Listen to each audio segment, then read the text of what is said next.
Someone wrote in and asked, well, how do you see psychological problems? Thank you. Well, I fundamentally see psychological problems as someone or thinking that is not in congruence, which is to say someone believes that their reality is not congruent with what they would like or believe to be wholesome. And in some cases it might be true, such as old age, sickness, and death. Like sickness, you don't feel well. And people have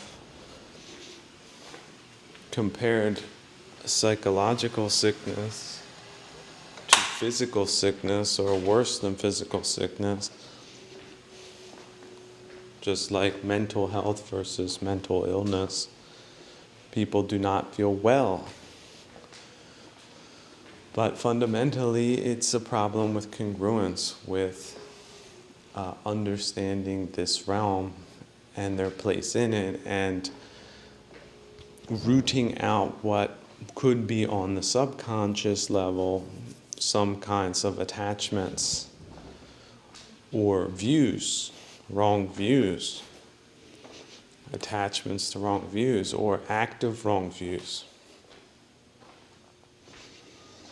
For example, the view that sickness is bad and terrible when it's very well known in this realm.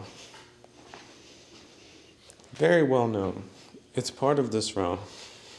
It's like saying that you don't like that there are bees in the fields. You don't like honeybees, but they exist.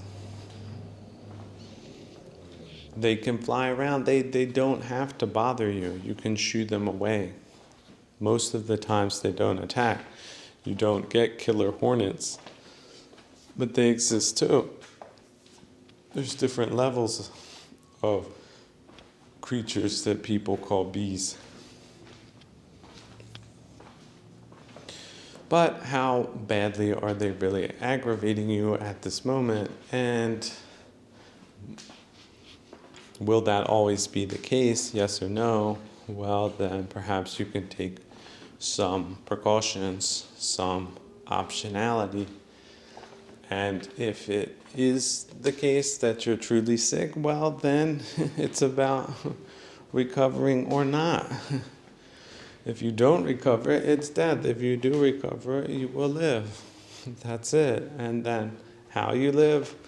Well, if you're lucky, you won't be in a lot of suffering. And if you're not so lucky because of past lives or space dukkha or strange causalities beyond your comprehension, that you could just give a fatalistic kind of label with pure detachment, well, that's just what the discomfort you're going to put up with at the moment. Like maybe you bought a pair of shoes and they were too small for your feet, but that's the situation you have right now because you don't have any other shoes. So can you bear it, and how? Well, the best you can, without putting one atom of extras on top of it during that whole process. When you're throwing up, don't blame yourself at the same time. Just throw up. And realize that there's probably some biological reason that defies your rational mind or your rationally inclined mind, but it's probably for the best. And it's probably temporary. Oh, what, you've been puking for an hour now? That's pretty bad. But in 2 hours, will that still be the case? 3 hours, 20 hours? Probably not. Even if that means you're dead, at least that aspect of your suffering is then over. So focus on the limited duration of suffering, not just the physical kind, which often lingers a bit longer than the psychological kind, but focus on the fascinating shortness of psychological suffering if you can recognize it and then let it go by disabling these attachments wherever and whenever they arise. Like stomach pains, right? Out of the blue. Some kind of attachment is leading to some kind of complex which activates the dissatisfaction module, irritation module, aversion module, attraction module, whatever it might be. You can be aware of that, and then you can dismantle it. You can change your focus of attention to something else, something wholesome, something you've trained yourself to focus on in times like that to regain ascendancy and not descendancy into these things. People go very deep into these things. Patujanas with no skills go very deep into these things. They burn themselves very badly with these things, do they not? For example, the common, normal, vulgar viewpoint, well, I'm sick now, I'm never getting better. Have you ever heard that one? I can never get better, it's impossible. It just keeps getting worse. And yesterday my fever was 90 degrees, 95 or 80, 98, and now it's 99. And obviously, so you can put this on a chart, and then today was 100, tomorrow will be 101, and then obviously it's going to be, terrible, and then I'm going to die. And, well, what if that's not the case?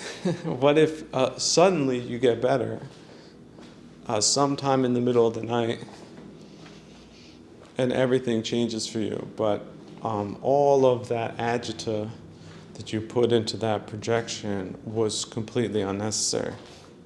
What if that?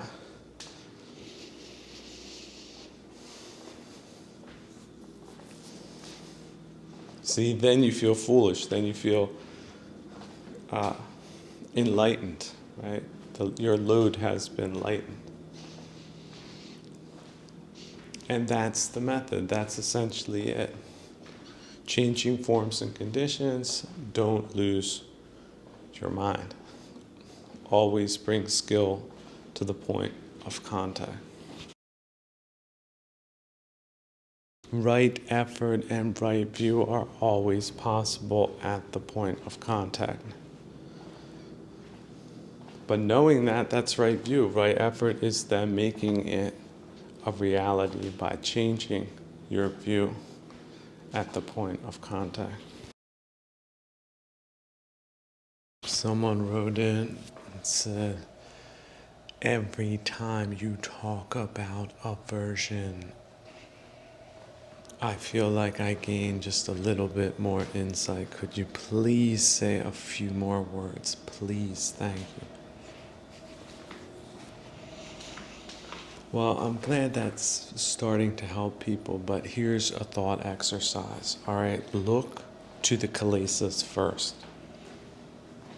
If something is generating aggravation, irritation, disappointment, anger, that right there is the signal. That's the alarm bell. So what we usually do is we go the delusional route. Like, let's just take an example. We see litter strewn around a trash can. And a flash of rage just electrifies itself up and down your spine. Like how, and you envision someone, perhaps an indigent person, who knows who, weren't skillful enough to put it in the trash, did it on purpose, right? See, your mind is putting extras on things. But the fact is, you don't know. Now, what if, here's just a optionality. What if deer come in the middle of the night, and especially when it's cold, and if they smell like the dust left on a bag of chips that's salty and has some flavor to it, that they will smell that from a very far distance, and they will come, they will stick their head in the trash, and they will pull the trash out. And they might carry it, and someone else, one of their friends might come and take it further, and they'll spread it out on the field. Now, are you going to get mad about a wild animal that could be starving, that doesn't get to just walk into a convenience store and buy some chips? That's the closest they get to some kind of delicacy? Are you supposed to expect that they would, or do you expect that they would refrain from doing that? So if you show up at 7 a.m. in the morning for your morning jog or whatever, instead of flying into a rage the first thing, you could just say, well, this is changing forms and conditions. This is what it was. And then just be of service as part of a informal trail maintenance network of people, that even if the deer didn't do it, even if it was the crazy person, they still would just do the right thing if they had the time to do it. And also perhaps even feel a little bit good about doing that they had the time to devote to something as banal as that, but really will make people less annoyed going forward, because you nipped it in the bud. You took care of the problem. The problem's solved. There's so many problems in the world that we cannot solve, but that problem, you solved it. You saw it, you stopped, you solved it. You did not blame the deer, you did not blame this realm, you did not blame God, and you didn't, and this is the very important part, you did not let delusion serve up something that would keep you attached to that aggravation, because this is where we get to Mara. Mara will serve up whatever is the most aggravating image to you, so that you remain invested in a narrative like it must have been those terrible people, right? It must have been a bunch of teenagers that wanted to deliberately make people angry. It must have been this, it must have been that, just to push your buttons. But that's the delusional aspect of the Mara mind. So, and this is what our mind does with anything that is performing kilesas. Usually we're filling in the blanks, or Mara's mind is filling in the blanks, which is creating the kilesa. Obviously you would be angry if it was the way that Mara mind is projecting it in your chrome dome. But it's a delusion. It cannot be verified. It happened in the past. You were not there. There were no witnesses. What? How can you be sure? Well, there's this evidence that, well, it still might not be the case. So why don't you, and this is where we use optionality, think of a situation, like I said, the deer, or here's another one. Okay, there's trash on the trail. Maybe it wasn't the deer. Well, maybe it was a troop of blind kids that were marching through the trail, and a wind gust came, or they got caught in a storm, and two of them almost got lost. Another one fell down and hurt themselves. Another one almost needed to get helicopter vac'd out. And that's why all that stuff was. And so if you think of it that way, you would feel ashamed of yourself for getting angry about these changing forms of conditions, wouldn't you? If somebody came with the facts and said, yeah, this is what really happened, and you were getting angry about what again? Oh, a delusion? Did Mara put that in your mind? Probably. But you're shortening your lifespan due to these aggravations, moment by moment. See, this is just a metaphor, but you do it all the time, even when everything is perfectly okay in your microenvironment.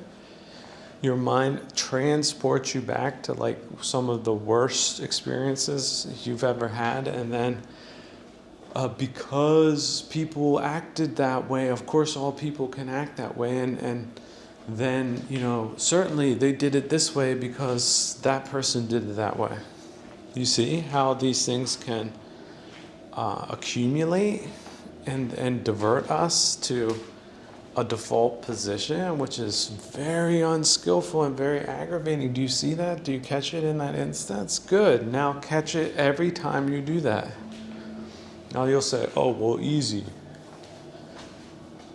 But without mindfulness, without awareness, and without directionality, like I said, just use it as initiate thought exercise.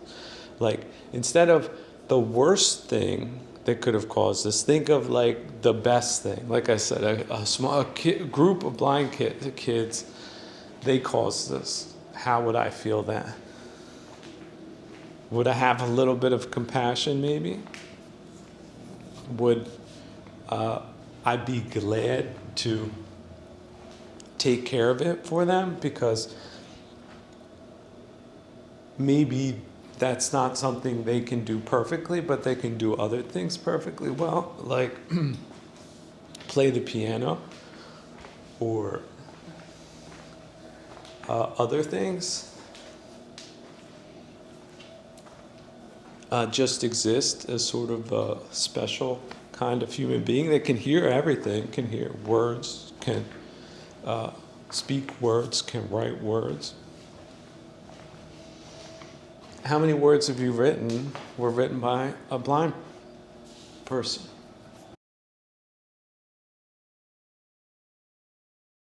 Do you insist on qualifying everything that you've ever written and said, well, this was a blind person that wrote this? Maybe they didn't write that as a dedication in their book to preface everything that they wrote. For example, Homer. They say Homer was blind. So what about that?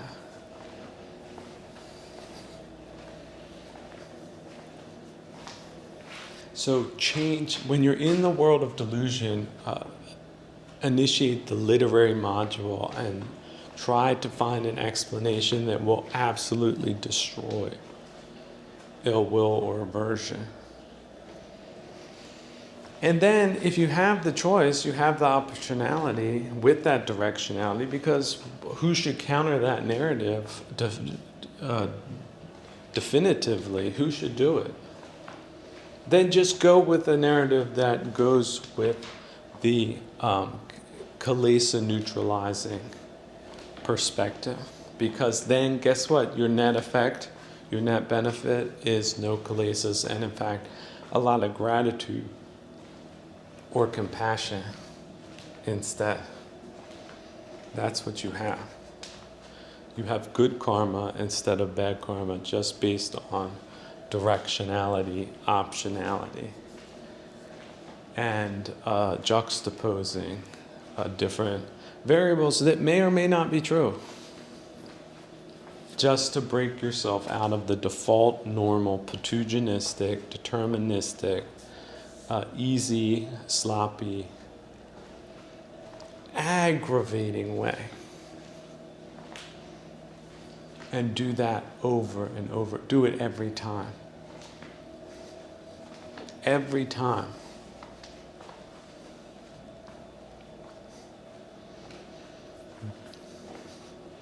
You will absolutely thank me later.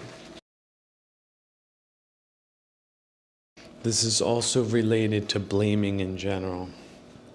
People that are blaming are projecting. And why are they doing that? Well, they're in a state of agitation. So what's the thing they should be working on getting rid of and neutralizing? Well, it's just the aggravation. The Mara mind is funneling that to some object. Why am I furious right now? Well, it must be this city. It must be this person. It must be this lack of this. It must be this want. It must be this aversion. You see how we can abstract that out into categories? You're filling in those variables, or Mara is filling in those variables, and you're going along with it.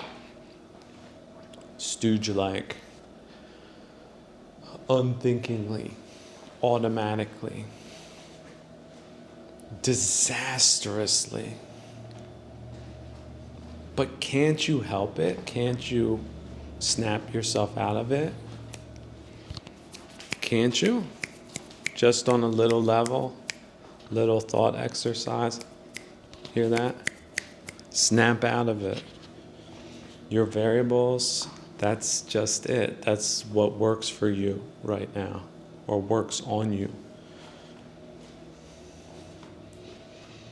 So take that abstract viewpoint and distance, just depersonalize. Initiate the depersonalization protocol. Initiate the compassion protocol. Initiate the directionality protocol. The new directionality, the new optionality.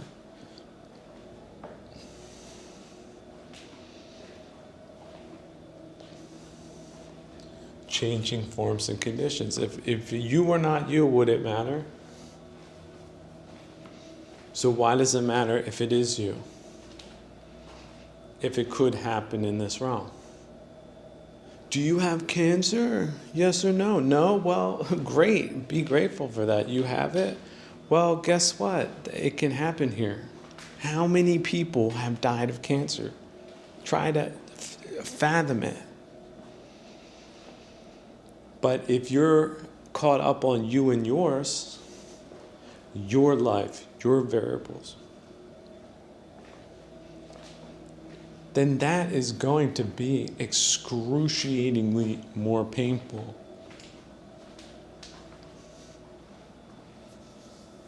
than it need be, than it should be. Because even if you have cancer, you could still die of a car accident, right?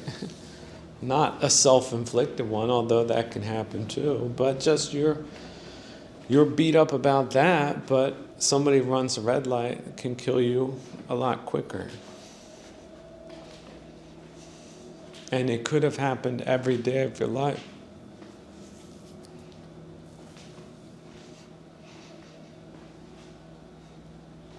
Up until this clear realization that that truth was true.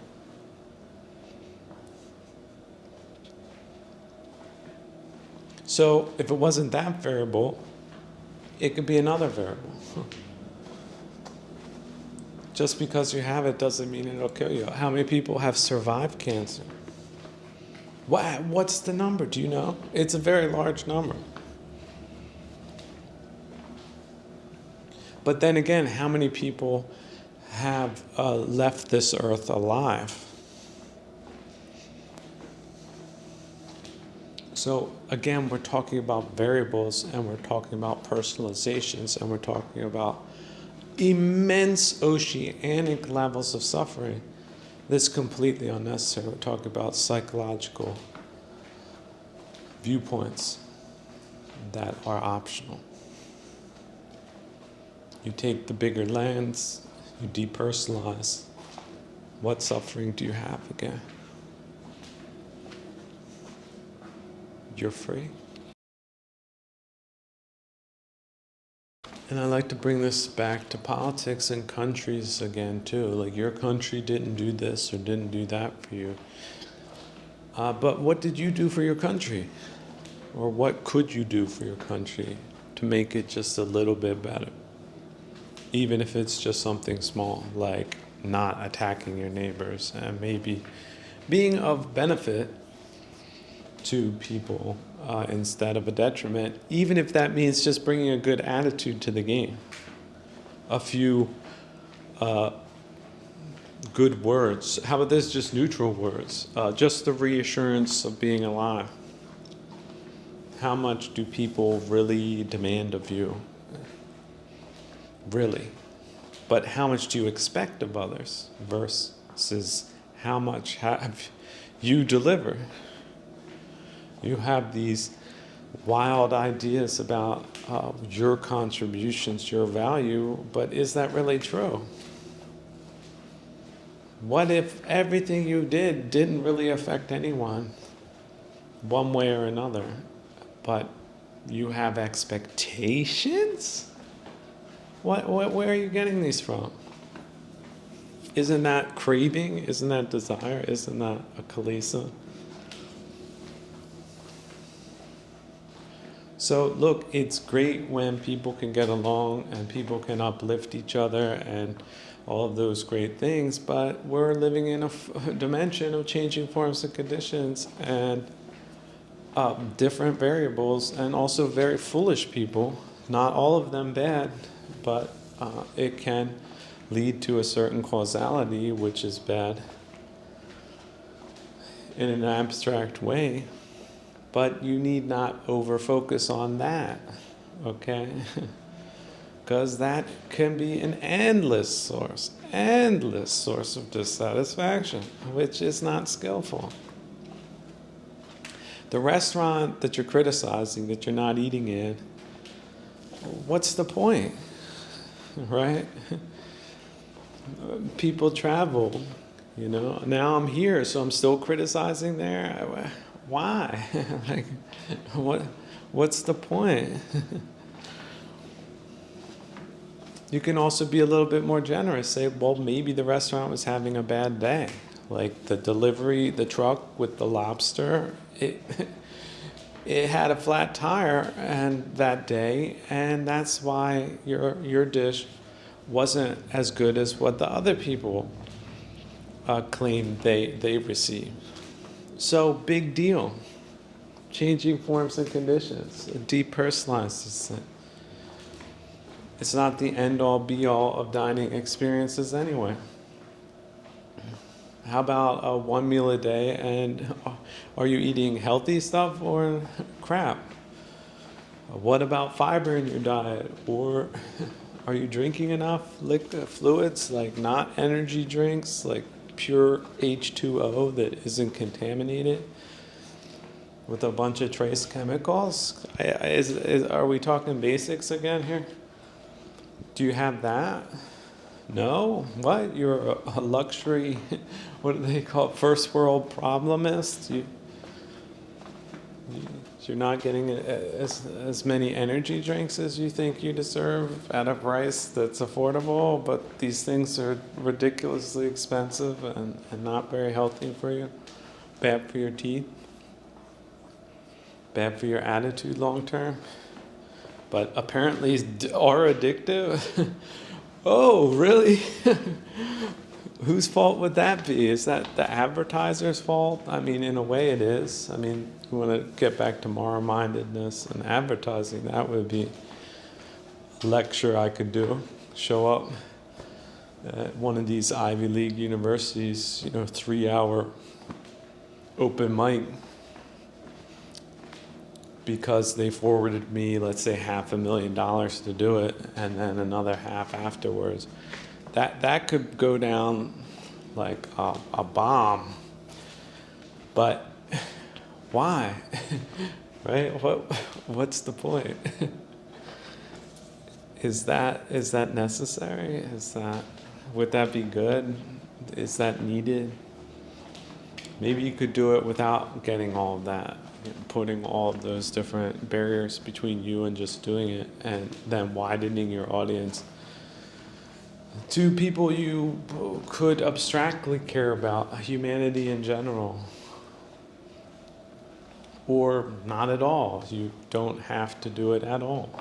You're not at an appointed place at an appointed time for an appointed reason. Is that okay? Can you be that way instead? Isn't that so much better? Wow, and so much more achievable? Oh, where's the downsides? I'm looking for the downsides. I'm always trained to look for the downsides, but there's no downside. It's amazing. It's brilliant. People are standing up and applauding wildly. Bravo, bravo is what they're saying. Worldwide, just one listener at a time. Is that okay? Why don't you care about that? Why does it have to be numbers? Why do you have to scale it up? Why can't it just be not you? A not you, an abstraction, a conversation, a perspective. Why can't it just be that? Why isn't that good enough? When it absolutely is. So once you realize that, it's like, whoa, this loop just keeps going. It's a great loop. It's a loop of positivity. It just keeps reinforcing itself, building upon itself, energizing itself. It's mutually reinforcing. Isn't that great? And yeah, foolish people, foolish things. What? Let the Mara mind go on those things. Time is short. And directionality is either skillful or it isn't. So here's another one to watch for. If you've been thinking poorly of people in general, and this is something that can happen when you do realize realities such as the Patujana type of person versus skillful people, you can slide into it without realizing it, then you might be misperceiving humanity to be worse than it is, when in fact there's a lot of people doing pretty okay things and even super normal things every day. Just think of the Kali Anamita, at least 1 million people doing amazing things every day, more or less, even if that's just surviving with their practice, proving it. That's amazing. So why not shift your gaze there and raise the baseline for humanity in general and not complain as much by taking, let's say, wrong examples, which is very closely related, in fact intertwined with wrong view, as your baseline on humanity in general. If we come back to the truth that being born in the human dimension is fortunate. I did not say that. I repeat that. Who said that? Yeah, the smartest man who ever lived, that's who. That we know about. Whose words were recorded. Next to Jesus, of course. We want to throw the Christians a bone every once in a while just to keep them engaged. At least some of them. But I'm just saying on the basis of the volume of work he produced, we can sort of say that versus, a couple of tales in a couple of books by a couple of people, okay? It's just like that. There's nothing more or less to it than that. But yeah, you know who. So he said that, and this was the man who knew all about suffering in this dimension. So what does that tell you? So if your baseline is too low, it's possible you're poisoning yourself delusionally with the idea that you're surrounded by retrograde, misguided and hateful ignoramuses, because see, again, that's sort of where you start getting into projection realms as well. What do you see in the mirror? If that's sort of in the realm of delusion, because what are you basing that off of again? Maybe the worst examples you've come across in this realm. Well, why would you use that as your baseline? Is that fair to yourself, to your mood, to your view? Is your view right view, or is it skewed view? So it does help to recalibrate a couple of times, to think to yourself for a second, wait a second, maybe I'm underestimating humanity a little bit. If you're a little too harsh, a little too serious, a little too unforgiving, maybe you're being too austere in these questions. If we're just sort of children that grew up into big people, how could we know all of these things? How could we go through life perfectly without making any mistakes? Is it possible? No. Is it impossible? Yes. Well, what kind of baseline are you setting for yourself and others that would make you view them all with such disdain or aversion? Try to sweeten the pot a little bit. Like I said, to put the focus on super normal examples, and then apply what and don't fall for the exceptionalist argument. Well, oh, they're exceptional. Well, they weren't always exceptional. They came from somewhere, didn't they? They were born. So be realistic in that way. And if you have skewed view, catch yourself and reorient yourself to right view in these matters.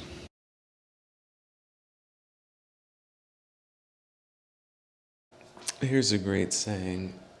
If you're finding yourself reconnecting with Mara mind via the bridge of aversion to things that could legitimately be outrageous, okay? Because just like the atrocity on the highway, our mammalian brains reconnect with atrocious things, atrocious behavior, atrocious people, atrocious trends, like the equivalent of cultural smallpox blankets being passed out to young people in your time by subversive elements that pretend to be morally superior to you. Always have some type of a moral narrative. They're spinning like spiders to catch little fruit flies and other insects, and then flip them on the basis of that. What about this? What about that? These people are bad, but what about this? What about that?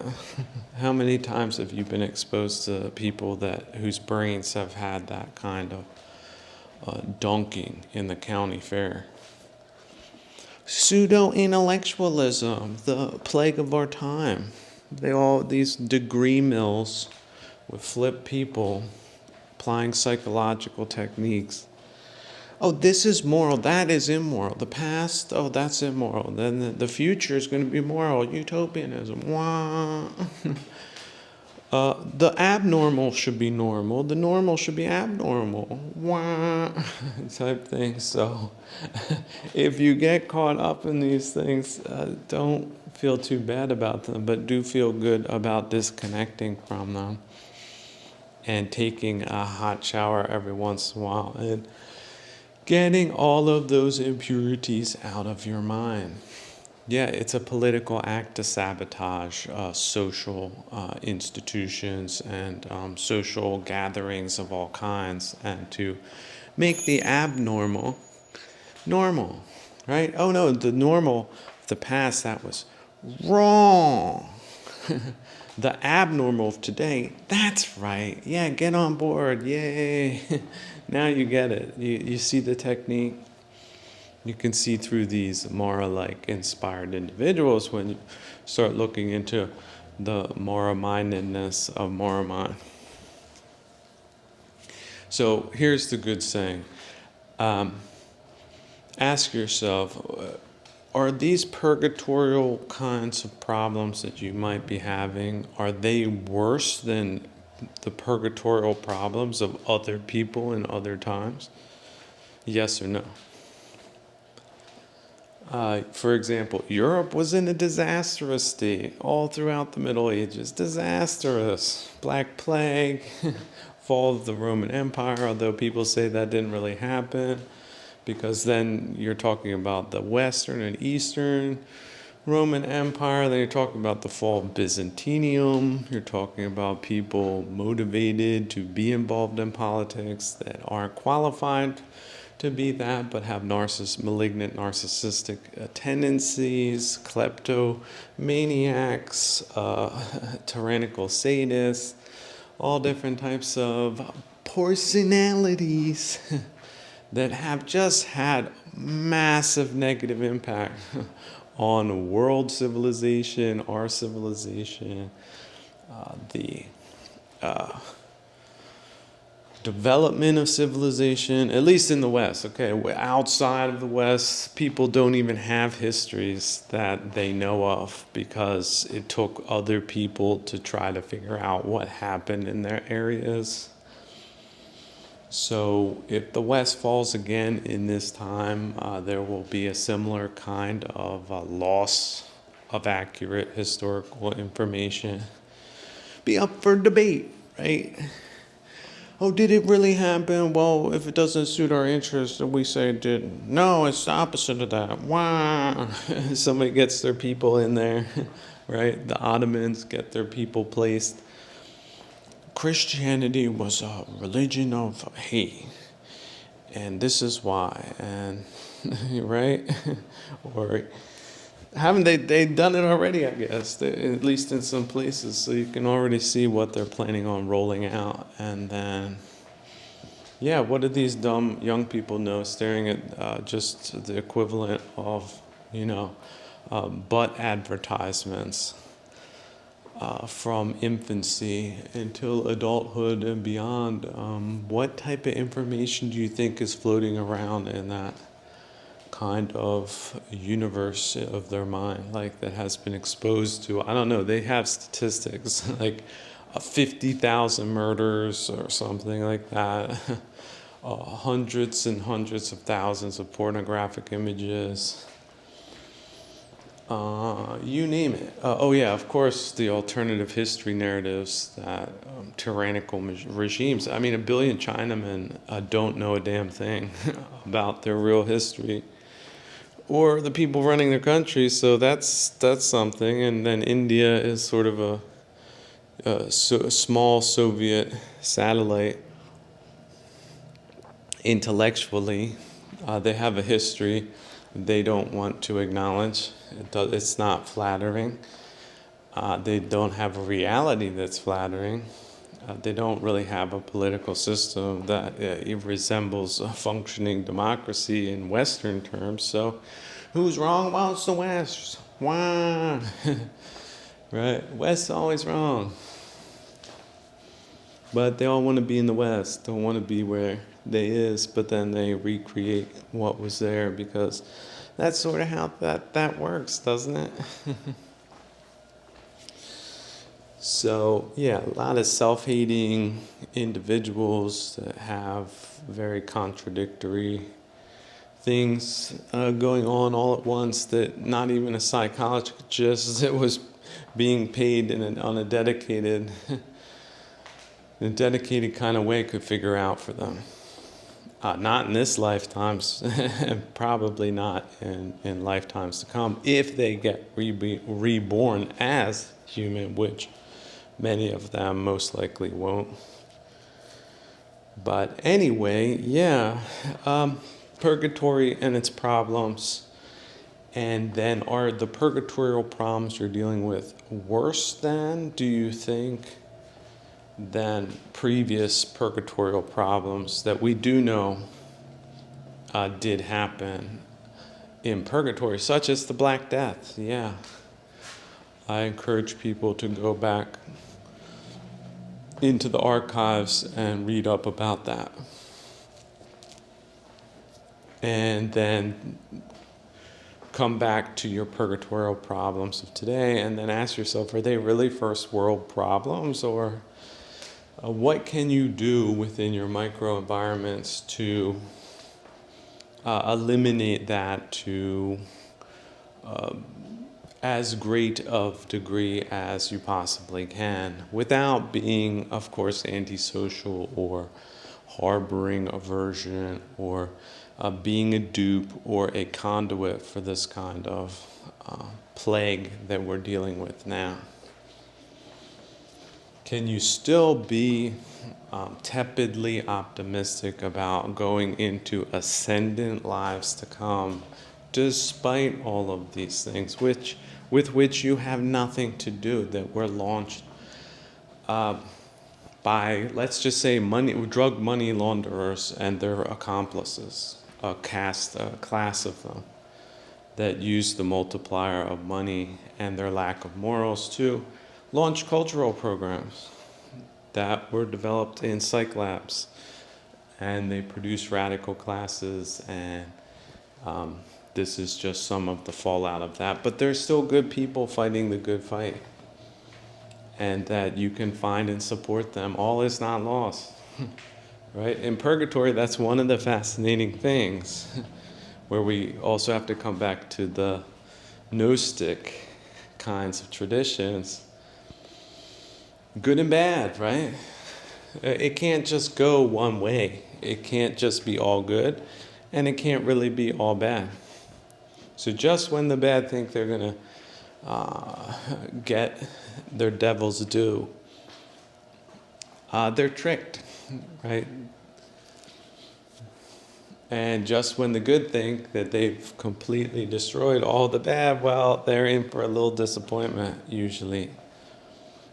Especially if they put too much weight on this realm in a materialist way, instead of, hey, this is just a place where things are battled out. Nobody owns the boxing ring, okay, between good and evil. That's just the boxing ring. What happens here? Sometimes it's good, sometimes the good guy wins, sometimes he doesn't. Sometimes the bad guy wins. But see, here's the thing, not all the time. That would be much too boring for purgatory. And purgatory is a lot of things, but it's not boring if you look at it through the gnosis, the lens of gnosis, good and evil. No, it isn't. But yeah, our lives can be boring, but actually boring is good. You can reinvent boring to be good. If your life is boring, you actually have it sort of too good. So there's a lot of things you can do to mitigate that. But thank your lucky stars, it's boring and not exciting, like having drones flying through your city and blowing things up. Because that type of excitement really gets old after a while, doesn't it? Somebody call their friends in Ukraine and ask them about that. Whether they would like to go back to some boringness or keep living that exciting life that their defunct systems, and their very bad neighbors have made sort of commonplace at this time. But yeah, changing forms and conditions. Let's wish all good people well, right? And also know that bad people will get the results of that. If not in this life, then certainly in the lives to come. So let's have faith, brothers and sisters. Let's have, at least if we don't have fatalism, right? Has to be this way in purgatory. It is not about perfection. It's not about heaven on earth, is it? But sometimes we get a glimpse of it, and it's about not unnecessarily clouding the heavenly visions that we can have here, that need not be delusional. They can be real in the here and now, but only with the application of skill, which means, yes, blocking out, avoiding, fading, missing, and disengaging from a lot of the terrible things and just kind of boringly terrible things. Our own psychology, in a way, is against us. The normal, common, patuginistic mind, the captured samsaric conditioned mind, is not the best place to be. Is it? Let's see a raise of hands amongst the Kalyanamitta that want to go back to that level of development. Let me see a show of hands. Is there one hand that wants to go back?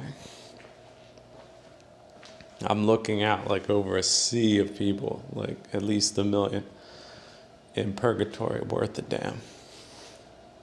Not one single hand is raised. So yes, baby steps, one step at a time.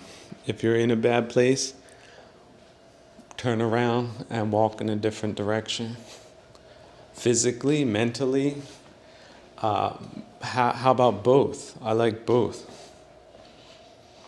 But if I can't walk, I will sit. If I can't sit, I will lay. If I can't lay, right? When can I lay down?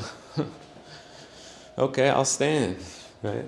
But then I can wander with my mind somewhere else or to no place. I like wandering to nowhere in particular, not thinking about a dang thing here. Because all of us have odometers and clocks that are ticking biologically, and not a single solitary one of us is getting off this planet alive.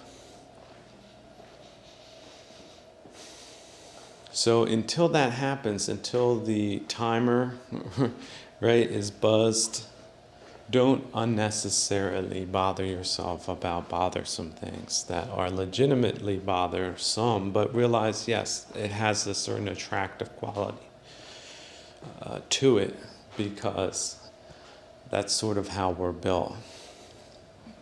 In better times than these, where we were living in idyllic circumstances with maybe maximum, right, 300 people around us, and there was probably a lot of problems still. Our lives weren't that terrible, but they did have other things in them that were worse, such as unknown diseases, death by disease, death during childbirth, children, infant mortality, also lack of food. That's one of the things the Industrial Revolution sort of took care of, modern agriculture and transport infrastructure. Not starving to death. Not freezing to death necessarily. So we have that. It's just that the psychological component is a lot less wholesome based on modern technology and the proliferation of horrible ideas and horrible interests and deliberately warlike kinds of actors pretending not to be doing that. Like I said, subversion and sabotage are big defining factors of neo-barbarianism. Global, what does that mean? Well, a couple companies go and make, 20% off something, and you get global influence in your local area that is toxic. Wow, what a deal. That's great, isn't it? Can I vote on that? No? Oh, okay. Boy, what a change of events. So, but of course, like with any scam, at some point, there's enough people that don't buy into certain narratives, and then the thing gets reversed. It's just this time it seems to be taking forever.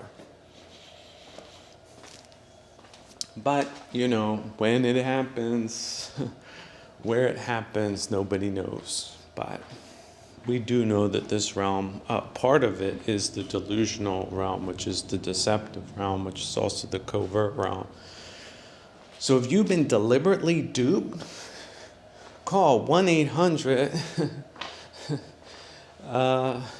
Who cares, right? Welcome to the club. 1-800, welcome to the club. Do. Hello, have you been duped? Yeah, me too. Hey, high five. Are you still delusional? Now that's the question. What does it mean now that you're not delusional? Like the poor people in Los Angeles that have been,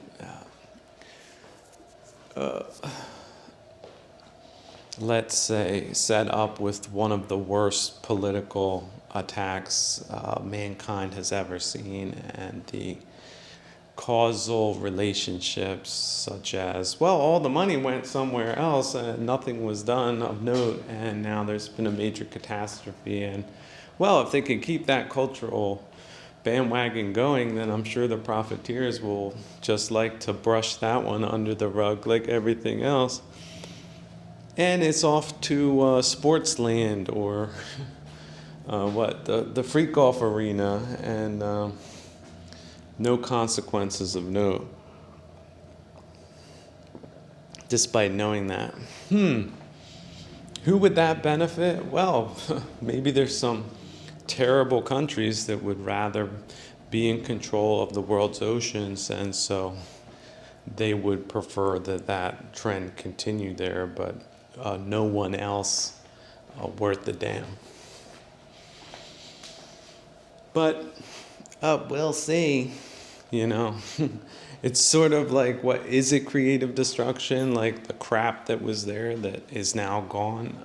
Can they rebuild it better? Well, they could with the right leadership, but if that's not there, well, that won't happen either, will it? That's causality. So we can see it as a philosophical parable. But the potential's there. What was there wasn't all that good.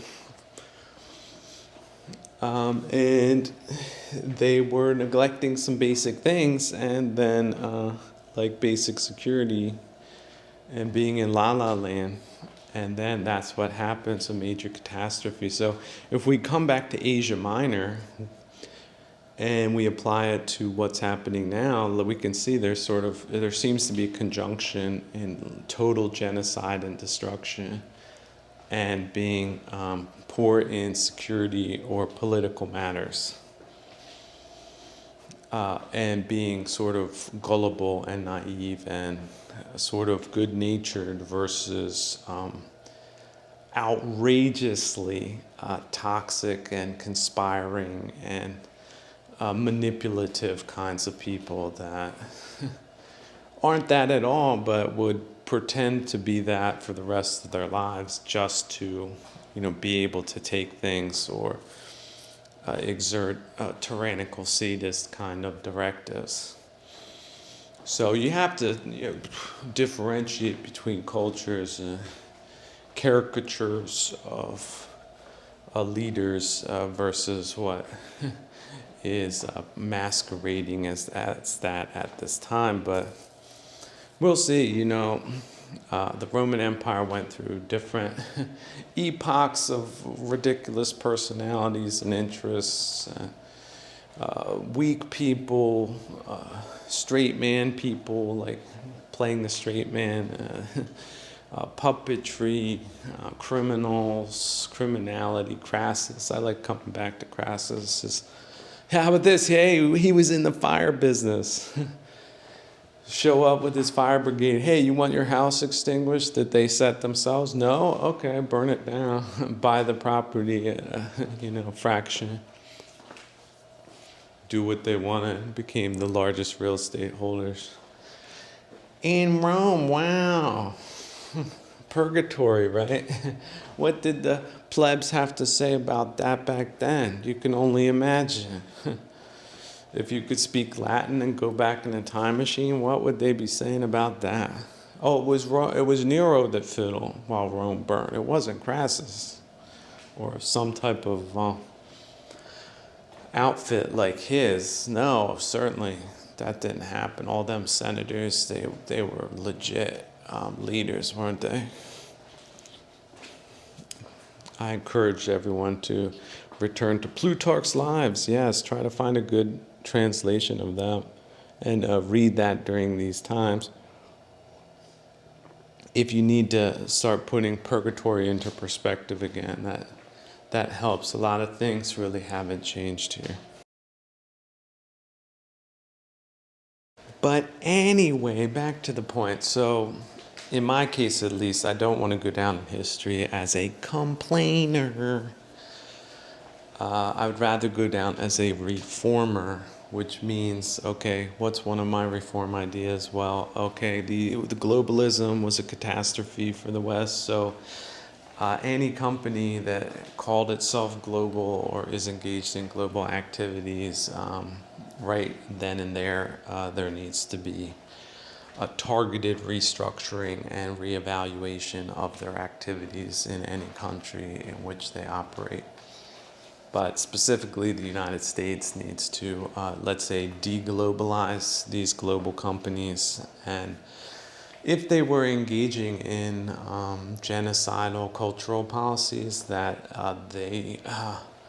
the executives involved in that and their financiers and everything else, that they are gone after. So I would say there would have to be, at this time, just trying to get a grip on these things. I would say there would have to be at least 20,000 cases against individuals just to put a dent in the wrong way that the West went. And we could say it really did turn into a genocidal operation starting in 1990. So there's at least 30 years of data that could be used for those proceedings. And then, like I said, countries need to have companies that act in their national interest. And there's nothing wrong with that. There's nothing wrong with the word nationalism, right? It's a nation. It's based on native. And there is congruency there. And if you don't like country A, then maybe you can go to country B. But maybe country B doesn't want to have you. So that's sort of how things work, how they've always worked. That's sort of how we get to true diversity in the world, how we respect it. Just as an example, you might want to go to Japan, but maybe the Japanese don't want to have you. So does that mean they're wrong, or are you wrong for expecting them to believe that they should have you? So they tried to create and foist off this false narrative that the United States is just any old buddy, but that was never true. And so the people engaged in that false narrative, they were liars. And they were engaging in some form of psychological warfare. And for that, they could be put in jail. Now, today, they might not think that's possible. In 2 years' time, they could all be sitting in jail or in some kind of work program. And so I would advise anybody not to get into that game or jump on that bus. But on the other hand, of course, you can overdo these things. But at this point, that's sort of an academic point, overdoing these things. I would say the other side overplayed their hand. And so that's sort of the reality we're in and not in fairy tale land. So when will that start happening? We'll just have to see. If it doesn't happen, you're going to see other bad things happen. Including military activities, or should we say further military activities, such as the progression from hybrid to outright military actions. So, yeah, it's going to be a bumpy ride in purgatory either way, so let's hope that this message in the bottle to the future that doesn't yet exist gets these problems under control, because the last 30, it's looking to be 40 years, have been terrible. You had a bunch of deluded utopians and a bunch of misguided psychology, and the result has been terrible. So there are deluded people at this time that would dispute that, but that's just part of these operations that are ongoing at this point. So yeah, reform instead of complaining. Target these global companies, break them up, bust them up, reorganize them, redirect them towards some kind of sense making outside of oligarchic nonsense and marketing that also has, let's say, their workers, does give their workers sort of a bare minimum kind of existence, and also a wholesome culture, including religious practices and psychological practices that are healthy and wholesome, and not the opposite of that. The mainstreaming of abnormalcy, for example, I think that's just a basic definition of a psychological war operator. It hasn't been determined that at this time, but I think that other scientists in other countries would agree with that definition. But what's normal? What's normal? Well, there they are playing that game.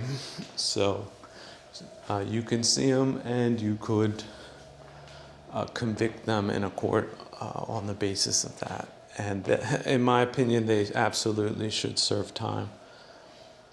This is one of those criminal activities that used to be understood, but today it's questionable. Is it really? Is it progressive? Yeah, whatever. I do think you could get 5 psychologists that aren't flipped to be able to just ascertain that. And then their version of reality, just like a serial killer's version of reality, doesn't hold up in a court of law. And then they do go to jail despite them saying that they were perfectly innocent, which is what a lot of them do, especially malignant narcissists or people like that have been directed towards subversive ends for, again, geopolitical advantages, ice cold as that is, the useful idiot contingent, it's real. So they were used, they were misdirected, they were, essentially mentally disturbed people. They went in for a kind of psychopathic game, and then you get the results of that. Hopefully even purgatory will recognize their non-contributions to culture and society at some point. So yeah, I'm not complaining right there.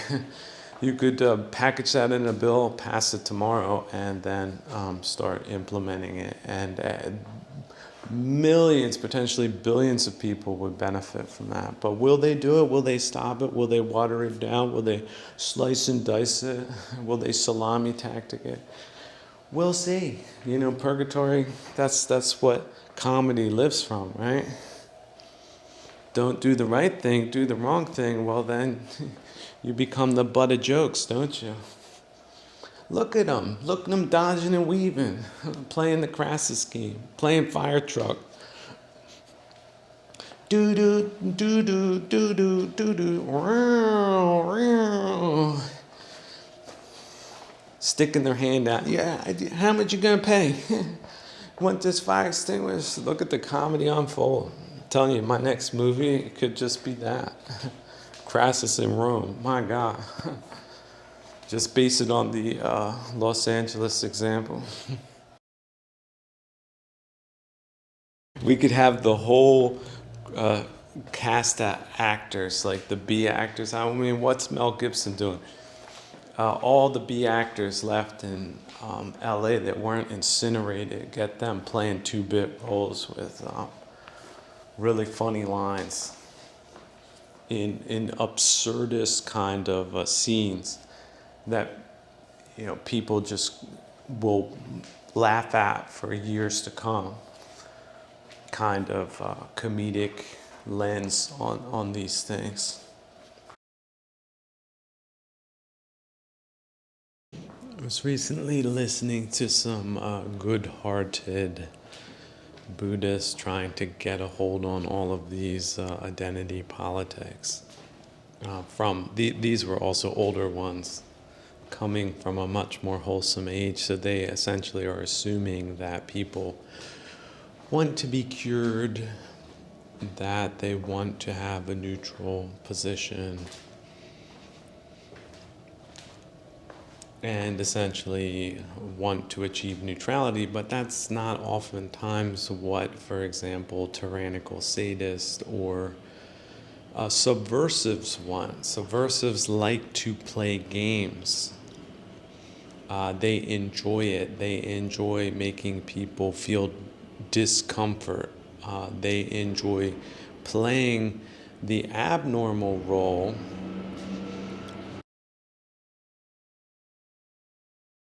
as if on cue a leaf blower shows up, the abnormal role. And then because these little cretins have been trained by their monkey trainers throughout elementary school and high school that they're always right, and that if they go to a blobist, a person of authority, some middle manager, like a teacher, spelled with a double E, then they will be given the authority. They will be validated. Yes, you're right. You were right to snitch on Johnny for saying that you're just a girl, and just forget about trying to be something else, because that's ridiculous. Because no, you can't do that, Johnny. That's a hate crime, according to the radical class that's into psychological games like that, because it's all mind games. It's psychologically subversive. It's an authoritarian, tyrannical, sadist game. It's just there's so many different versions and variations of it. How about just by looking at someone, you were sexually harassing them. They make that claim, which is an abnormal claim, but because of procedures, radical class sociologically undermining procedures, they have to, by lawfare, have to take every claim seriously, no matter how frivolous. And so the game begins. So the person who is accused is essentially guilty and has to prove themselves innocent. And woe be to that person that then further complicates the matter with any kind of extras, such as being aggravated about being falsely accused and then having that claim entertained at length by a blobist, because that could be misunderstood as microaggressions. And then it can snowball from there in a tyrannical sadist way, including some type of charge that then it goes to a higher level than a second level blobist can, just on the basis of testimonies of the aforementioned parties, possibly be convicted. The chances of being convicted are high, especially as the quality of the justice system declines and the rate of this kind of psychological game with tyrannical sadists in play increases. Because these operations increase, because they're essentially some kind of psychological lobby that's paid for by third-party foreign interests and their apparatchiks in foreign countries or in your country as fifth divisionist of a psychological variety. So you have cultural vandals, and then you have psychological vandals, and then you have authoritarian vandals on top of that. And of course, all of it's implausible deniability territory. Well, I'm not doing that. He really did look at me as if he was undressing me with his eyes. I really believe it, and I can get emotional like a tyrannical sadist can that's just playing a game of power mongering or power plays, because that's what they do. They've been identified as a class, a category of people that does that just because they like doing it. They find something satisfying about doing that. And because they're not called out on it and the culture indulges them, then they get the upper hand, even if it's just a little teeny tiny spitballs of ill will that they are accumulating, because that's what they do. And unfortunately, it's not just the gays and the 1,001 genders that the psychological war criminals have come up with. It's also, I'm not a woman because then you'd have to treat me like one. Or even if I'm a biological one, you can't treat me like one because that would be an assault on my own delusional concept of some self that is part of a radical class that, again, is interested in playing these games at length in all different types of inappropriate venues, including religious ones. Get very angry, can turn on the emotional button real quick because they're crazy. Right? We're talking about people who are employing abnormal psychological games and forcing other people to go along with it, to entertain their position at least. Otherwise, you become the next target. You're not indulging them, then you're the problem.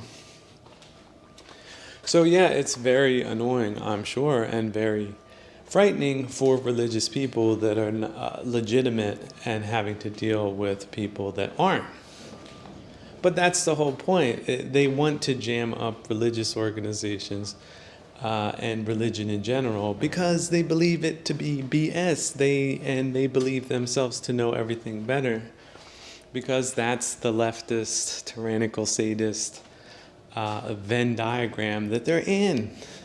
You would think as a good person, if you're not interested in some type of religious practice, you wouldn't go there, would you? But see, we're not talking about good people here. We're talking about abnormal, psychologically hostile kinds of people and their proclivities and their organization, like I said, by third parties, all the way up to a propagandistic, sociological kind of contamination and jamming kind of way. Which you could see it as a war crime. Why not? Like, let's think back to maybe, I don't know, there's been so many different wars. Let's think. When was the first time that was employed on foreign soil by a third party? Could that not be classified as a war crime? Especially when people aren't giving closure, just like in C-19, like, oh, it was all just made up. Sorry, no closure. No, we had to take that very seriously for that amount of time, but then we decided not to. So now don't take it seriously, right? Take it really, really serious, then don't take it seriously. It's the other side of the tyrannical sadist coin. When we say not to take it seriously, you're supposed to not revert to a rational mind, which that would be sort of irrational to take things seriously than not take things seriously on cue, but just follow the cues in a masochistic kind of way. This is the new story. You're supposed to adopt it. That's it. So if the new story is that, females are just as good as priests, although that's never been considered the case, not in Catholicism or in other religions, then you better be on board, buddy. Otherwise, you're a terrible person. You're committing a hate crime against her ascendancy to lecture us all in a very matter-of-fact kind of all-knowing way that they are known to have. But it's really about the narcissistic supply that they're interested in, because they, again, don't see your religion as authentic. They think it's as phony as their own $2 or $3 bills. Okay, so, but they do like narcissistic supply. And so they also like these power plays. And so that's why religious organizations are, fraught with a lot of these bad actors at this time. And then you have the straight men softies that just end up caving to them because they don't want to be further attacked or undermined, or they see some type of bigger win. If they have to deal with these people on a personal day-to-day, then that's something, but they don't make them the end-all be-all of what they're about, and so they end up catering to that faction. So that is not the right strategy. The right strategy is identifying them and also excluding them. That is the right strategy. So, but number one means you have to be able to pierce delusion, which in the case of good people is often based on their own concept of self, which is good. How can someone be like that? Can people like that exist? I doubt people like that exist. But that's not clear view, is it? That's not being awake. Oh yes, no, there's terrible people in this dimension, a lot of them at this time. And they're employing complex games that they've been socialized into believing really are important and really should be taken seriously, and they nudge tyrannically and sadistically their way into their big toes into doors. Now, look, I don't like over-focusing on bad things, but I think by exposing this kind of phenomenon, it can help other people coming to terms with this. No, don't give them the benefit of the doubt. They are playing games. They are expecting to win these games because they've been accommodated in these games by radical class operatives. And again, perhaps they might not win, but they're willing to try it because they're into power plays. You might not be as a good person, but they are. And that's what they do. So if you get thrown from your school for ogling someone, then don't be surprised about that. It's just that type of game. They're playing exclusionary patty cakes with a flipping of abnormalcy and normalcy. See, it's hard to do that without playing games, and they're sort of very, as radical classes, that it's all about excluding normalcy, the bourgeois from their power plays, because that would not really suit them. So they have these types of things, that games that they engage in, and other people that accommodate them. And like I said, just tolerating them is also accommodating them. You're exposing other people in the group to these people, and you're not accurately identifying what they're doing and being consequential as far as not tolerating intolerable things like that. So the passive softy that picks up their talking points is reprehensibly wrong, even if they don't think so. They think they're compromising between two parties. They're finding the middle way, the middle path between extremists and normalcy. But what does that? Where does that bring them? Well, it makes them a party of extremism while pretending to be fair. So any organization that has done that is not a good one. And the leaders of said organization, although it can be understood that they were bouldered over by these techniques, especially if they're spiritual leaders, cannot be excused, as it's more than just sloppy, it's a wrong view and wrong effort. So don't indulge these people. They are to be identified and excluded, and can be put in the category just of foolish people, but a specific kind of aggressively, radically foolish kind of person or persons that don't accept basic biology or basic normal psychology and demand to be accommodated. In fact, draw normalcy into question. Now, that's not to say we shouldn't question normalcy, especially when it's normal to tolerate a tyrannical sadist. But normalcy in the sense of one's normal expectations that one would expect that someone that shows up to some kind of religious or event would be authentically interested in that sans power plays. But see, with them, it's really the first thing that attracts them most. And the jamming aspect, which they like, which normal people don't. And that's what makes them a little bit different in the category of foolish, which I would say gives them the title aggressively foolish.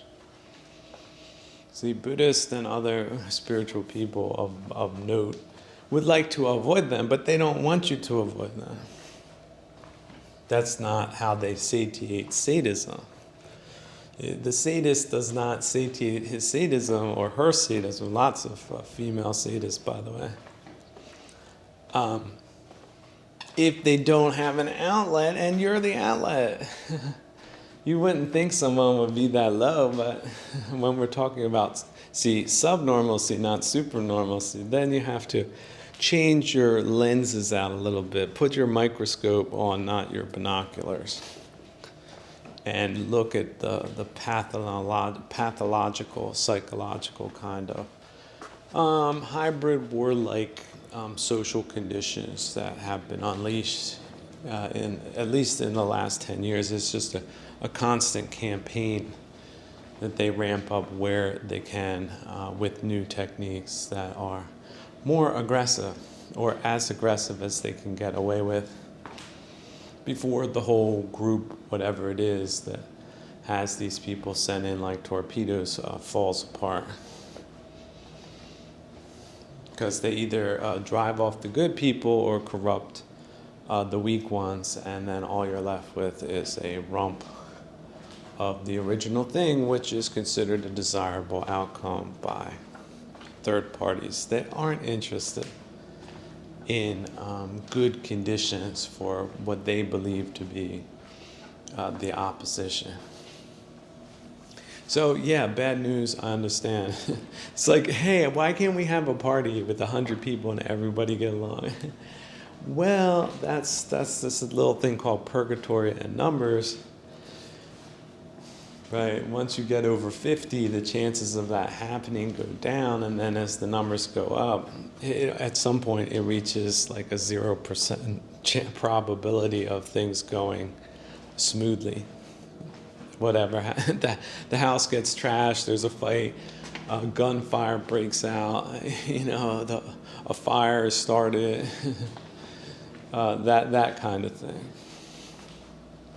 Not because there wasn't a majority of good people there, no, but by just running the numbers,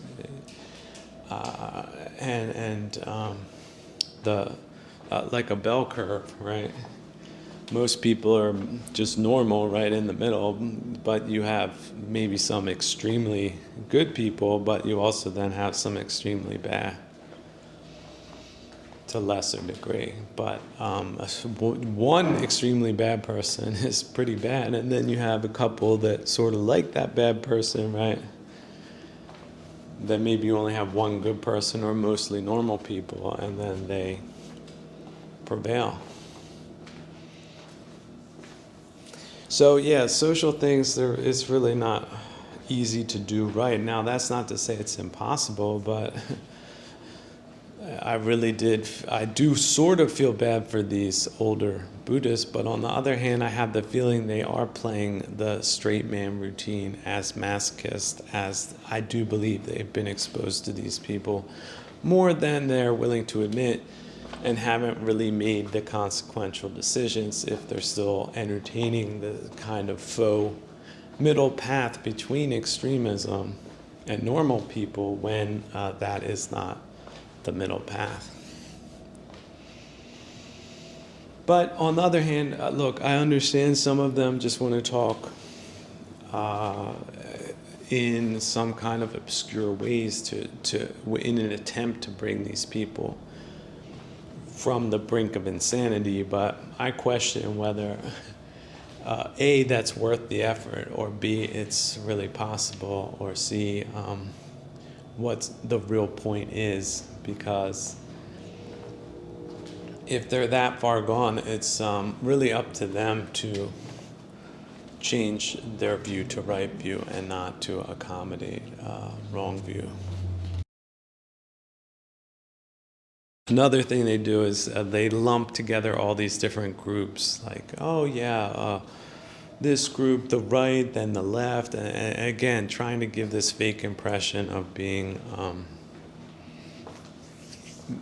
big viewed, but the things don't really fit together. There's an onslaught of leftist terrorism coming from the East and people working with them, anti-Western forces, and then there's the people just trying to live normal lives, essentially, that are being attacked wholesale. So why would you try to present yourself like in 1950 as presiding between two legitimate debaters when in fact they never had a debate? They had a bunch of different gimmicks and techniques, but essentially they had nothing to offer except a power grab. But of course, remember, they're Darvoists, so they deny that, right? And they reverse victim and offender, so don't expect them to admit that. They hate the truth and censor it whenever and wherever they can. That's another trait good people don't have, is it? But what did they point to? No, it's never the facts. It's always feelings. It makes them emotional, and you're supposed to feel that wrong feeling with them, to be moved by whatever it is they're causing. Hostilities, threats of violence, tears, anything a maniac can pull off, or an actor. But if you remain impervious to that type of game, then you're a bad guy or bad girl too. They'll flip on you. So yeah, a lot of people have been terrorized enough that they put up with it, but what kind of end game is that? What does that have to do with practice or Dhamma or Sangha. That has absolutely nothing to do with it. In fact, if you have that, you don't have a Sangha. You just have the appearance of one. But let's not forget what predates Sangha is samanas. And samanas were, one of a kind in many cases. Sometimes it grew beyond that, but many times it did not. The Buddha is an exceptional case, but when was it that the Sangha should then at some point decide, the samana, we don't need him anymore or his teachings. We're just gonna wing it our way. We like these foolish people more. We're gonna excommunicate the samana from the Sangha. So beware of that. They do play that if they can, especially if they can leverage some of these out to lunch space cadets to do their bidding more than just tolerate them, which is wrong, but implement counter practicing practices, right? Like political games, like we're going to appoint this person there and this person there because there are extra special kinds of people that browbeat others regarding their opinions. So they're double plus more important than just a normal or super normal person. Just like in an abusive relationship, it's really important not to anger the subnormally inclined people because otherwise there'd be problems. So let's just entertain them, shall we? Does that sound like a good practice to you? I don't know. It sounds like something you could find in a parking lot of a liquor store. Another thing they skirt around is sexual misconduct. One of the 5 precepts, one of 5. But they don't want to overinterpret that. If you're in a loving partnership with a baboon or, a zebra, then that's just fine. But if you just consider sexual context in a broad sense, well, just think of how many of these abnormal groups fall immediately in a exclusionary kind of way. Like, don't do that. It's pretty simple, right? No, can't take a position that way. They're going to be big-minded regarding those matters when it's easily discernible. Again, for people in the East, very easily discernible. People in the West, oh no. He didn't. It doesn't mean we don't want to go there. We don't want to offend anybody. See, there they go, tap dancing around that issue. Then you can see them. That's how you can see a straight man in their routine. Their two-act kind of socialization. And if you have it, it's very sad. But look, a lot of these leftist loons, they went into Buddhism to drive a countercultural wedge in the West. So they have been messing up Buddhism in the West since forever. So nobody should be surprised by that in 2025. If they use the word privilege in any way, you might as well have a Chinese commissar talking to you and not any kind of religious person. And what is that essentially from a psychological standpoint? It's projection. They're obsessed with those types of questions. They're obsessed with the class ideology and privileged classes. Essentially, they want to be that. And so that's what you're dealing with. Their words do betray them. And they like to pretend. They like wearing costumes about things That, again, with the malignant narcissistic conceit that they can rule break the rules because they're so special that they can play those games and get away with them in broad daylight. That's their conceit, isn't it? But again, I wouldn't want somebody to accuse me of being subnormally inclined to picking up on these matters, but isn't it great not to have to engage in such a way? And also, how great it would be to have a Sangha that does not have people like this. And if people did get into those games, maybe it's young people just starting off about getting into those games, that they catch themselves doing that and stop doing that. Refrain from doing that so that they don't achieve the opposite of what they want, which is some kind of acceptance or recognition, not to do it in that kind of way. That is reverse, right, psychology. It's been imposed on many of them in many cases, such as the C19 fiasco and its underlying methods.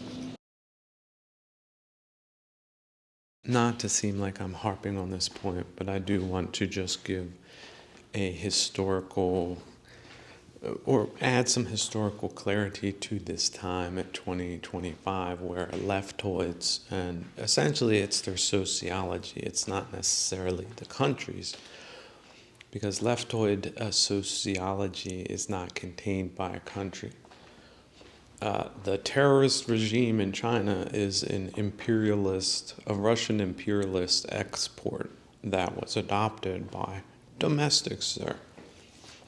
But if you're going to look at ethnic Chinese globally, you have the Taiwanese that are, let's say, 80-20 against a leftoid sociology, but even in their country, just like in any other liberal democracy, they've come up with a weaponized way of infiltrating and subverting social institutions, including religious ones, particularly Buddhist ones. So, but yeah, the West is not immune to this either. What country is free of leftoid sociology or the Frankfurt School at this time? Well, pockets here and there, but it doesn't stop at a boundary, a national boundary, and the effects are devastating. People don't want it, but they push their way in anyway because they don't accept alternative viewpoints, even though they claim that they are. Darvo, Darvo, Darvo is what they do if you point out that they're not doing that. So they just have a set of manipulative tools that they roll out. And they use wedge issues, and it's about building consensus and then infiltrating and subverting and taking over the institution so that their rules apply. Despite what the Buddha said, there you go. The Buddha wasn't modern enough.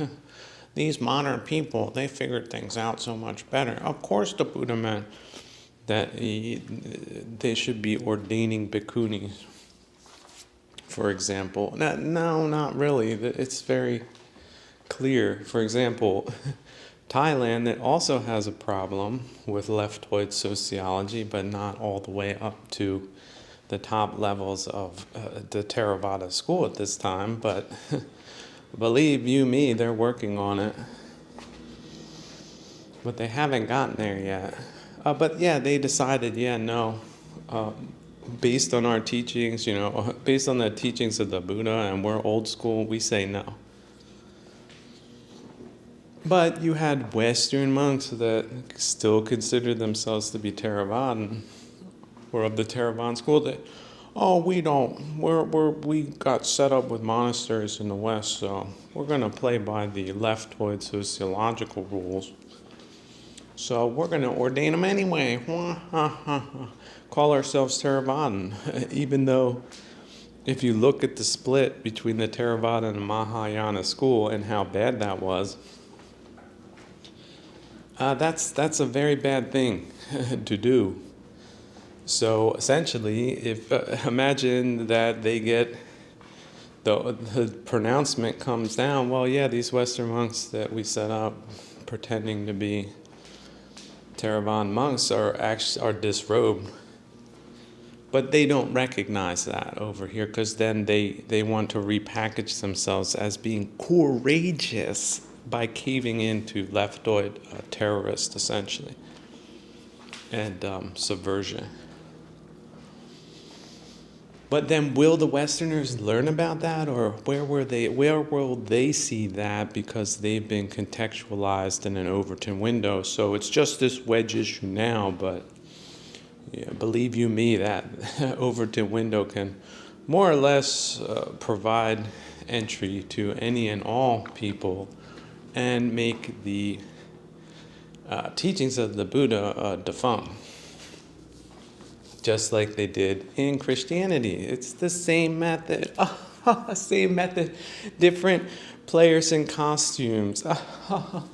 What cynical, godless people would play such games? Would it be leftoids? Of course. Playing pretend in the exotic way. So essentially, that's what they did. I won't mention what Western country it was where this happened recently, but it was an English-speaking country. And again, I don't know if Theravada school has come down and officially denounced them, but Westerners should be advised if the Thai school at this time officially denounces some Western monk claiming to be Theravada, you should respect that. Not think, oh, this person who said they're being courageous but was disavowed by the entire council there, you should not accept that. It's a 2,500 plus year old tradition, and that's the oldest school. And if they say it, then you're not it if they say you're not it. That's how it works. After 2,500 years, yeah. It's like the Pope in Rome says this is a heretic or this is not Catholic, then it isn't. Now, radical Protestants could say, well, it's still Christianity, there's a loving God, wah, wah, wah, wah. Okay, but it's not Catholic. Okay, sometimes you do need to make brand distinctions, and the Theravada brand is very good because they make distinctions like that. But people playing pretend or learned about Buddhism via Theravada school, but then flipped into leftoidism with a narrative that they're courageous, they're not Theravadans. They're something else. They're pseudo or pseudo Buddhists. And you should be very aware of that and also concerned for your spiritual well-being, among other things, because what else would they cave on? Oh, they're following the precepts, but got disavowed by the council. Okay. Yeah, sure. Right. And they do that all the time because they're such, hasty people that want to have problems with people that they trusted or trained. Oh, sure. Yeah, those are the people. Oh, yeah. Yeah, they rush to judgments like that. So, no. So like I said, in the West, Buddhism, because it's was essentially destroyed in Central Asia on the Silk Road for the West and suppressed in the West, these hucksters can distort the schools and subvert them without Westerners being aware because of that disconnect, and that's where they're playing. So is that a good thing? I say no. So does that make me a bad person? They would say so. But that's just the way they are, aren't they? It's a whole shtick that they have, and it's not just that.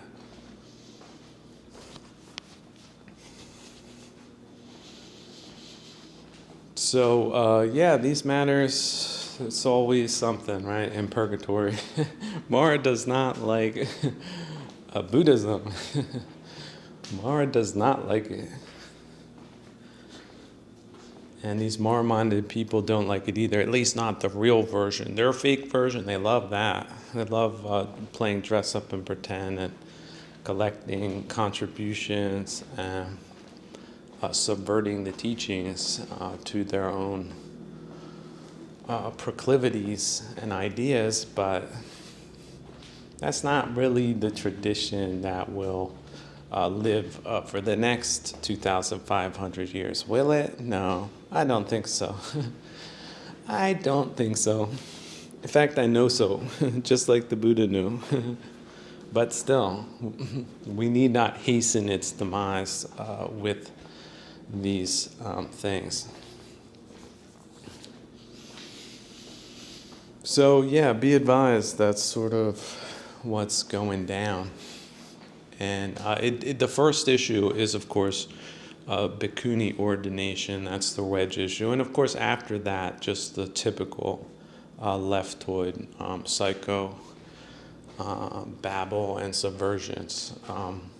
Genderism, what are you? You're anything you say you are. Okay, everyone has to accept you on that, and on and on and on and so forth, and so on. Oh, racism, oh, I can't have anybody trying to be normal. That's against good moral principles. There's only, there's this group, there's that group, but there's no group that can, recognize itself as such. Like, oh, the Thai people or the ethnic Chinese, we're not supposed to recognize them, but just, be some kind of utopianist, a genocidalist, denialist, because they say so, ist, in a tyrannical sadist kind of way. Because they say so, they get emotional, they have issues. So yeah, that is the road to destruction, people. And they have it going on in different places. Politics is another one they like to get into. The personal is the political is one of their slogans. So be advised, these are not good people. They have not been trained in good things, and they're out and about. But that's not what the practice is about. So I hope I've said my piece there. I really do hope some Western schools maintain the honorable traditions and good ties to the East and don't break them, because we know the karma, the bad karma associated with that is really hard to quantify, isn't it? So if my words came across too harsh, please reconsider that. One can be passionate about things and be misunderstood, so please forgive me 3 times. I request it. Should my words have been considered incendiary and not enlightening, please forgive my words. However, returning to the point of seeing things in a comedic way and not awfulizing them, that's another thing one can do if one doesn't overdo it and lose the point. But the point is, or sometimes we do lose the point, is if you read the Tripitaka, there were all types of extremely annoying and pesky and disturbing people that were challenging the Buddha on a regular basis. So these types of people, they're not new. They're, how can you put it? They're impudent. They are narcissistically centered, whether they admit it or not, and they have a couple of spiffy techniques, such as operating in a covert way, taking on an altruistic wrapper, and butt-in-skiing their way into groups because they're paranoid or they want narcissistic supply, and they're either in denial about it or half in the bag, half out of the bag kind of people. The pushy people, pushy. They know things better than the Buddha does or did. The Tripitaka is riddled with people like that. So nothing new under the sun. It's just these days they profess to know Buddha better than he knew himself, and know Buddhism way better than you do because they have some type of academic accreditation, possibly. Or they put in the time as a faker the whole time, just subverting the teachings, not really interested in some good parts, feeling good about themselves, socializing. This is sort of a feminine personality in a bad way, right? A gad flying about, getting in other people's business, wanting to determine how things are done, browbeat people.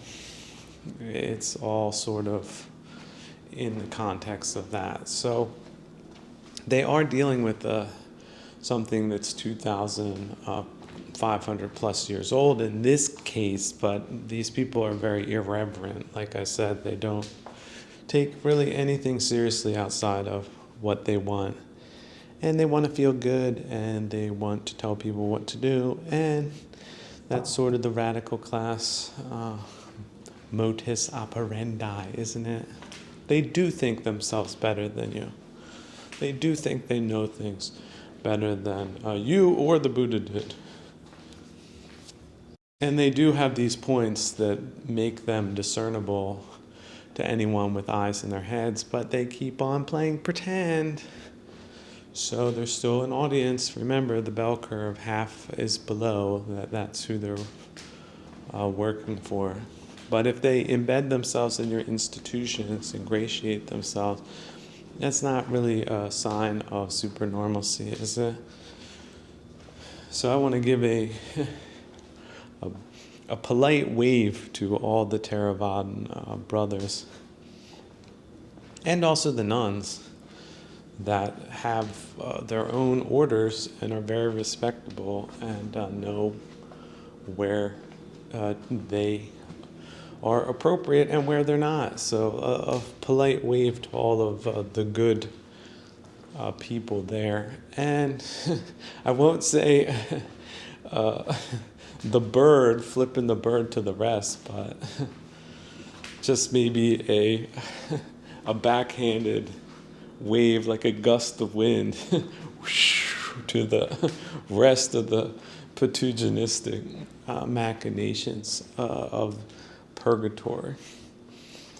So a begone, because I haven't reached enlightenment yet, so there's still, I wouldn't say attraction, there's aversion a little bit still for those kinds of characters. So,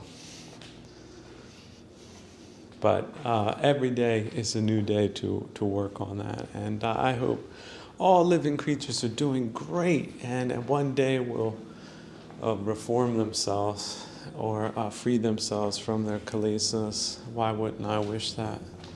Them.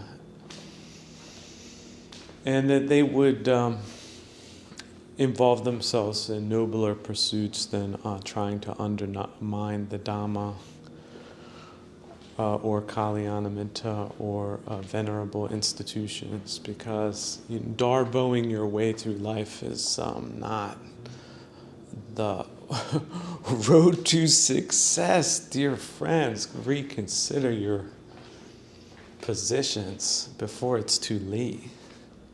Read some of those stories about the hell realms, because apparently your lackadaisical kinds of attitudes regarding these things have led you into a trap, or will lead you into a trap. So that's why I say a lot of people, they look down on the Thai for being superstitious, but I think that saved them when a lot of know-it-all Westerners didn't have that, and the results have been shockingly bad. All these people that thought they were beyond superstition. So maybe a little superstition will help you. If you're very overly convinced of your abilities, a little bit, I recommend it. But yeah, let's wish all living creatures well, even the most misguided of them, because we all know karma is automatic. So why would we wish them harm?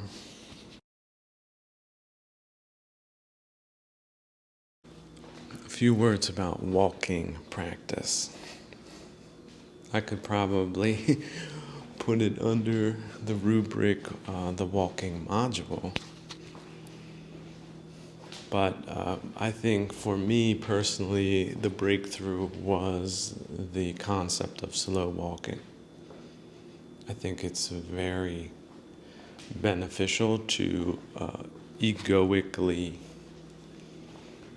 over-engaged people, which describes Westerners to a T. At this point, we've been conditioned into overactivity, which means we're off balance physically and also psychologically. We're just doing. We're not rebooting consistently to keep our operating system free of jamming, free of interference, free of sub-processes that are harmful. Slow walking. So I recommend it. So not just, how about and I think for Westerners making the transition to a more mindful life where they prioritize mental vitality, mental health, right? Not just health, vitality, okay? Mental vitality. Then 15 minutes of slow walking, because it disciplines the horse, right? The horse, the chariot, the rider, the three-brained creature. The horse, it disciplines the horse of that trifectorate. So we're not galloping, we are slow walking. And then you'll notice that how unbalanced you become.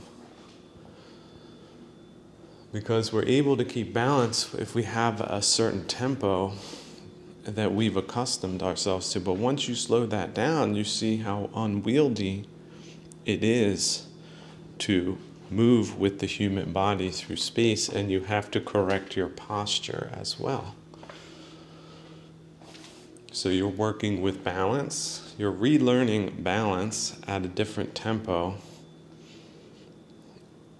while maintaining a posture. And then you'll see, why are you leaned over?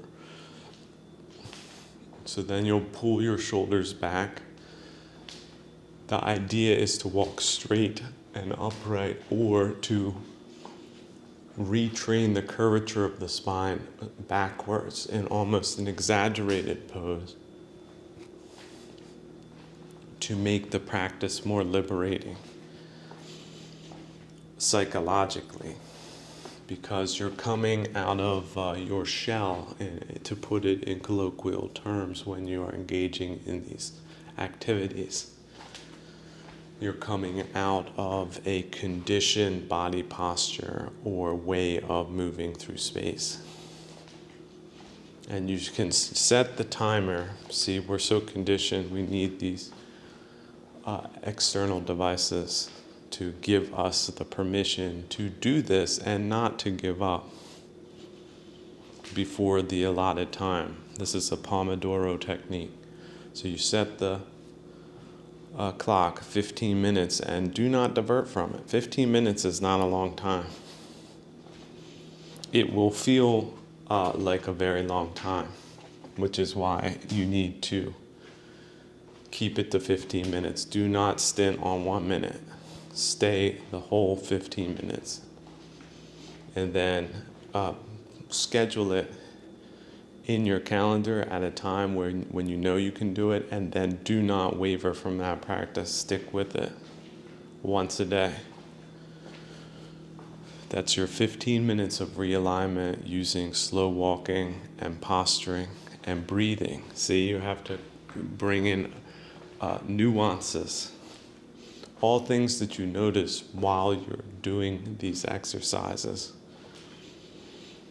Explore the nuance of and attempt to bring corrective or overcorrecting measures to them just to playfully experiment with the technique and to imbue it with even more meaningfulness incrementally as you move slowly with this process,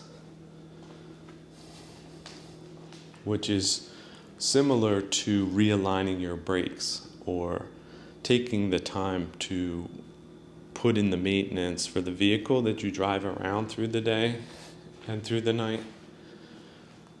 That you take that maintenance time to perhaps take the brakes off, right? Maybe one bolt is really stuck. You have to apply a special technique, but then you do that and then you apply some machinist oil to the threads and maybe you replace the bolt. But then you also replace the brake pads and then you make sure they're not squeaking kind of thing. But maybe you don't get to all of the problems in that 15-minute Pomodoro, but you address one. So one wheel has excellent brake. But the next day, the second wheel, and the third day, it takes maybe 2 days to get the third wheel, and then it takes a week to get the fourth wheel, and then you come back to the first wheel, and then you can already see that, the bolt slips right off because that machinist oil, it made that possible. In fact, it's not dirty at all. It's just a little bit of dust. But it's not like when you encountered it for the first time. So this is also the point. Don't give up hope. If you find it very difficult the first time, it becomes easier as time goes on. But the first time, it might seem to be some kind of torture technique. But it's really ridiculous to see it that way because it really is nothing. 15-minute investment of your time is absolutely nothing. But it does show what a lack of fortitude you might have, which should be disturbing to you, profoundly disturbing to you. And also, as a compassionate human being, you should not leave yourself in a condition like that. So set up the process, apply the technique, and refine over time, and you will see the results of that. You will experience the results of that. You will experience the new reality of that. Activate the slow walking module. Well, someone wrote in, how can you say things against feminism when these women were the ones that supported you the most? Thank you. I thought about that. Did they really? Or did they support themselves the most in a predictable way that essentially is just classist politics? They made themselves a class, comfortable, autonomous, conceited, unionized, hegemonized. So, look, women, as far as I'm concerned, that could be considered good and exceptional, we found them as nuns in our civilized traditions. It was understood that they had a higher spiritual role, and they were not inferior to men by a long shot. In fact, they were revered. But they were revered for things other than conceit and conspicuous consumption and or power plays and or infiltration and subversion of institutions and or the promotion of immorality. So, oops, I guess the feminists got it wrong, didn't they? So if you considered yourself one, stop doing that, okay? Then you're changed. If you really stop subscribing to that toxic ideology, then great for you. That's the point. Right? That's the whole point of what I say. I would love, just like people addicted to fentanyl, that they would stop taking it. But finally, whether they do or don't does not affect me in the least.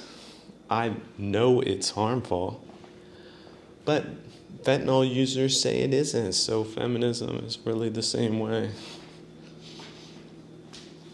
Comfortable and conceited. I come back often to the Garden of Eden. Let's think about the snake again, how low it is to the ground and how pliable. And what snakes do.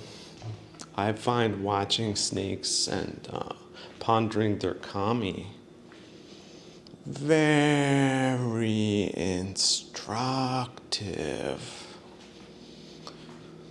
Very instructive. I like how they slowly smell with their forked tongues. They can taste odors.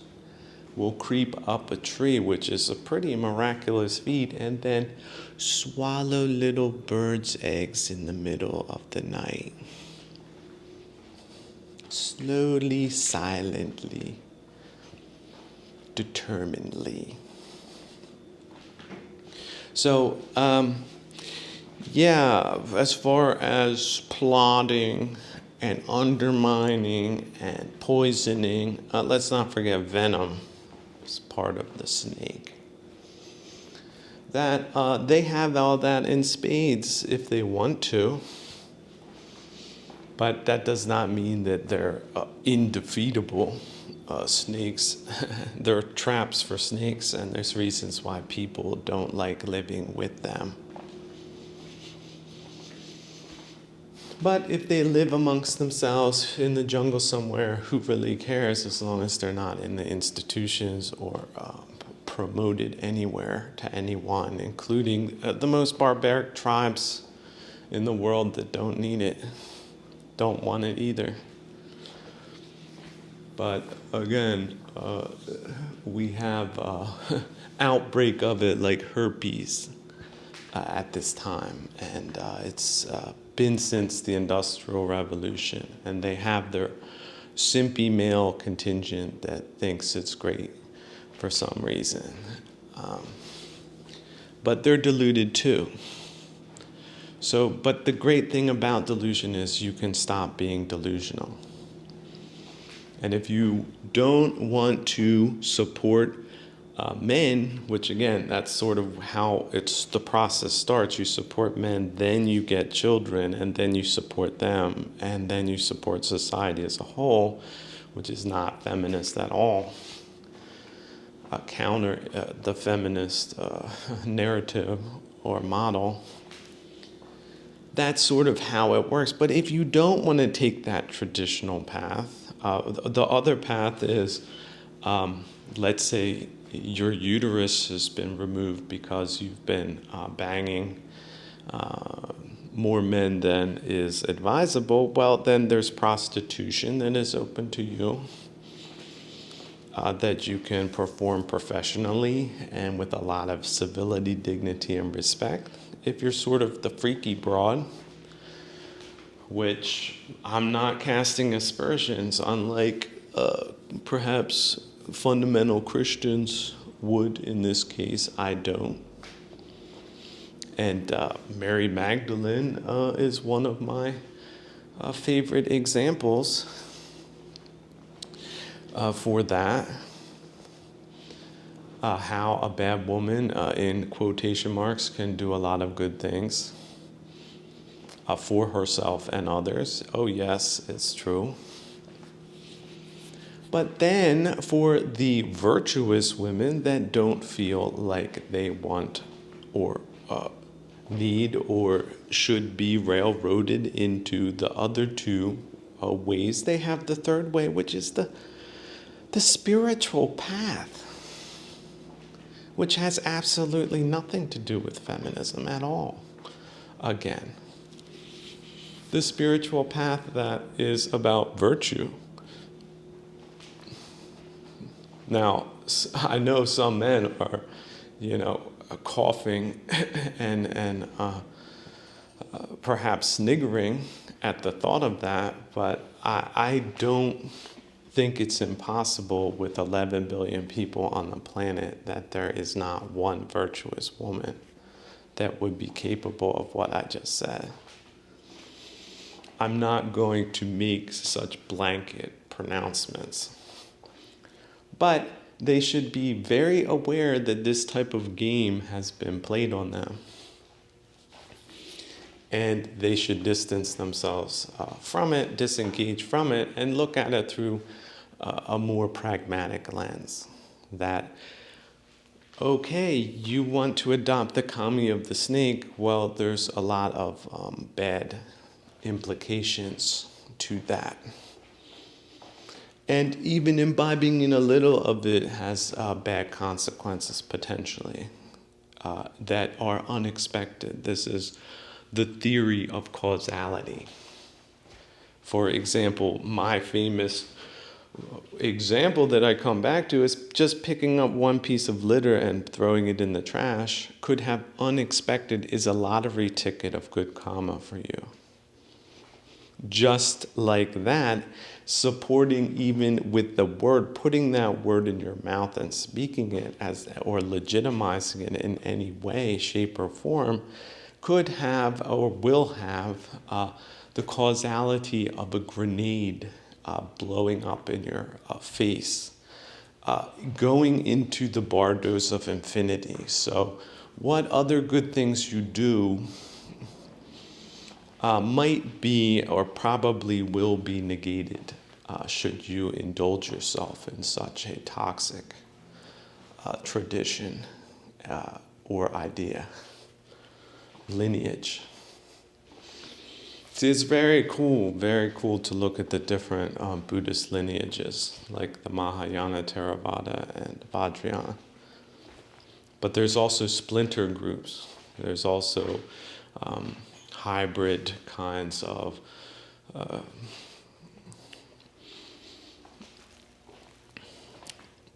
schools where there's more Taoism or Confucianism or even Manichaeism or Zen schools. And it's all very fascinating. But those lineages, it all comes back to the Buddha, which is a very good lineage. But some of them did go in wrong ways by adopting new ideas that weren't good in the end. But feminism, it has a it's like saying that a radioactive leak is the beginning of what you think is good. There's nothing, it didn't start off good. It didn't get good, and it's not good now. So what would be the point of propagating it unless you're deluded in the extreme? Peoples that adopt it die out. And it's predictable. But conceit makes that debatable to these people, the classes essentially that have the luxury of free riding in the systems that host them parasitically for bad reasons. They've been put there and supported by bad interests.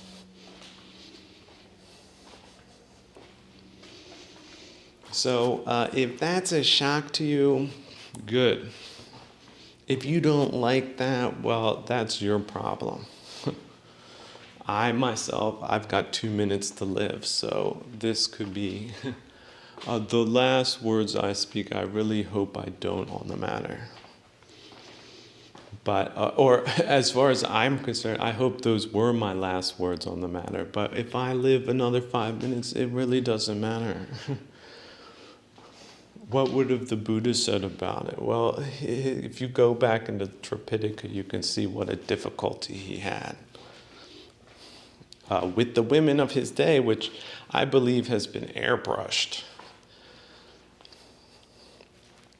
But if you just get the fundamentals of his life, you can, and have a little life experience under your belt, you can connect the dots about how helpful they were in general to his practice, or human insight in general going through time, back and forth.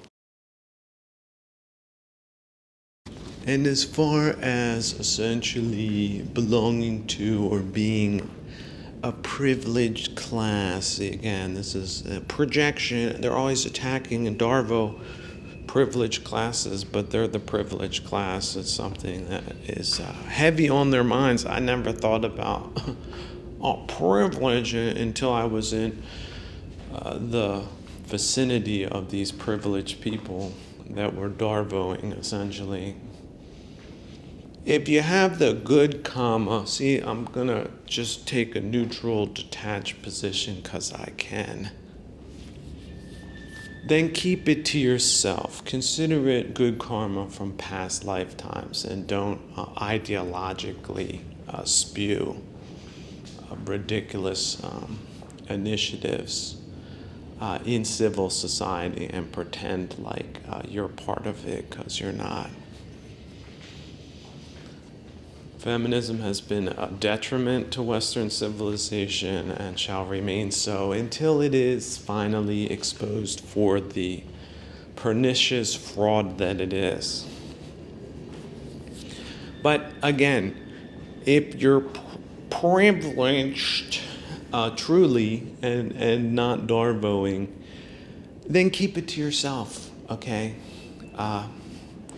Be glad that you had that position again, and don't turn it into anything more than that. Don't put on those worldview glasses that have been so conveniently provided to you by terrible people going back to the bad times of the later stages of the Industrial Revolution. It's not very appropriate.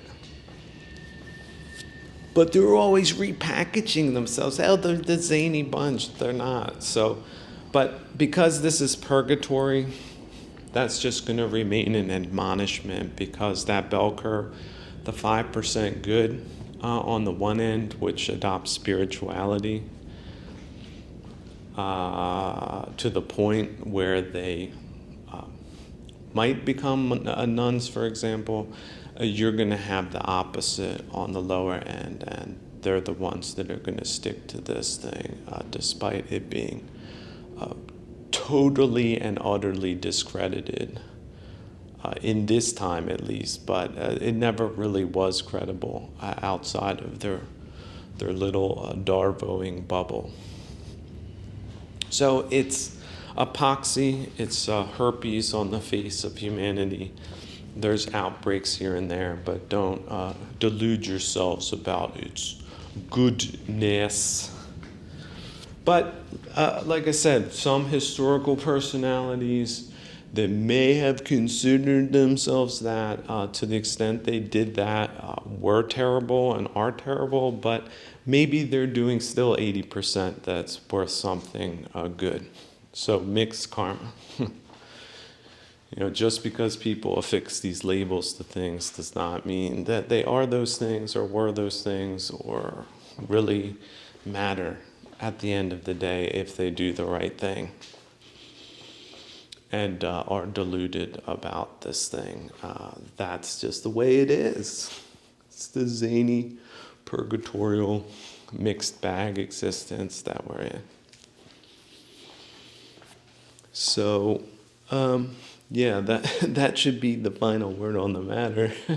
But sometimes it just keeps popping up in unexpected places, especially institutionally at this time, which is just awful that you have so-called smart people that are still falling for this crap.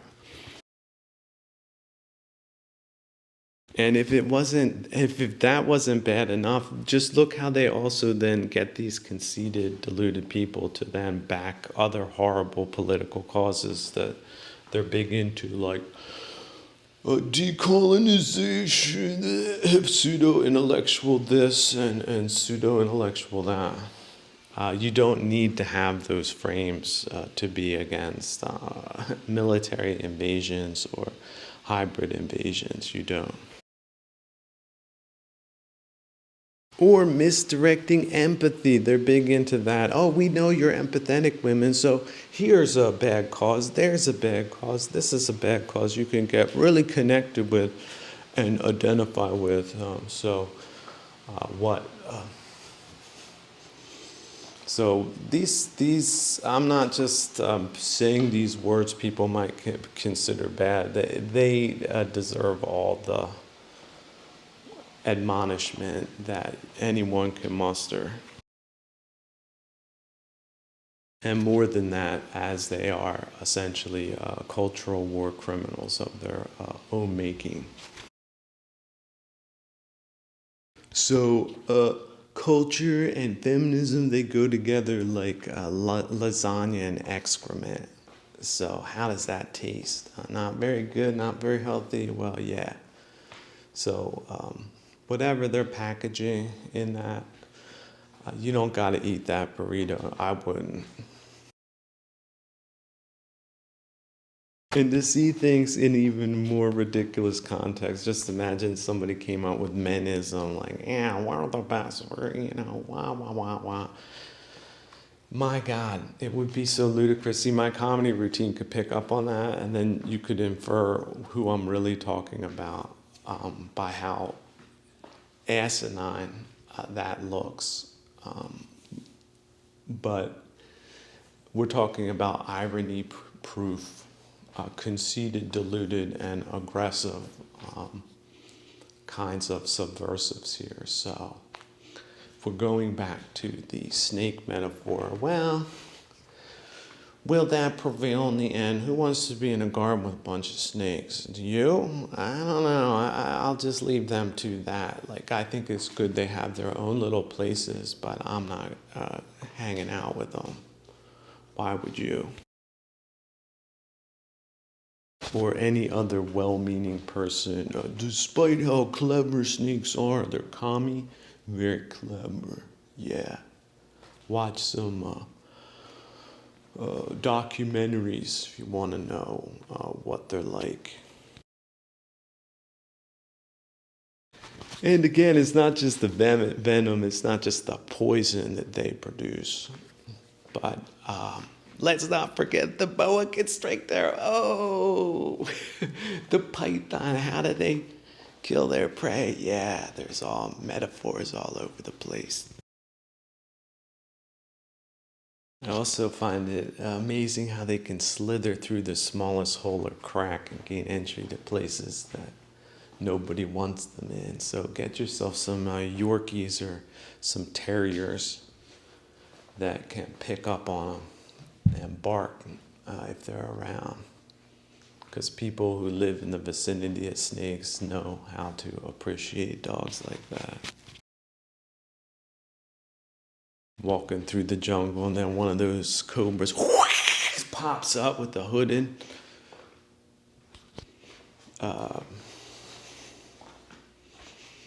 grimace, and you grab it by the head real quick, not the tail.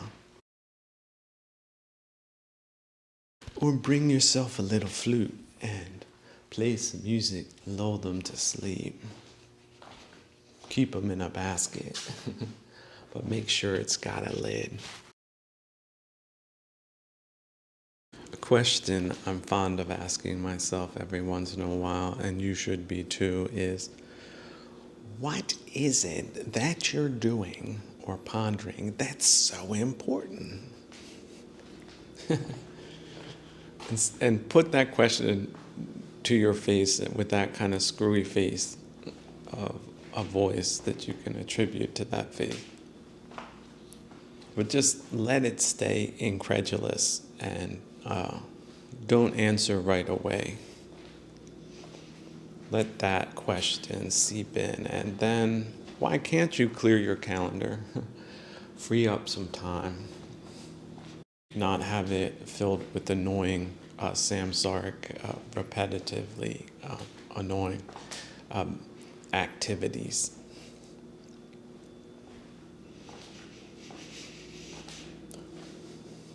What's so radical about that idea?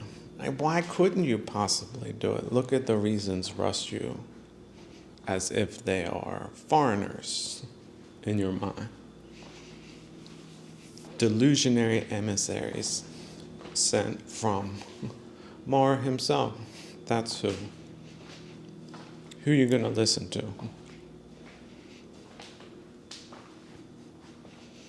Well, some people, no question, they have no leeway. They have automatic reflexes. They're stuck. They're blind. They're enfeebled. They're conditioned. They're locked and loaded. That's it. But others, just as you now that you can see yourself doing things differently, even if it's incrementally, with directionality, you can let another process happen, such as loosening up, freeing things up, clearing things out, redesigning things with no ill will at all. Quite the contrary. Vital gratitude, just authentic to the core, just seeping through everything, every waking moment of your consciousness, even when you're not conscious of it. Connecting with that instead of this worldliness. 3 times worldly, 3 times what? 5? Oh, all blocked up. Totalitarianism, totalitarian worldliness. That really is a biatch, ain't it? Your mind is locked like that.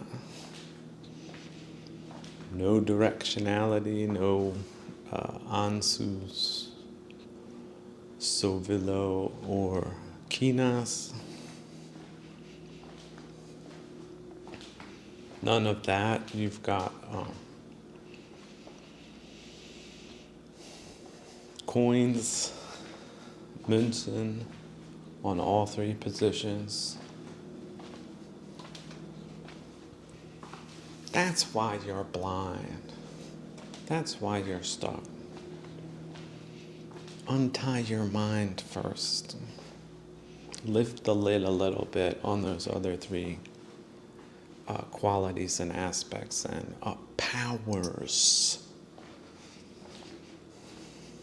including the power of insight, of incandescent brightness, inspiration, satori, awareness.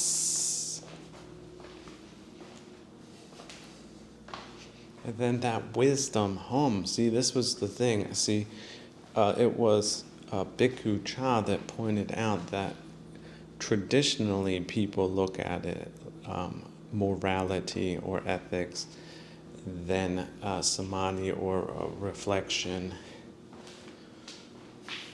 or peaceful repose, and then wisdom or wisdom. But he said You know, the supernormal way is seeing that no, you need to have wisdom home to see the importance of the first thing first, virtue, to pursue it in the first place. And I thought to myself, zing, he hit it again. See, he looked at it from a different way. There's something that precedes commitment to the path or the process, and that thing we can call wisdom home. That connects. See, they're all interconnected. It's a circle. So is it going this way? Is it GO2 or is it GO3? It's still the same circle. It's still 3.82. It's still pi, right? Plus 3 or times 3.82. That's why the math is correct.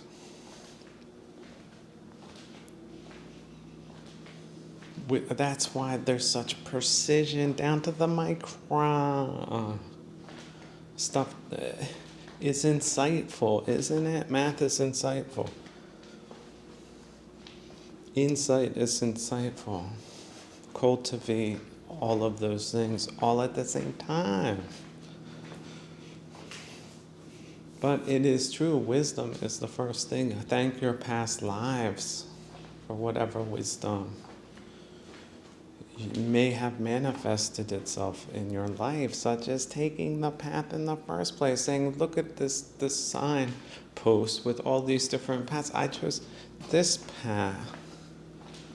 Just halfway I went on that path. I started that path. That's wise. That's wisdom. Even as a dumb person. Wise maybe 5 minutes, just 5 minutes a day. Wise.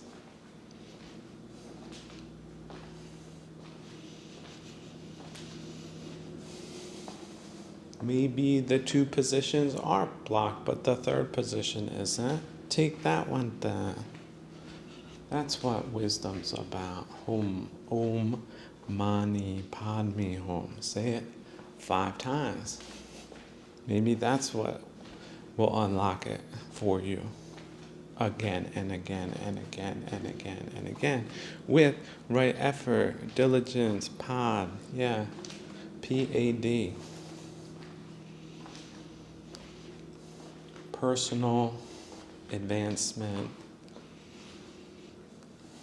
directionality.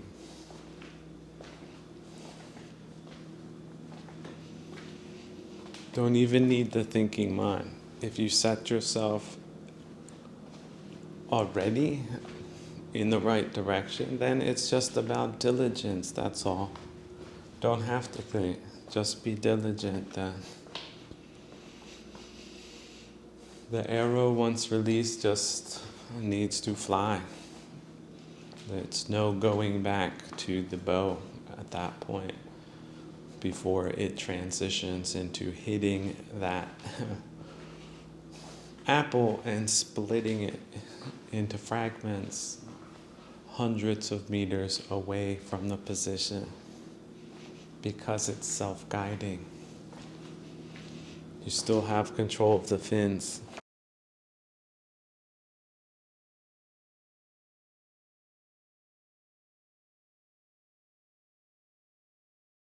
Someone wrote in, it was like, you criticize the critical mind, but I notice a critical mind. How do you remedy this? Question, sir. Thank you.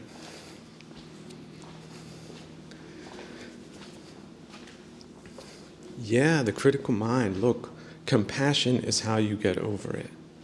Because three-brained creatures, they are known to have this. OSHA has already defined these mind poisons in their list of contents. What is it? The safety service sheet or something like that? The SGA, So keep it out of the workplace first, but yeah, keep it out of your personal lives, people. That's where I'm coming from. You see, I never was corporate, but then corporations said, hey, this man, if we only had a couple of those, well, that's you. I'm not going to be there. You're on the job. Where you are, that's your micro environment. So cut everything else out that is jamming you up. Everything. What happened at the birthday party when you were 9 years old and didn't get your way? We can add these things up, man. It's just your variables. Everyone on this planet, everyone, the grandmother, yes, her, yes. The grandfather, look at his face if he's made it this long. Has he suffered? Did he have variables, do you think? He just skated through life on a skateboard with perfectly lubricated bearings on those new cherry red soft rubber wheels? That mechanism, that axle that just kept delivering that smooth ride. So that brings me back to gear. Hey man, don't get too much gear, but the gear you got, make sure it's useful and make sure it does work and make sure it is redundant and keep it with you, which is also a subset of mindfulness. Oh, I haven't lost my car keys for years because I developed a system, right, that sort of attaches to maybe a belt loop. And it's extendable, and it's also anti-theft. But your whole pant leg would have to be ripped off because the hook also doesn't snap, and the ring it's held on is also unbreakable by normal means, right? We don't want to over-spec it, but we don't want to under-spec it. Actually, aluminum works well in that application. It's a miraculous alloy, not just because it has a certain amount of hardness and wearability, but it doesn't corrode and it's lightweight and it's machinable. So wow, that's a whole lot of goodness in one thing, which allows a whole lot of good things to happen from it when you cultivate that subset of the world that is so brilliant, that is so life-affirming, that is so accurate. We're talking about the mentality of precision, the mentality of exactness. And you can't get that if you're violating OSHA principles and bringing greed, ill will, or delusion into the workplace. Now, most people, they're just focused on the aversionary part, but you need to add all those other things too. When you get in a position of authority, don't get greedy. Think of the people at the bottom where you started out. And don't overdo it, but don't underdo the support. And some people will go bad, some people won't. Life is a marathon, so you do the good thing, and that will come back to you. That's the long-term strategy. The short-term prisoner's dilemma, it only makes sense in the short term. Long-term, it doesn't, especially if the numbers add up. So look, that's my Nobel Prize winning contribution to game theory. The ethical component that it was missing up until right now. That's why I got gold. In a parallel universe where that might never happen, or even if it does, what does it matter after the fact? I am so very honored, ladies and gentlemen, that just 5 people somewhere in some remote, different place of this country had perhaps 5 my moments of less aggravation because of my dedicated effort to reach them.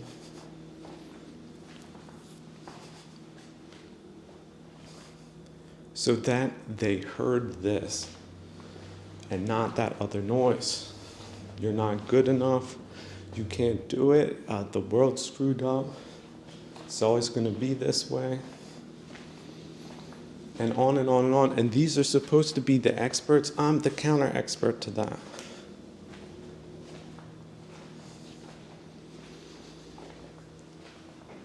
And that is why when someone comes to an airport and shows up, there's someone there. Maybe there's several people, maybe there's a crowd of people there. But it doesn't need to be that way. That's not efficient. Who would require that? Did Siddhartha Gautama, Bhikkhu Gautama, require that for him to practice? And to exercise dana, dear ladies and gentlemen, brothers and sisters, dana makes you rich. It's counterintuitive, but it's true. Rich in psychological terms where it matters most. You're not a hungry ghost. It rhymes. You have humor. You have cheer. You have bliss. You have metta. In overabundance. Essentially, that's the definition of the benefits of the practice, but it goes hand in hand because there's no agency that's cashing your checks that you're dependent on. It's you printing satisfaction inherently and naturally and unhindered because of those three Osha psychological principles that I mentioned. So, look, great. I'd say it's a bare minimum that you have that at the workplace. But if you can extend it to your personal life, you will have benefits there as well. And essentially, my focus is there because I'm already there. But that doesn't mean you're there, but that means you can get there. But it's not going to be straightforward. It's not a straight line. It's a zigzag. It's a up and down. It's a left and right. It's changing forms and conditions and your variables, and that's it with pure neutrality. The doctor has spoken. There, you have your diagnosis. What do you do with that? Because only you can work with that. If you have compassion first and add wisdom and dedication and patience. A lot of people missing that. Compassion and patience together, almost undiscernible or indiscernible in the West at this time. It's social structures, it's efficiency-based materialist thinking. Those two things are absent. But you can't really expect them socially. You have to generate them internally. So if your locus is outside of yourself in a materialist, buffoonist kind of perspectionist, conditionist way, then the trick is to bumble around in a washing machine of different purification practices so that you can reorient yourself fresh and clean once you exit the Nigredo phase. And do not carry with you traumatic injuries, and i.e. bad karma, bad ways of seeing things and doing things. Then you're going to be fine going into the bardos. At least that's the theory. See, I admit it. I'm not a charlatan. What can I know? In my head, it's a couple of thimbles full. Don't believe it just because I said it. If it doesn't make sense for you, maybe you're seeing it wrong. Maybe it has to seep in. Maybe, again, that compassion and patience and dedication over years and years and years and years. Only then does the practice of cultivation pay off in, let's say, overabundance. But the practice itself sustains itself even if it's just one rice ball a day. for days on end in the jungle or forest or a desert or any other natural place unscarred by man.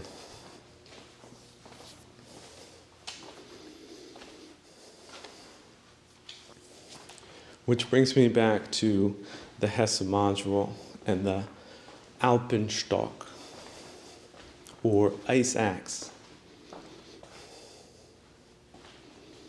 a symbol associated with me for its symbolic value. That it not just can save the life of the practitioner, but also the lives of his fellow climbers. And it has. Read up on that. So, but coming back to the social aspect, the social aspect is secondary. Should you remove the kilesas as often and as quickly and as efficiently and as managedly as you can, and if you apply right directionality to cultivation, first with compassion and patience and dedication and wisdom, then over time you shall see favorable results, but it is solely dependent on you and your right effort, despite your wrong efforts, as a three-brain creature that is fallible in their desires, their aversions, in their conceptions of self, their angerings, irritations, desirings, wants, needs, so on and so forth. That's why they're all running to the psychologist and throwing themselves on the floor and banging their hands and feet on the ground, because they don't have those things under control, nor do they know how to, nor have they applied right practice. And so how, in their abject ignorance, where they're essentially running around with mental diapers on that are irritating them, can they ever be healthy and vital if they do not address those a priori issues, such as their concept of self and its wants and aversions, and the delusional rationalities that glue that ball of wax together in the form of kilesa-forming misperceptions and wrong efforts?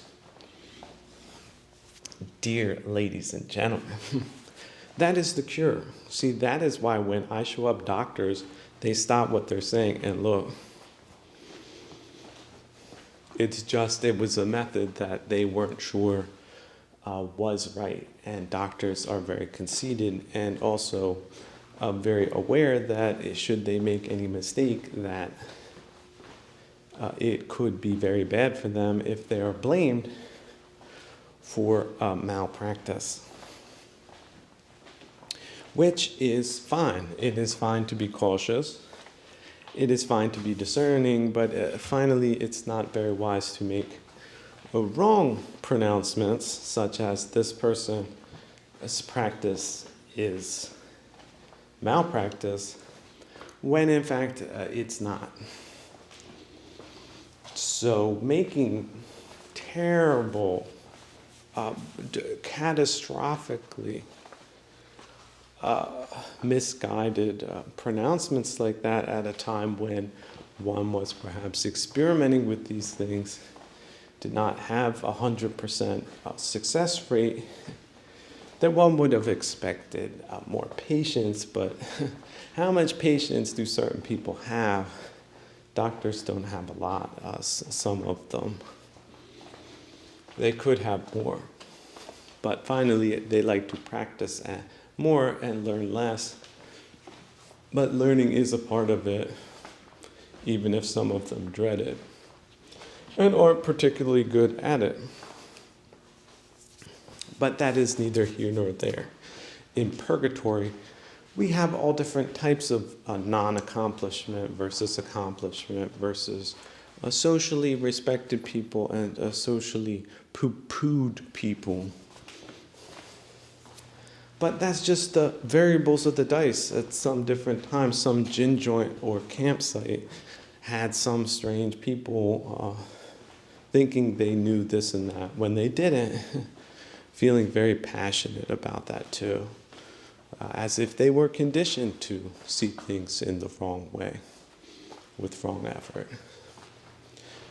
But surely such historical things have happened in places where terrorism, sociological terrorism, and misinformation, and bullying, and sadistic, tyrannical sadism are just very prevalent in bad times. But the good thing about the Hesse module is he saw that in his time very closely, very acutely, and very surprisingly so. He was very shocked and disappointed on a profound level that most Patuginas could not even come close to comprehending how disappointed he was.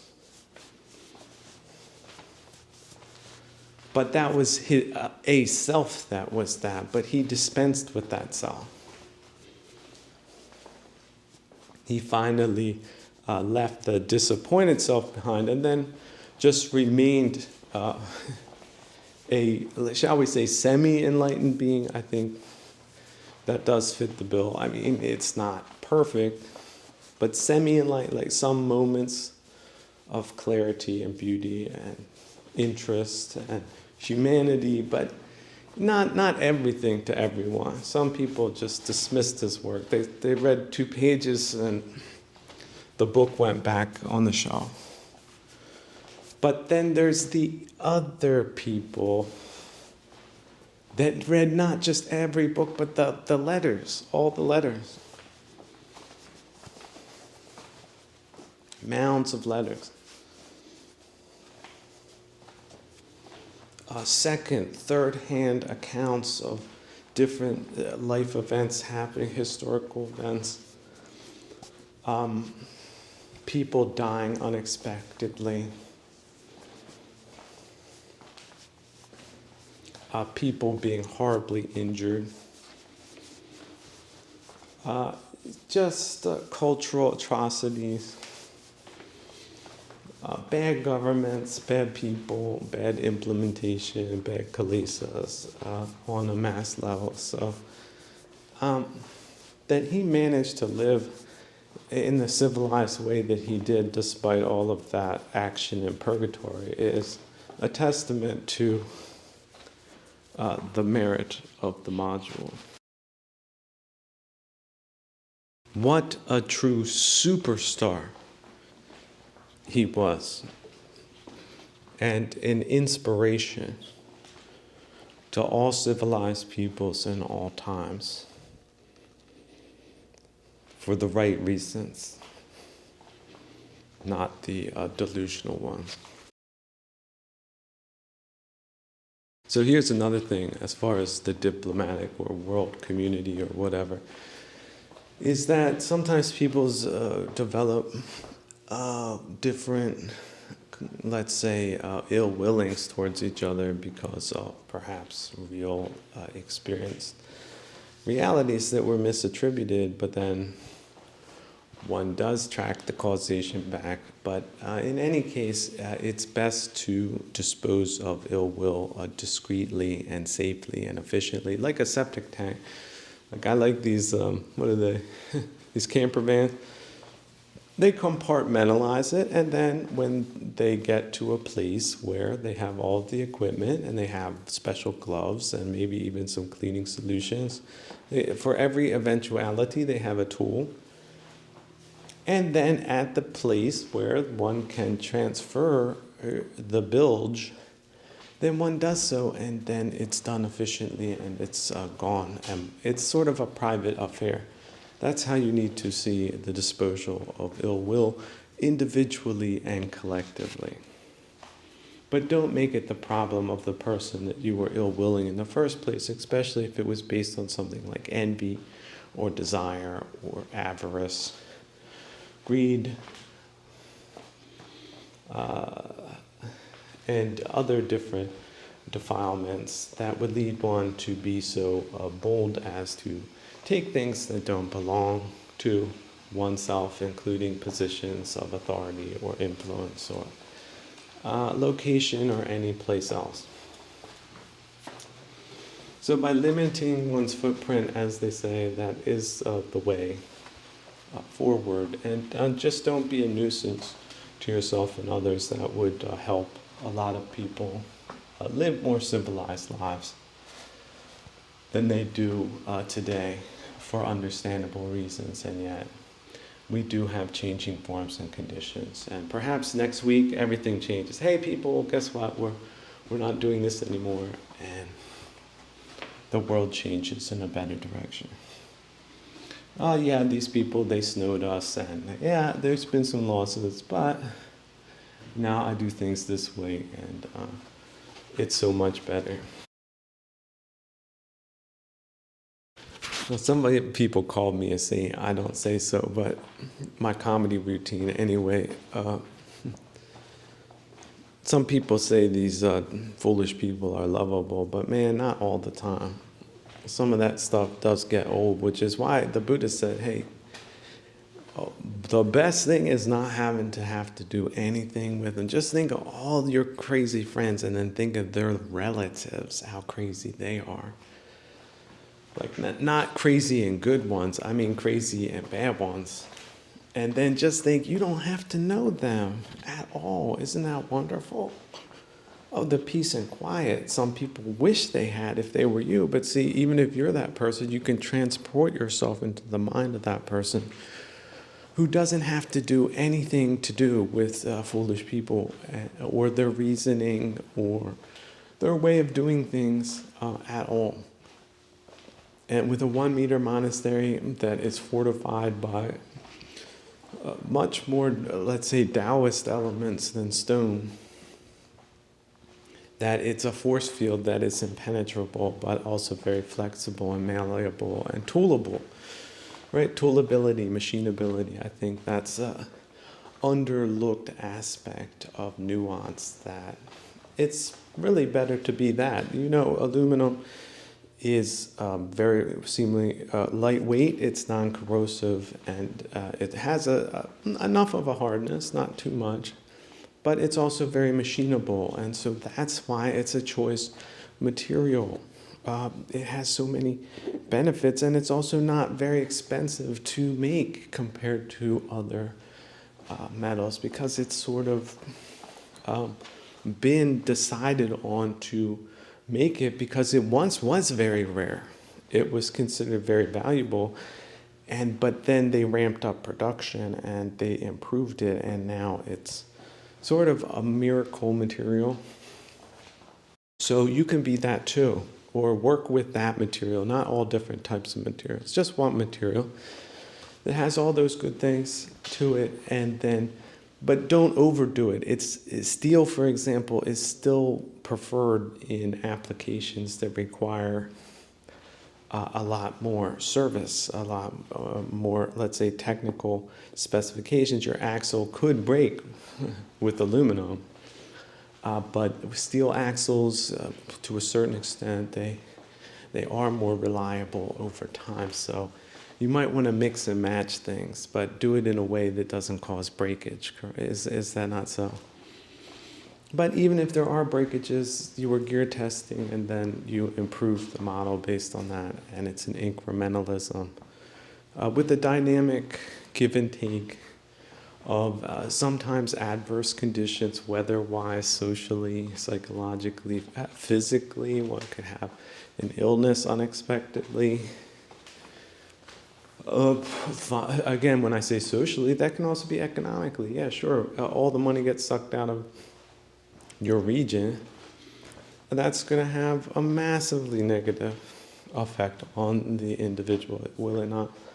Versus the opposite, hey, everyone's making more money, things are looking better all at the same time. Who wants to live during times of prosperity, and who wants to live during times of austerity? Can I see a raise of hands? Where are the three brain creatures here? Oh, there they are. Oh, yeah, waving like crazy.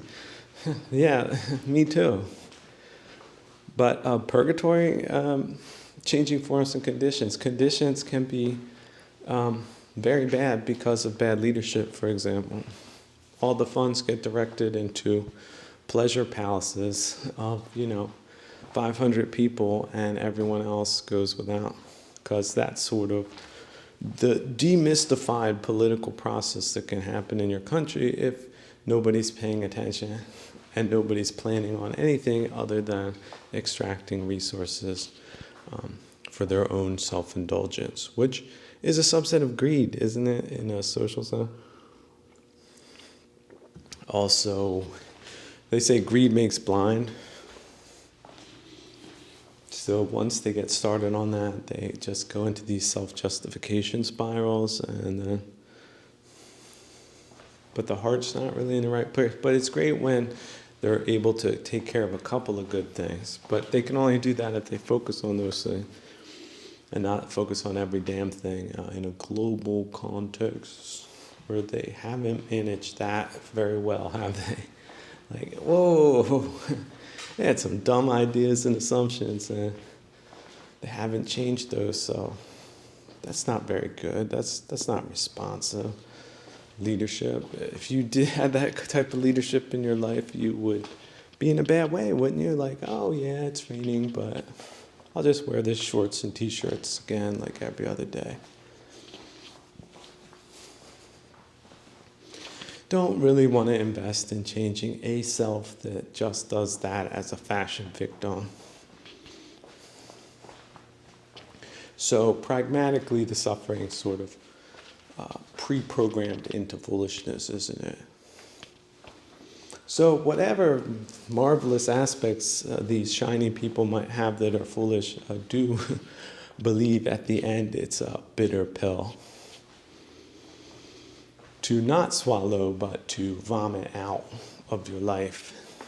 And then don't think about those things or that person, but do think about yourself compassionately and patiently so that you can also get out of any kind of validation machine that may be misguided, because we have misguided social trends and also very foolish people that have made their cases, but they weren't good cases. And why weren't they good cases? Not because they weren't persuasive, they were that, but the causality behind them were terrible. But delusional or delusionality can kick in at that point, and they deny, attack, flip. Are those good people? No. Can you recognize them? Yes. Should you do it yourself? No. Can you catch yourself doing it? Yes. Can you stop doing it? Yes. Are you a better person then? Yes. How do we know? Well, the effects long term are good because people don't despise you, and you don't despise yourself. So that ill will, it's not in the equation. So just consider that if it's neutrally categorized as mind poison and you're producing it yourself, what are you doing to yourself? Is that compassionate? Wait, stop. Why are you not being compassionate to yourself? See, that's when you get into these sub-processes. So confront it, stop it, let it go. Reflect on it. Why does this thing trigger me? What is it triggering? And then look at that, and then you see more. This is a misperception. You can see it 1,000 different ways. I lost this person, but now other people are in the game play. The position's open, but it doesn't need to be filled. It's only filled with appropriate things, good things, not bad things. No, I have Tupperware. I like that I can see through it. There's nothing in there. There's no garbage. It's clean. It's ready for purpose. And the day I use it is the day it will be fulfilling its function in a very, with very high fidelity, because I chose it for that purpose. I also maintained it in a certain state of usability, and I had it around because it was light enough. And it turns out that type of thing, it does keep your food separate from your other junk and getting it squished or moldy or contaminated. And because eating is so important, especially if you're traveling, it turns out that something as innocuous as that possibly saved my life.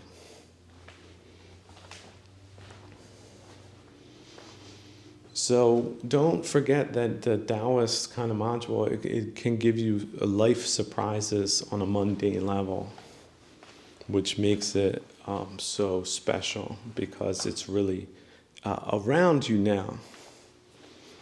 It's within your power now to reclaim your directionality towards beneficial things that don't have negative causality or ideological capturist, bullying, tyrannical elements to them.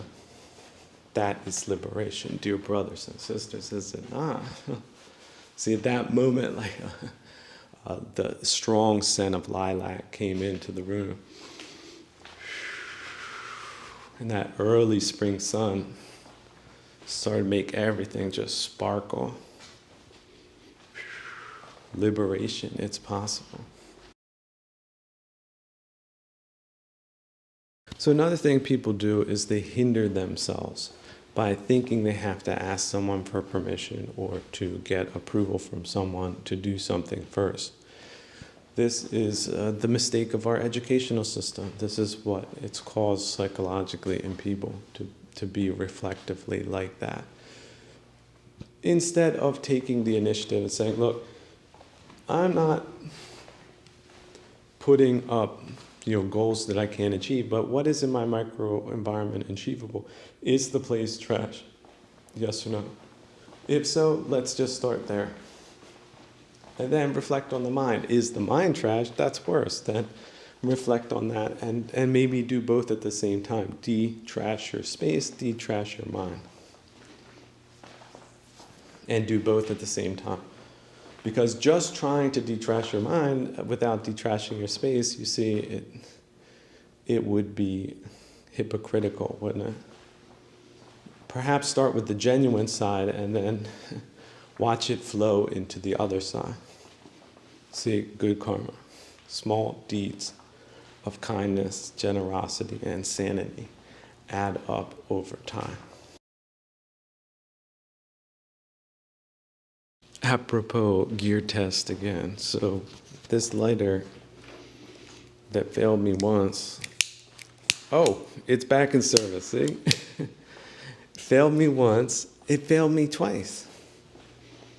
But just as I was playing with it again, it clicked on. You see that? It's that click ignition. But see, gear testing, it's temperamental. That's the thing. When you needed it in the middle of the night, having that play where you think, well, there's only a quarter of fluid left in the tank anyway, and now I've got this. Good thing I have my backup, but still. And then the next day, it's not working. It took a vacation of functionality.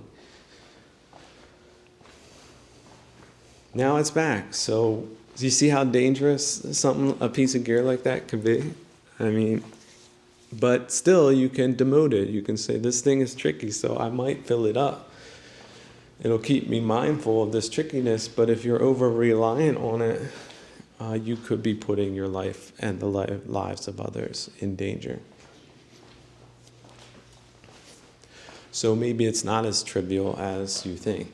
So that's sort of, you've already made a note in your mind, you flagged it as something in need of an upgrade, but what? it had the good attributes of the three jets, right, of the blue flame.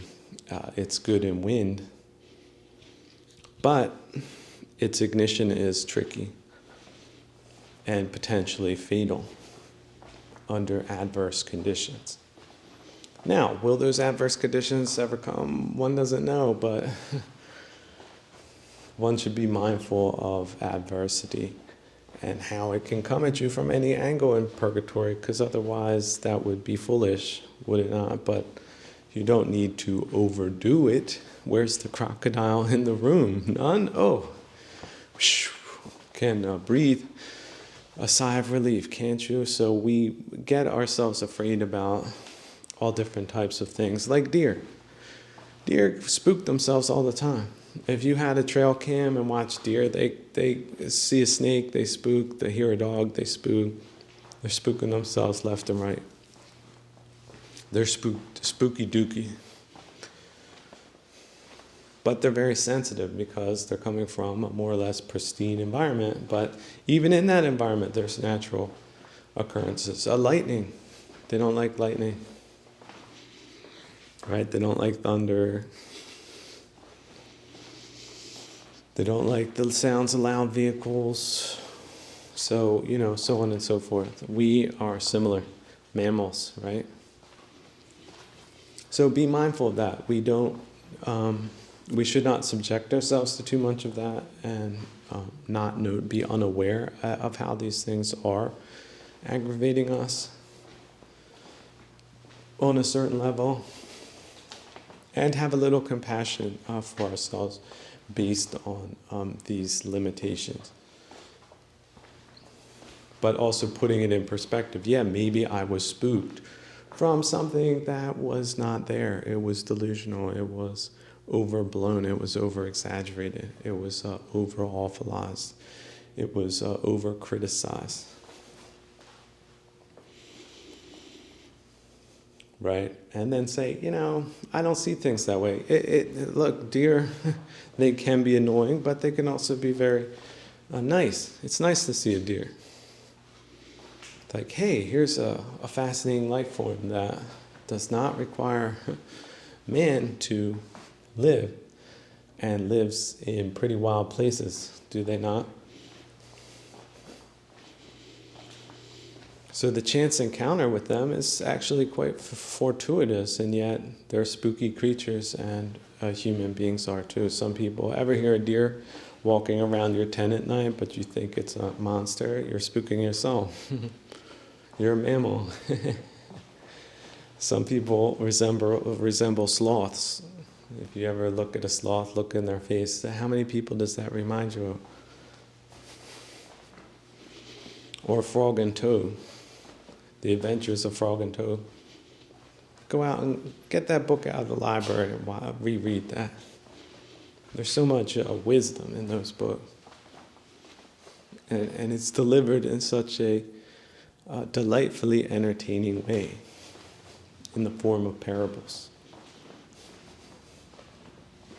So keep getting out of that self. Stop over-awfulizing variables. Stop blowing things out of proportion, and be content with the day by day, my moment by my moment. And if it's free of aggravation and foolishness, that is the accomplishment. That is the moment to stop and to praise God and all of his saints and all of his teachers for bringing you to a place like that on a regular basis, where you have meticulously Zen gardened your micro environments, but not in a rigid way, in a flexible, dynamic way. There's another saying that you might have heard. Oftentimes it's said flippantly, reflectively, but it's a really good mantra, and it is keep a positive attitude. It really is. Say that 3 times a day when you're doing your breathing exercise. Keep a positive attitude. That does not mean overly optimistic. That does not mean unrealistic. That does not mean comparing what you want versus what you have. Don't ever do that. But reflecting on what is a positive attitude and how can I maintain it, like a vehicle that has to get me through all different types of terrain, like an all-terrain vehicle. See, in Arctic conditions, they have these little machines. They're almost like bobsled pullers.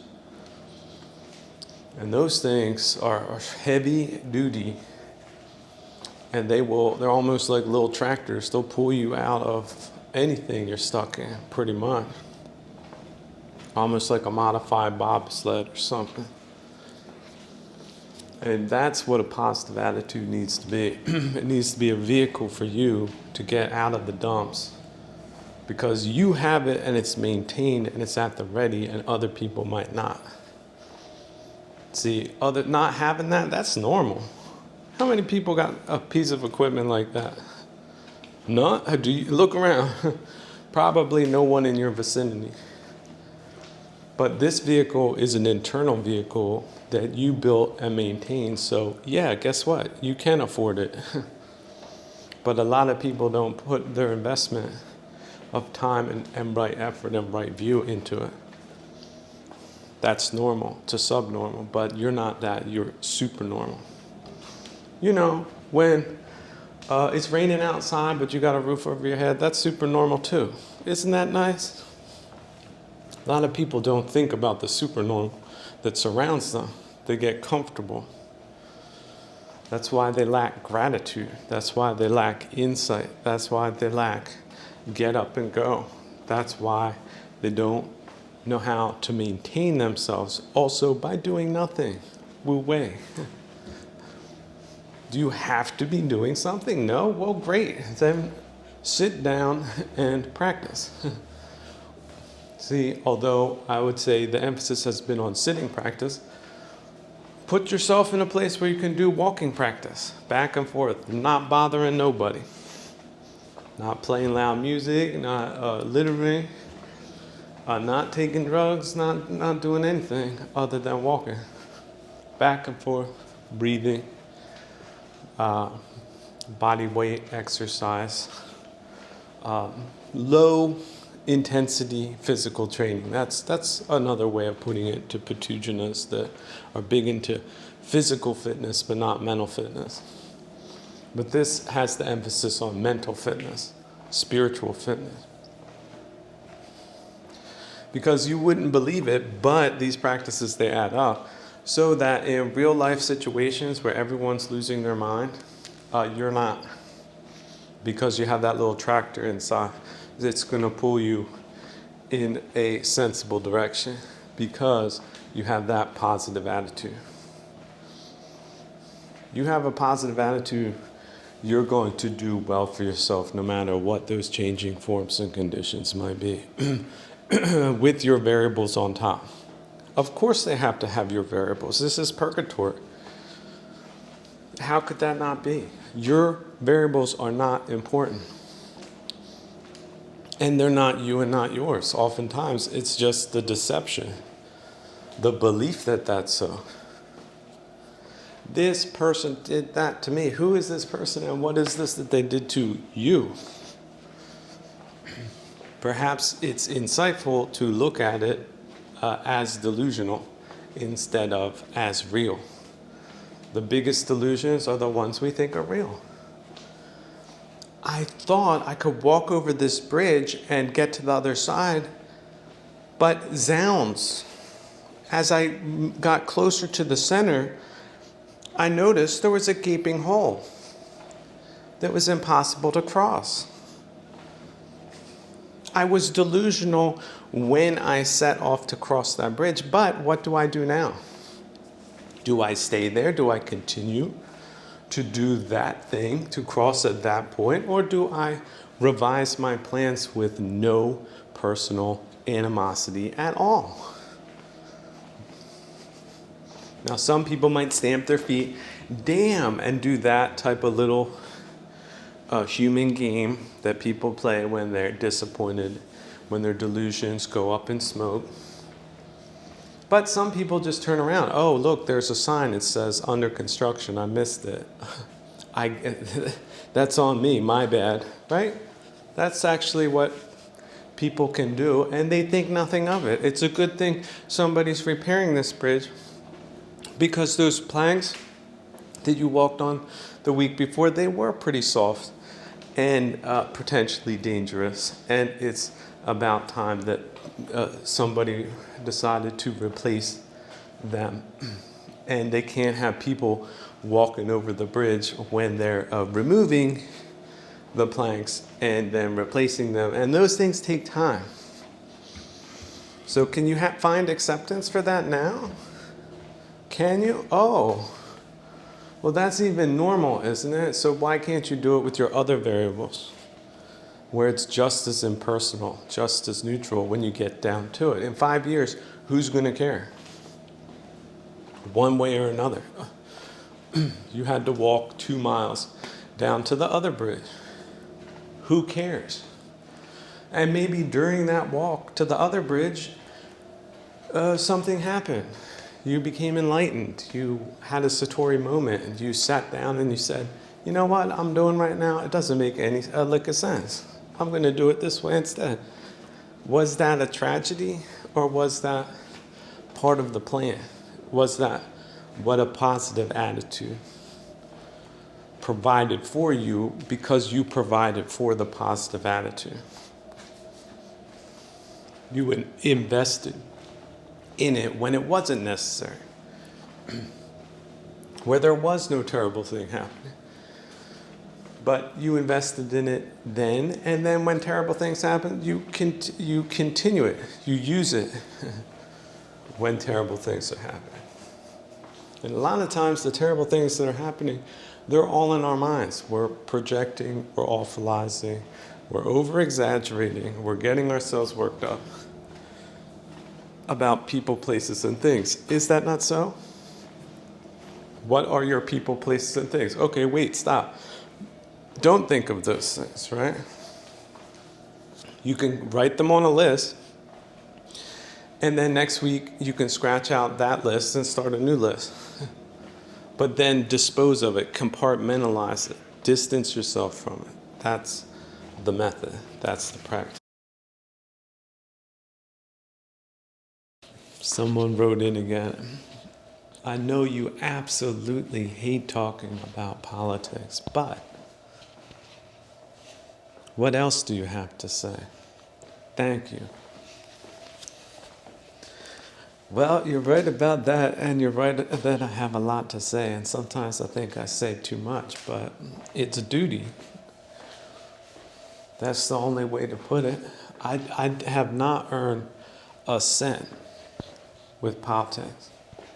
In fact, all I have is experienced a lot of opposition, at least overt opposition. The smart people, the silent majority, they stay silent, but yeah, they nod their heads and clap from afar. I don't hear it, but I understand that they do see me as a champion of the truth.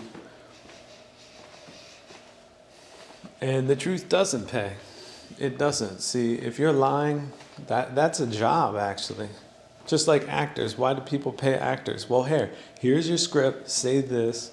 Act like this. No, not that way, this way. Take, right? It's a job. They don't feel that way when they wake up in the morning, that they have to play Lady Macbeth the way I want her to be played. That's why she gets paid as an actress. She's not the real thing. Even Rita Hayworth, she was not the real thing. That's not her real name.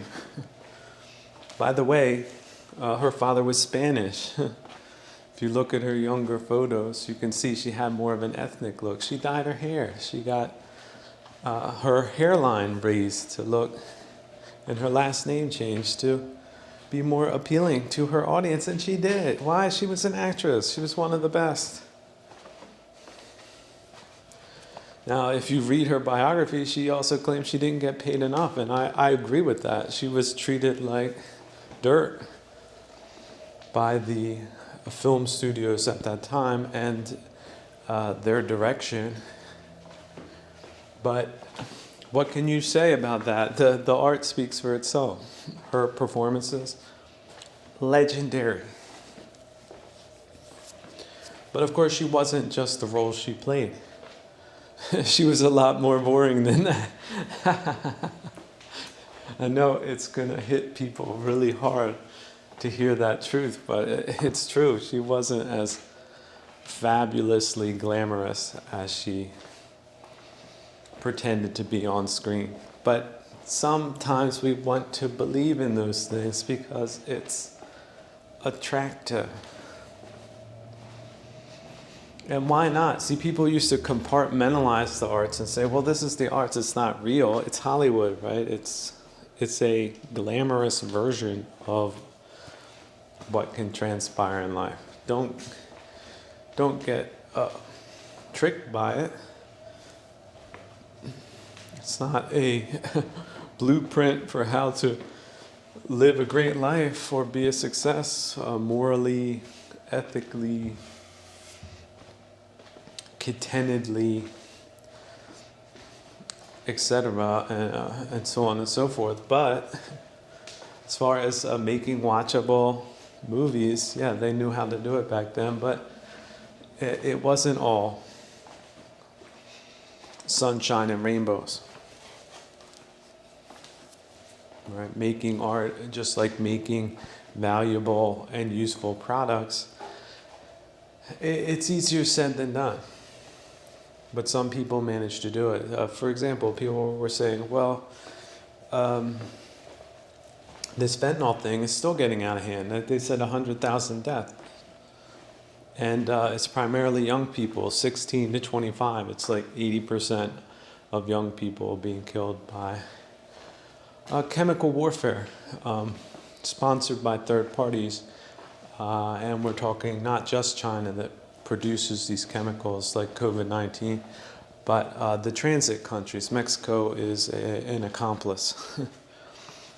Just like if you rob a bank and there's the gunman who shoots all these people, like the movie, was it Heat? Yeah, watch that movie with Robert De Niro now. He's a POS, right? But he can act. And the movie Heat, yeah, they go in. It's just going to be a clean operation, right? Take the money, show some guns. Everybody gets away, and what happens? Well, somebody starts blasting. People start dying. And then the Stoogie Doogie dude, as the getaway man, he was just supposed to be driving the car. Well, after a massacre happens, what happens to the driver? Does he get arrested and charged with it? What do they call that? As an accomplice to a massacre? Does he get put behind bars? Yes or no? So if you're a third-party country, a transit country that's facilitating a massive war crime, then you are an accomplice. You're in on it. You're a profiteer. You are, at best, criminally negligent, but that's still criminally negligent. There's no way out of that. Oh no, officer, I was just standing, I had the car idling in front of the bank, and these horrible men jumped in, and I drove them to a getaway location. And yeah, bang, guilty, next, right? So that's the other thing. If you consider human trafficking for warlike aims, which is not just what Mexico's been involved with for a long time, it's always depicted in economic terms. Oh, these poor migrants are just trying to get jobs, but there's warlike implications to what they did there, not just economic ones. So see, that's the disinformation side of the fifth column that managed to just keep putting that situation in those terms as a humanitarian economic situation when in fact it was a warlike act. And then if you extend that to Canada, then you see, well, what kind of neighbors do we have? Two hostile neighbors engaging in warlike activities. With a third warlike activity nation that is, building the world's largest navy, threatening the Philippines, right? Not abiding by internationally established maritime law and funding proxies like the junta in Burma, or what else did they do in the past? Vietnam and North Korea too. So do they have a track record, and who's been sending them all that money? Economic people? Is that it? Is that their cover story? So yeah, how long can you lie to the public until it finally becomes historically clear what type of ruse has been played on the American people? Now, Trump has been elected. He hasn't been assassinated. They tried 2-3 times, probably more. His first couple of weeks seems he's coming strong out of the gate, but we'll see. Possibly a tick higher than just dealing with the fallout of these things would be to declare war on countries that have committed acts of war. That would be a step higher, wouldn't it? Like a adequate response to warlike actions. Like, why wouldn't you recognize warlike actions as being in a state of war? What's the point of trading with people that just killed 100,000 people and will not stop what they're doing, even though they've been caught red-handed? If that's not an act of war, I don't know what is. What else? How else does it need to look? Do people need more theatrical things happening, like bombs falling? Apparently. And then you have to think, who are these information lobbying groups that have accepted money from warlike parties, essentially laundered drug money, massacre money, took that money to represent their interests in economic light? Oh, look, prices will go up if we do something to reverse the situation. Who thinks like that? Like, if you're in a war, like, who thinks about the price of butter? Like, well, look, the price of butter has gone up. This is a catastrophe. No, the catastrophe is that you're in a state of war. And the bigger catastrophe is not recognizing that or acting appropriately, such as, oh, they're shooting and we're not shooting back. Because that's not how conflicts are resolved. Like, oh, we'll just continue to get shot at here and continue to incite them to shoot more because we're not shooting back. It's more like they shoot one, you shoot two back, so they don't shoot one. You see? That's how peace can be reestablished. But not by rolling over, and weak, simpy dim, gooberish people, they don't get that. Masochistic people, they don't understand that principle. So, but yeah, leadership should never be that kind of person. And nor should thought leaders, think tank people, journalists, academicians. I know that word means the reverse of what it should mean today, but that was by design. You can't have these levels of disinformation without a flipped academic class, the expert class that knows things. so much better. Like, women, they're actually not women. What? Man, they can be whatever they want to be, baby. What? Oh man, what a ride we've been on.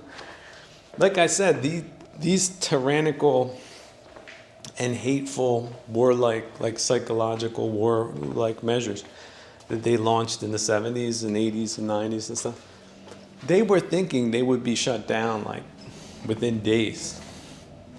They are flabbergasted that it's been on the ride. They have been laughing their asses off. But we get to be snowed and then bullied by the tyrannical sadists. I'm offended, crowd. Who said I can't invade this public space and make a nuisance of myself as a subversive? Who said that? I've got a team of lawyers with deep pockets from laundered drug money that is going to represent me. I got some flip politicians in my pocket. Who said that? Wah! Let that happen. These tyrants, they rolled themselves to sleep, laugh, crying. That was perpetrated in my time. But see, just like jokes, that some can get old, especially bad jokes. And so we're witnessing that. Also, alternative histories of all kinds, especially of malcontent groups, per a anti-cohesion and anti-morale model straight out of a war book. Like what would be the crappiest versions of history, and then foisting that off on the public for years with no adequate response, no legal response at all. So yeah, it's sort of understandable that people could lose faith in their institutions if that happens, no? Why aren't they taking some marketing courses, or some market studies? Like, hey, the voters think this, but why? No, they're not that far along.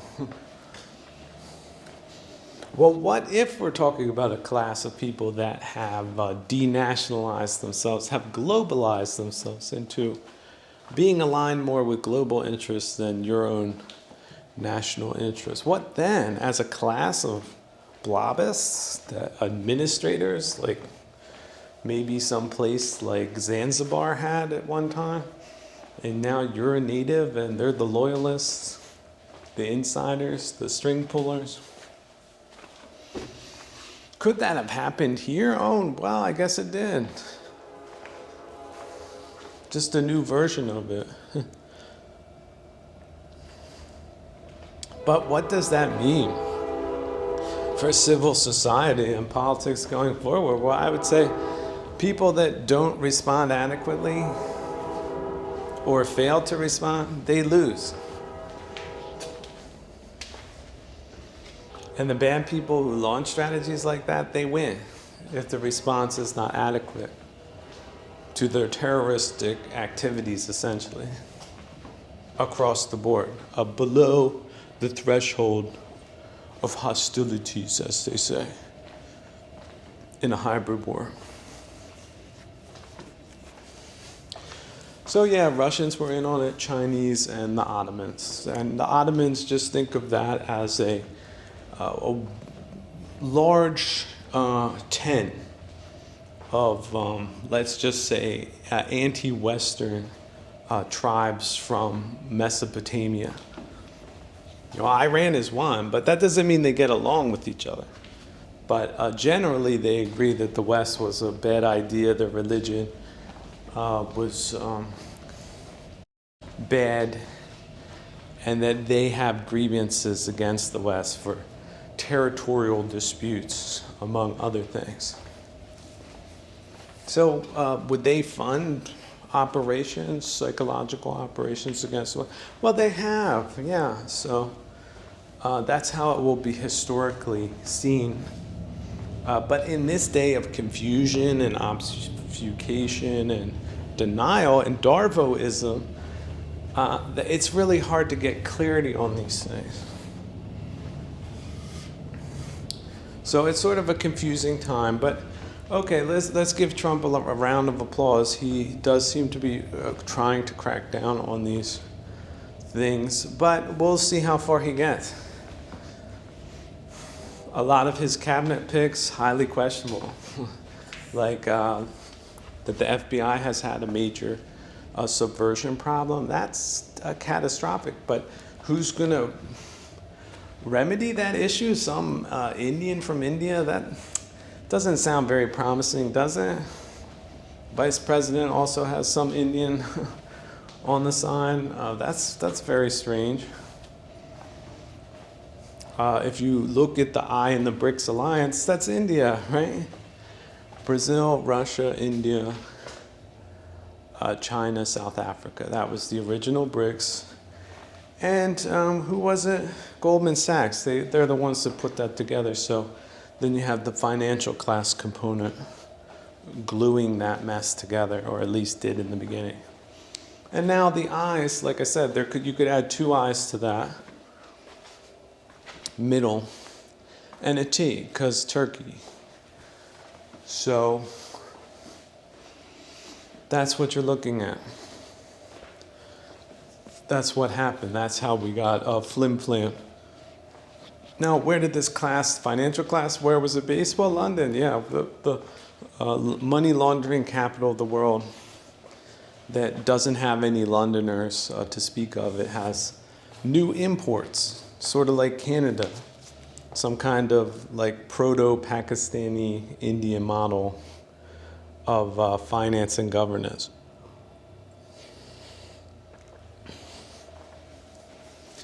With just a couple of, they speak English, that's about it.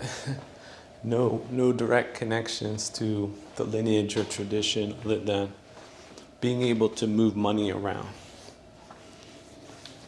So then who did they connect with? Well, I guess we're talking New York and Wall Street. And then what else on top of that? Canada and Mexico. So we'll see how it pans out. But it's certainly, like I said, if Trump declared war tomorrow, it should not be surprising to anyone. And that means, Mexico, Canada, UK would have to be reconsidered. Russia is openly at war with the United States. And Western Europe, whatever remains of it. They're partnered with Turkey and India and China. So there you go. You can look into your news agencies and your journalists and see how far along they are on realizing that. And then, of course, fifth column activities. These universities that are leftist and flip, they're domestic terrorists, essentially.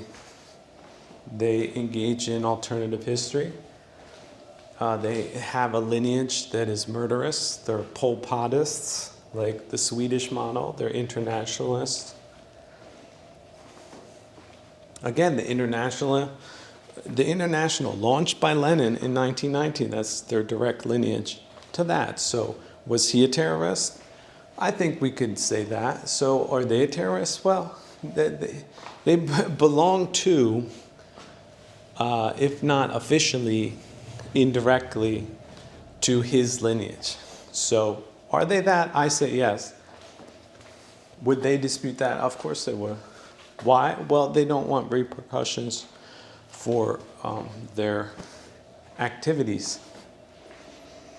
Just like the serial killer does not want to be put into jail, doesn't want any consequences, would like to continue doing what he or she likes to do. And per the malignant narcissist model, rule breaking. Well, I think it's good you have these rules, but for me, I do it this way because I can get away with it. That's the type of personality that is attracted to tyrannical sadism, i.e. leftoidism. The you must wear a mask ists because we say so. Oh, and our friend that launched this, they're actually ahead of us in solving this problem. And we need to send them money right away so they can send us some masks that don't work. And we get a cut on it, either directly or via our investments in pharmaceutical companies that we knew in advance would cash in on this via government contracts. Because it's a catastrophe, everybody could die. Obviously, billions need to be spent.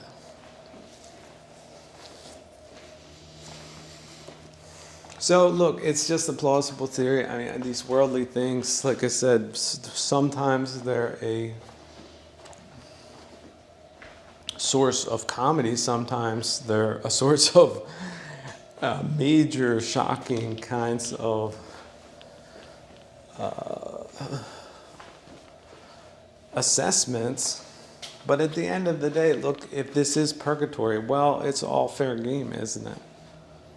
I do believe in karma and causality, and although a lot of good people were very seriously injured by these things, the people who perpetrate these things, they are not going to come out ahead. No matter what, even if they die rich as Lyndon B. Johnson and his, Agent Orange stocks and his connections to Globos. As rich as he was when he died, where he is now, that's open to supernatural conjecture, isn't it? How well he lived as a dog like that. Who can even imagine that would be something worth having that isn't completely diluted? So, belief in causality, that will keep you from making the mistakes they did. So, see it within the context of Plutarch's Lives, just modern day version of it. And as far as the political science of the 20th century, how you could boil it down, you could just say it was a time period of propaganda, snowing the public, and delivering genocide. And not just the United States. I mean, I think of Russia as the number one. A country that had unbelievably rich country. Also lots of good people there. Straight down the crapper. Thanks to, 10,000 people. And lying the whole time about a workers' paradise. So, another leftoidist legacy that they think democracy should emulate. Pseudo-democracy, pseudo-politics, pseudo-intellectuals, they sort of all go hand in hand so that the money game and the class, the grimy class can continue to grime. The cost of them doing business. So, pretty tragic. So what can you do? Well, do the best you can under the circumstances. But don't throw your lens too far. Don't over-focus on the bad things. Don't be distracted by the big issues. Keep coming back to the micro environment, to the breath. Right? Leave everything behind. Because nothing of this world will you take with you into the next bardo other than your spiritual purity and resilience. Your ascendancy versus descendancy versus delusion, greed, ill will. Right? or desire.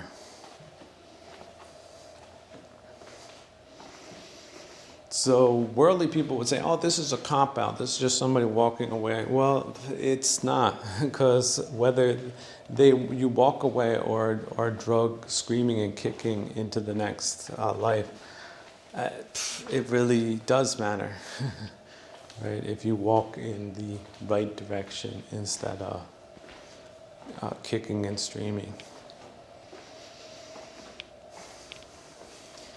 Like, what did they have to show for it in the end? Vanity, right? All is vanity. That's also in the Bible, isn't it? Vanity, vanity. All is vanity.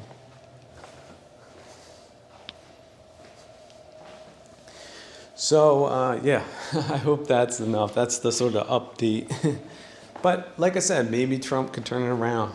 But like I said, not declaring war, although you have warlike parties snowing us now for a very long time with, again, inexcusable consequences, might not be enough. And then what's after him? His vice president is a piece of dirt, pretty much. Like I said, a lot of his cabinet picks, highly questionable. This Musk is questionable. These libertarians are fake opposition. Oh, let the free market figure this out. Yeah, that never worked. Hasn't worked. They launched it in the 80s. It has never worked anywhere. What they do is privatize whatever, was nationalized, and then they apply their grimy Wall Street management practices and principles to it, right down to a corporate governance that is toxic in the extreme. Oh yeah, we need open immigration, all these visas, blah, blah, blah, blah. Yeah, shuffling people, human trafficking, anti-national, financial focus. Does that sound grimy to you? It does to me. So they're fake opposition to socialists, the last conformists of the Leninist model, the international model. So the sellouts of the internationalist model. So they're grimy. Libertarians are grimy. So where does that leave your opposition? Well, hey, hashtag mobilize. That's right. Third way. Don't just accept what they're offering. They mess the situation up. They don't have the solutions for it. And they don't want to go away. But they also don't want to be militarily invaded, so they're sort of stuck in a catch-22 position of the loser of the prisoner's dilemma, the short-term profiteer, the long-term loser, because they're going to get it from all sides.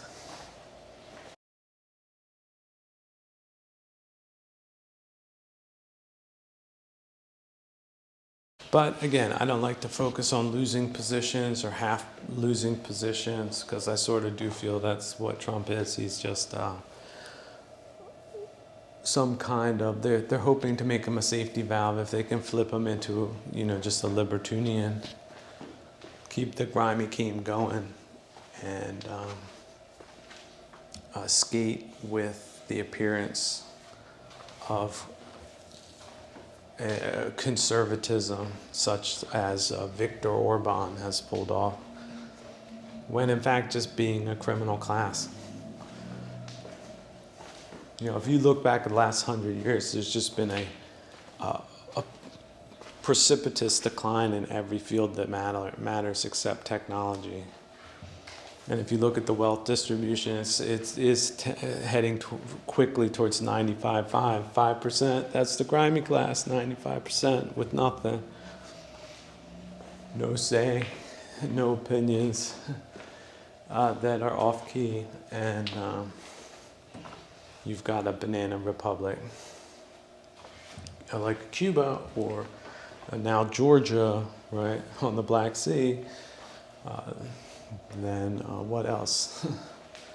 The West Eastern version. These are wealth guarding blobists. Materialist, atheist, cynical to the core. Sort of inspired by devilish motives. That's it. Everything for them. Maybe something for the people that support them and nothing for anyone else.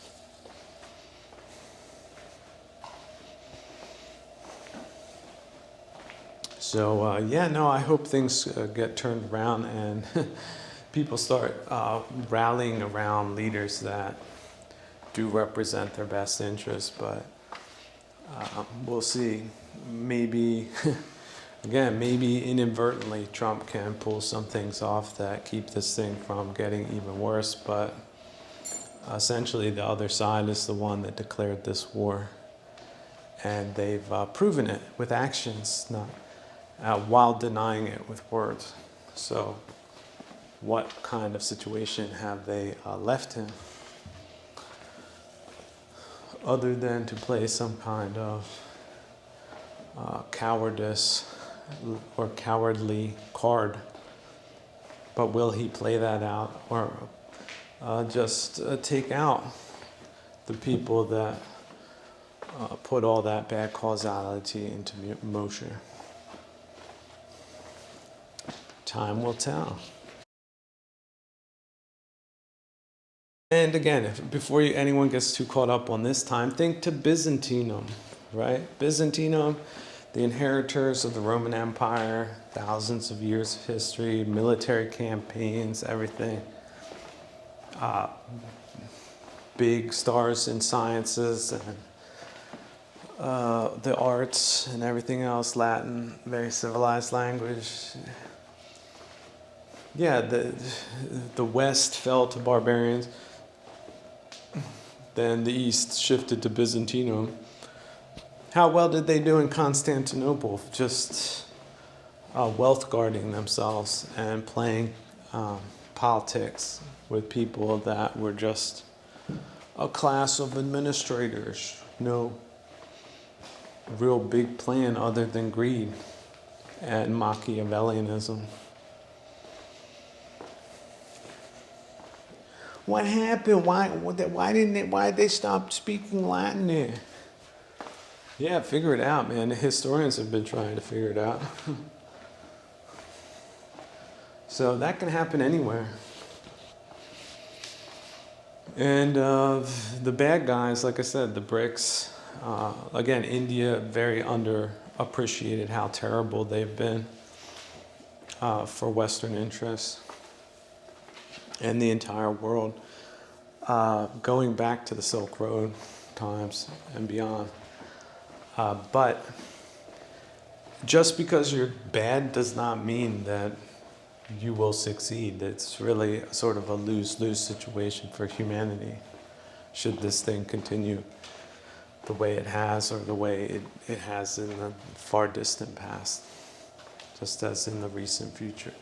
It was a damn shame that the Byzantine Empire fell apart, just like it was that the Roman Empire fell apart.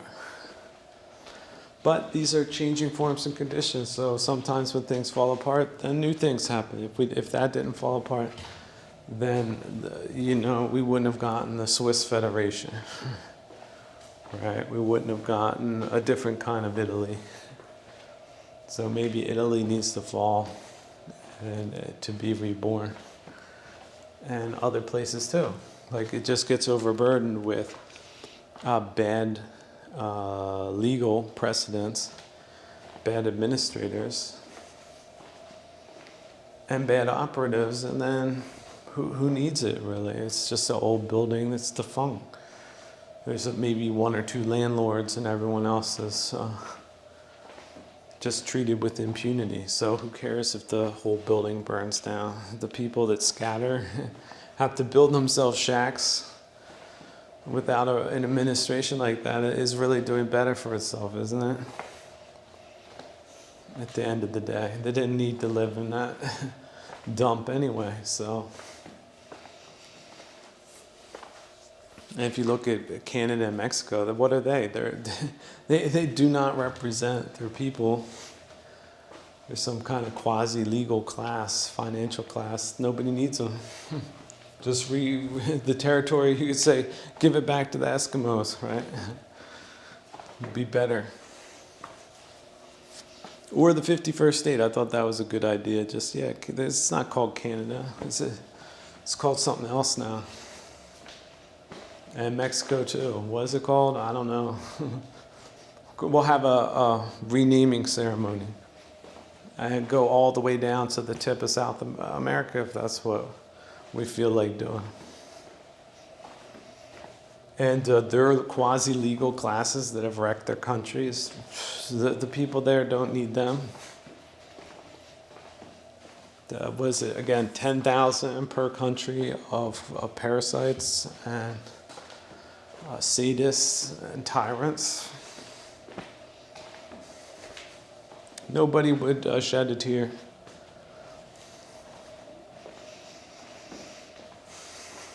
So, I'd say the iron dice, they're rolling. And again, Russia, that could be renamed too. So the iron dice, they're rolling in these days. Oh yeah, China, just be named something else. India too. Like, what are they called now? Jambujita, yeah. We'll bring it back to the old school name. Jambujita. Free real estate in Jambujita. Yeah, who knows? Like purgatory, there's no guarantees. And their terrible weeders, spelled with a capital W, led their countries to destruction. Their people should recognize them for those contributions and repay them in kind for it. But yeah, coming back to Trump's cabinet picks for a second. So Musk himself is a globalist. Now, his wrapper is, again, libertarianism. But we know that's just a fake ideology out of a can that sort of, I guess it was the Tory party or people affiliated with the Tory party, which has been a total and utter disaster in the UK, like fake conservatives that were in fact globalist. See, that's sort of what you're dealing with. You're dealing with the grime class is reverse imperialist. So these are people that gave up as a class on their own peoples, like the British Raj model. Like people, we're just British people living in India kind of people. We're part of this class kind of people, part of an administration, global administration kind of people, associated with the financial sector kind of people. And who we really didn't like were the Americans and the American culture that kicked the British Empire and its reverse imperialist model out of North America, at least out of the United States, not Canada. Canada was the imperialist model, and look how they have sort of gotten rid of the foundational settler class and has just replaced them with globals. Global people on visas, sort of here today, gone tomorrow. Do they have voting rights? Who knows? They're just there for the job. And, they contribute because they're so talented. But it's a political divide and conquer strategy per the Indian Raj model. So how would the United States look on a parallel timeline if the loyalists in the revolution made a comeback as phony political people with limitless PR campaigns connected with global capital, came in via some hedge fund managers and banks, and then reversed imperialize the United States with a couple of talking heads. Would it look like, it does sort of look like, the Obama and Biden and now sort of Trump administration. So the FBI became a politicized leftist instrument under the Bidos. What does he do? Well, of course, he's going to appoint some Indian to sort it all out. Well, just imagine if we're talking about India and they say, you know what, we need to have an American come in and sort out their chief police agency? How would that look? Oh, no, it's a global world. So that's why we brought in an American, because he knows best how to do these things.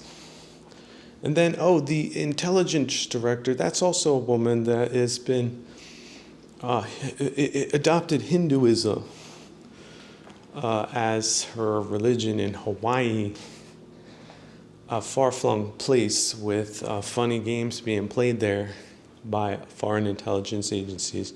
But, it's perfectly natural that she's a Hindu.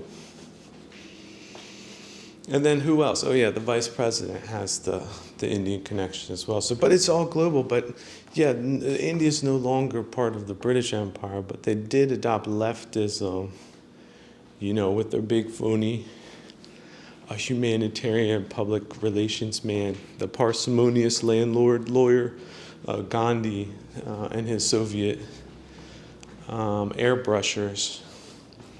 Since like 1946, they've been on the Soviet side. But so were the Cambridge 6 or 7 or 7,000 kind of flip Brits. So being leftist and pro-Russian and also in the finance sector, wasn't Marx in the Library of Life? How far back does this go? What, they're pro-Chinese too, that just gave up Hong Kong? It was just, take down the flag, who gives a damn? Reverse imperialism. Imperialism was such a profitable model for this class of grimy people. So why won't the Americans play ball? Well, what was that culture again? Let's forget that. Let's promote mumble rap instead, because then we can just shuttle people here and there, human caravans to empty trash bins and clean out pools for us, meanwhile causing havoc amongst what? Working class people, truly Native Americans, like Native Americans of the American concept that was not imperialist. Well, what does slice and dice here, slice and dice there. It's the new America now. It's the new idea. The anti-American one. But it's about money. So let's focus on tariffs, but let's not look into these mind-shattering kinds of cultural crimes and financial crimes and class crimes, but committed by globos, like loyalists in a parallel historical kind of development that came back and said F you to the all of the foundational ideas and people and culture while claiming to be Americans. So those are 3 picks. They really do throw a lot of questions, but let's not forget Trump is coming from the property manager class, and we have a property bubble that's also globo, that's maybe 7, 8, 10, 11, 21 times overinflated. Is he going to crack down on that, or is that not in his book of the deal?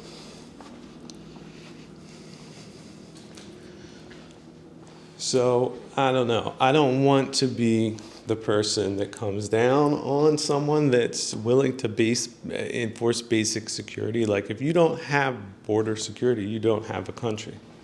But see, that doesn't bother reverse imperialists, especially when they didn't like the United States from the beginning. Like George Washington, they did not like that guy.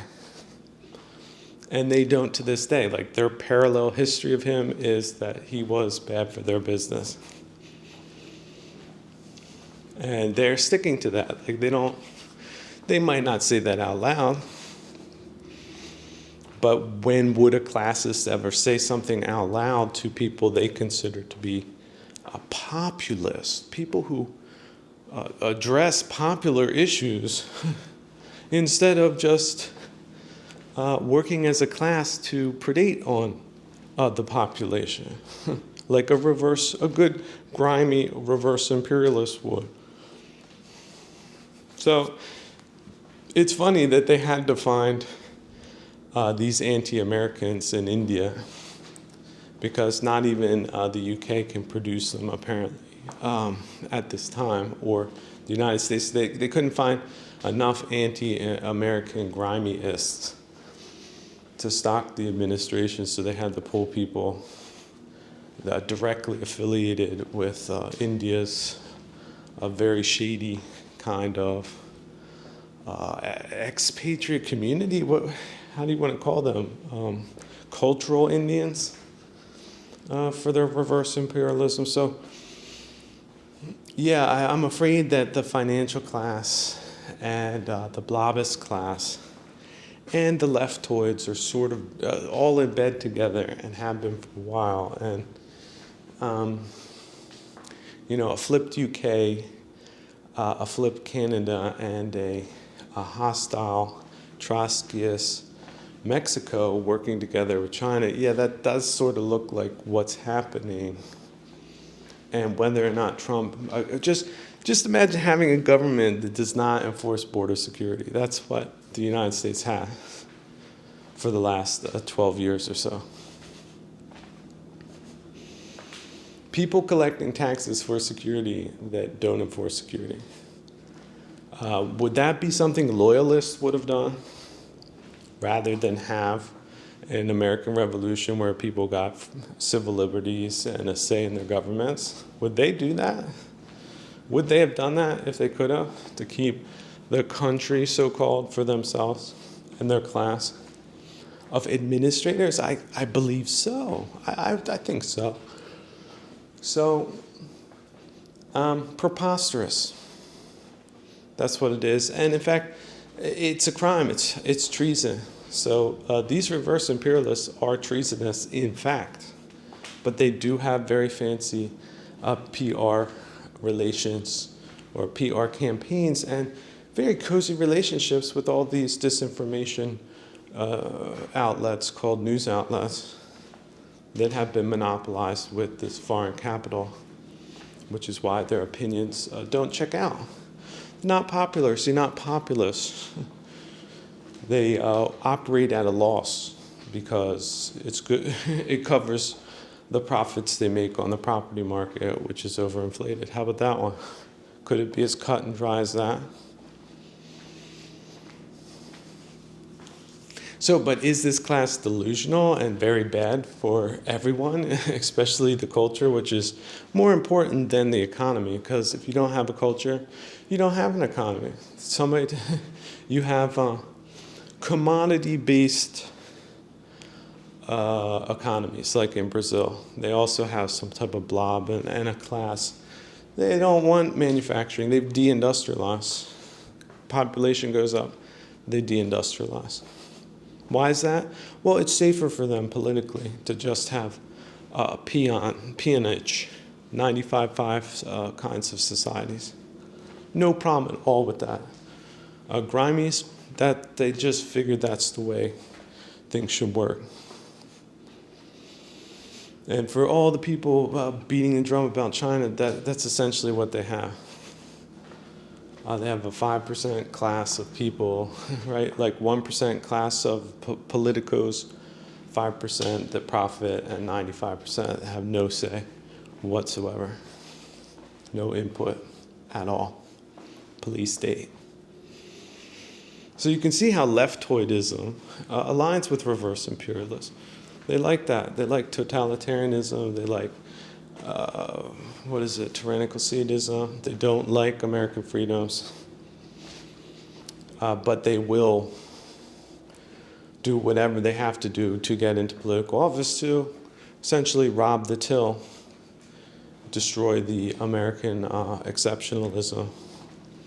Meanwhile, claiming to be part of some project that was never intended in the first place, but they're selling it like Kash Patel, again, Indian sycophant out of who knows where. Why Trump would think he's the top guy for the job is anybody's guess. So I'm just saying, I really don't want to dash anyone's hopes, but it could be that someone who was always in it for the money might just stay in it for the money and might not do all the things that are necessary. But it might be better than nothing. I'm not for someone saying, hey, the sky's falling. I'm just saying, well, it's about accurately assessing this atrocity in historical and political terms and discovering some of the lineages that possibly could have done it to us. And the British imperial model with global finance and, a bunch of traders does sort of look to be what's going down. And where they come from and their lineages and how it all sort of fits together. And libertarianism, free market, deregulation, that's just giving away further national assets and national security to global interests. That's the translation. So this Musk is no good. These global corporations are no good. Their administrators are no good, like Phil Murray, governor of New Jersey. Newsom, governor of California. A lot of these governors are terrible, part of that class. They've compromised national security. They've compromised global security. They're playing into Chinese and Russian hands who have already switched to militarism. And they have a corrosive effect on the economy and first and foremost the culture. No culture, no economy. That's what people need to understand. You don't have a people, you don't have a unified people, you don't have anything. You don't have a military, you don't have a country. So if you're not going to address those issues and come down hard on the side of your team, you're nothing. You're worse than nothing. You're a traitor. That's how it needs to be seen. And these people are. What they've done, the facts speak for themselves. If Trump was a real deal and not a libertarian, there would be arrest warrants already issued for any one of them that has openly compromised national security. These, what do they call them? Sanctuary cities. Arrest warrant. That's what they get. Their smashing career as a globalist comes to a crashing end. On the basis of the facts. This is not, personal opinion. These are people that let undocumented terrorists from around the world to just waltz into places and kill people, and they did, and are doing it. So, a couple of busts here and there. That's just window dressing. You need to address these people and this form of psychological operations. Put an end to it, because if he doesn't, you're not looking at any kind of real recovery. So people need to be thinking beyond Trump and also looking at him with a jaundiced eye. How in the heck could he come up with those whoppers of picks? And what does that mean? And what can one do based on that? And don't be distracted from the financial class, the global financial class. They are very, very, very responsible for all of these disastrous turns of events. And so it's going to need a complete overhaul of the financial system and a decoupling from these forces that boosted China. Oh yeah, it's just matter of fact. You want to have a country that's free, that is within the lineage that could be described as a part of the American experiment, that everyone supposedly loves and waves the flag in a non-subverted way. Well, that's how it's got to be done, and no other way. And these global companies, they need to be broken up. And it's got to go back to a sort of self-sufficiency. It's not about global this and that at all anymore. There's going to have to be, I'd say, 100-year recovery period. And if people think that's too long of a timeline, look at what the Rust Belt means in terms of industry. There was no reason in the world that that should have happened, but they made it happen. And it's going to take a long time to get things right, but it's not impossible. It's very possible with the right culture you can do it, but with the wrong one, no way. And the examples exist. Brazil going the wrong way, Argentina, wrong way. Most of Western Europe going the wrong way. Germany is deindustrializing. Yeah, could happen in the United States, absolutely. You get these Grammies and just don't careist, 5%ists. It could very easily happen in the next, it already has happened. That's what the Rust Belt means, deindustrialization, yeah. So these are just foregone conclusions. There can be national renewal programs, but you need the right people with the right culture and not these grimy reverse imperialists. So let the scales fall from your eyes. That's what we're dealing with. These are updated loyalists emanating from a flipped UK, but essentially that's what London represents, is global finance. And they threw the UK under the bus, and they don't care about anything but money, do they? But it's funny, someone wrote in, was like, how is it that you say culture this, culture that? What? Isn't it about making the money? Thank you. Yeah, no, dummy. Think about it. Like, there's a bunch of different companies in a monopolistic kind of world, right? Where antitrust laws are enforced, where there's not just the state employer or the quasi-state employer, i.e. some monstrous financial instrument or entity that bought up all these other independent companies, and then, oh, guess what? You have 5 different companies. They're all owned by the same grime lords. And price, yeah, your pay, it's $20 an hour, but inflation's gone up 120%. But you can choose brand A, B, C, D, E, but they have the same policy. They're all about Buddhism and inclusion, but not about Americanism. But they're supposed to be your national defense companies. How's that going to work? You'd work for that company for money. Is that right? Oh no, you have to work for them because there's nobody else you can't work for. They have all the other companies, so you have to work for them. That's the tyrannical sadist sort of pitch.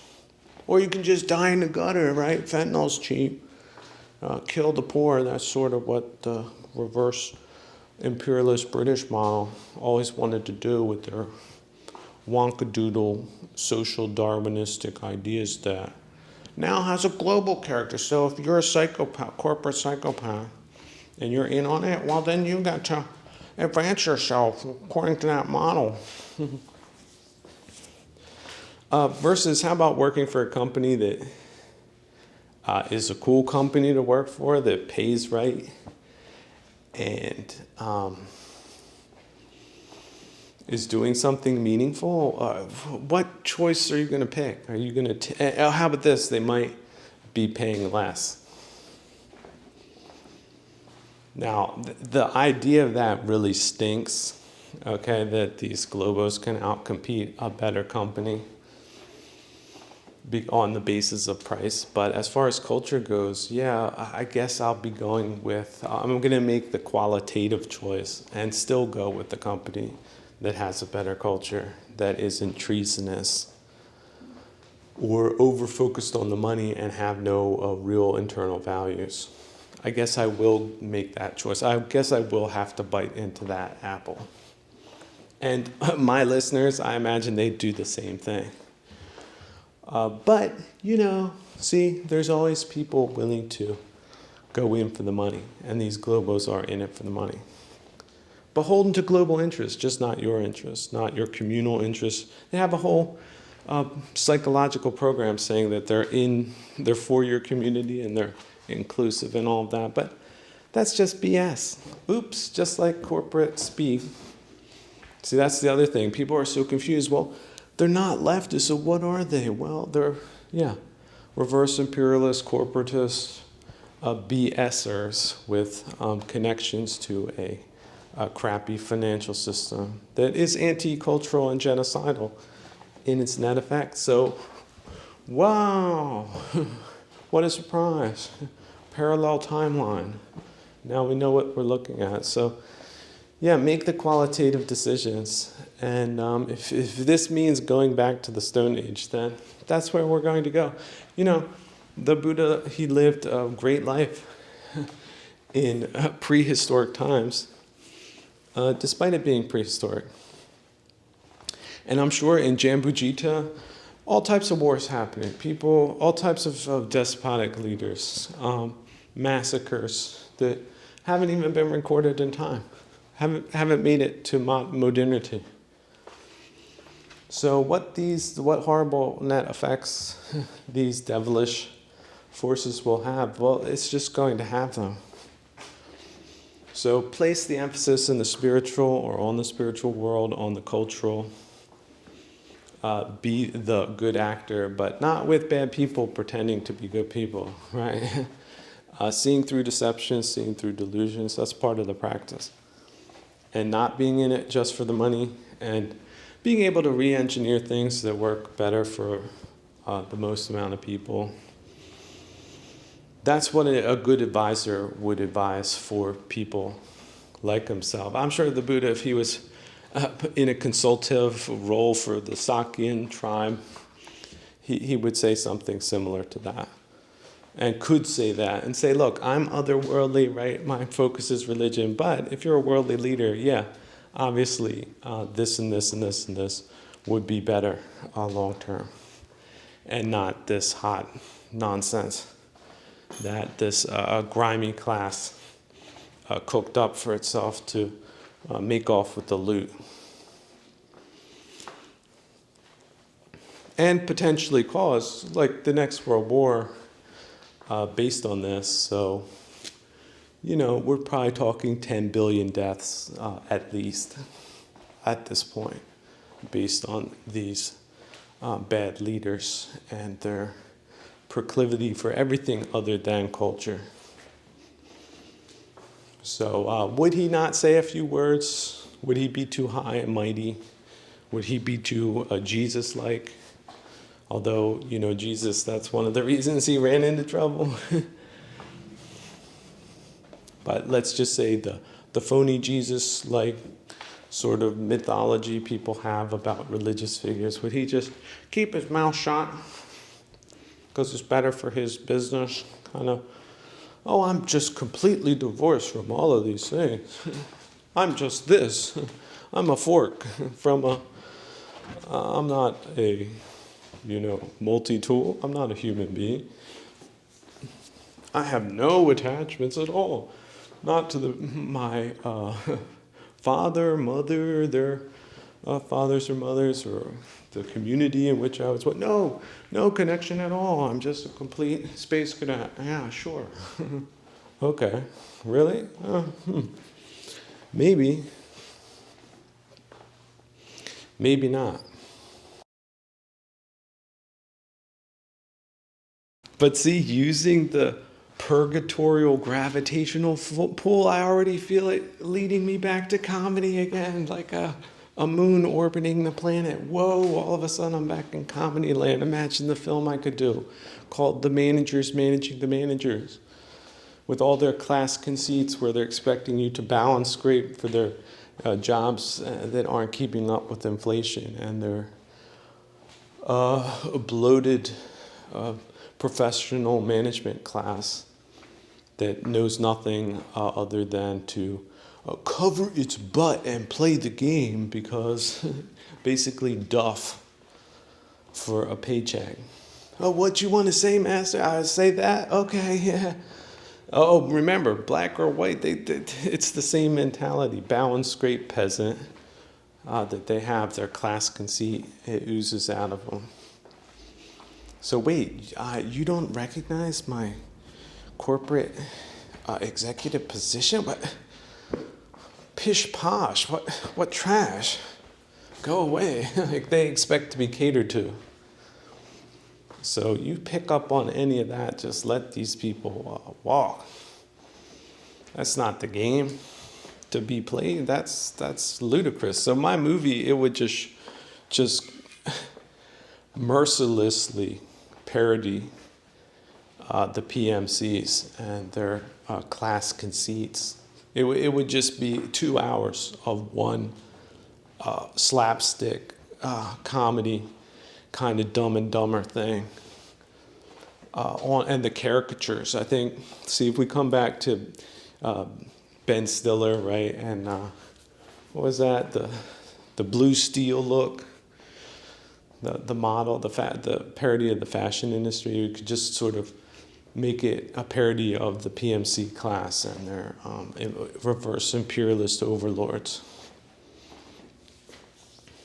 Was it Zoolander? Yeah, something like that. And the film people would bust a gut laughing so hard at these monsters.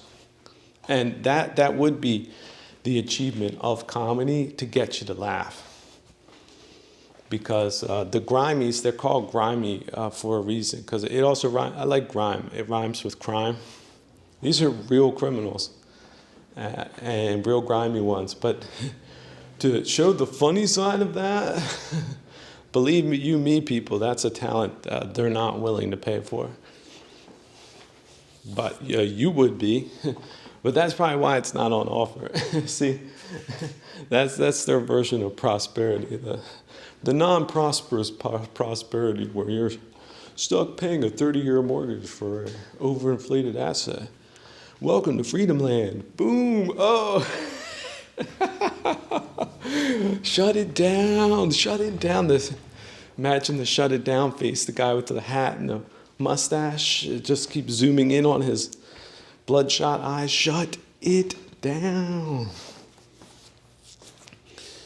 Yeah. These grimies, they have outdone themselves with the whole psyops thing. They really have. So as far as I see them, they're in the corner. They're just a punching bag for comedy. They could just be just whopped on, and they deserve it. They are the butt of jokes. But coming back to politics for a second, so if Trump turns out to be our Argentinian libertinian snowman, if he's the front man for the loyalist faction, the less radical left-wing version of it, but the wealth-guarding austerity side of it, financial plantationist class side of it,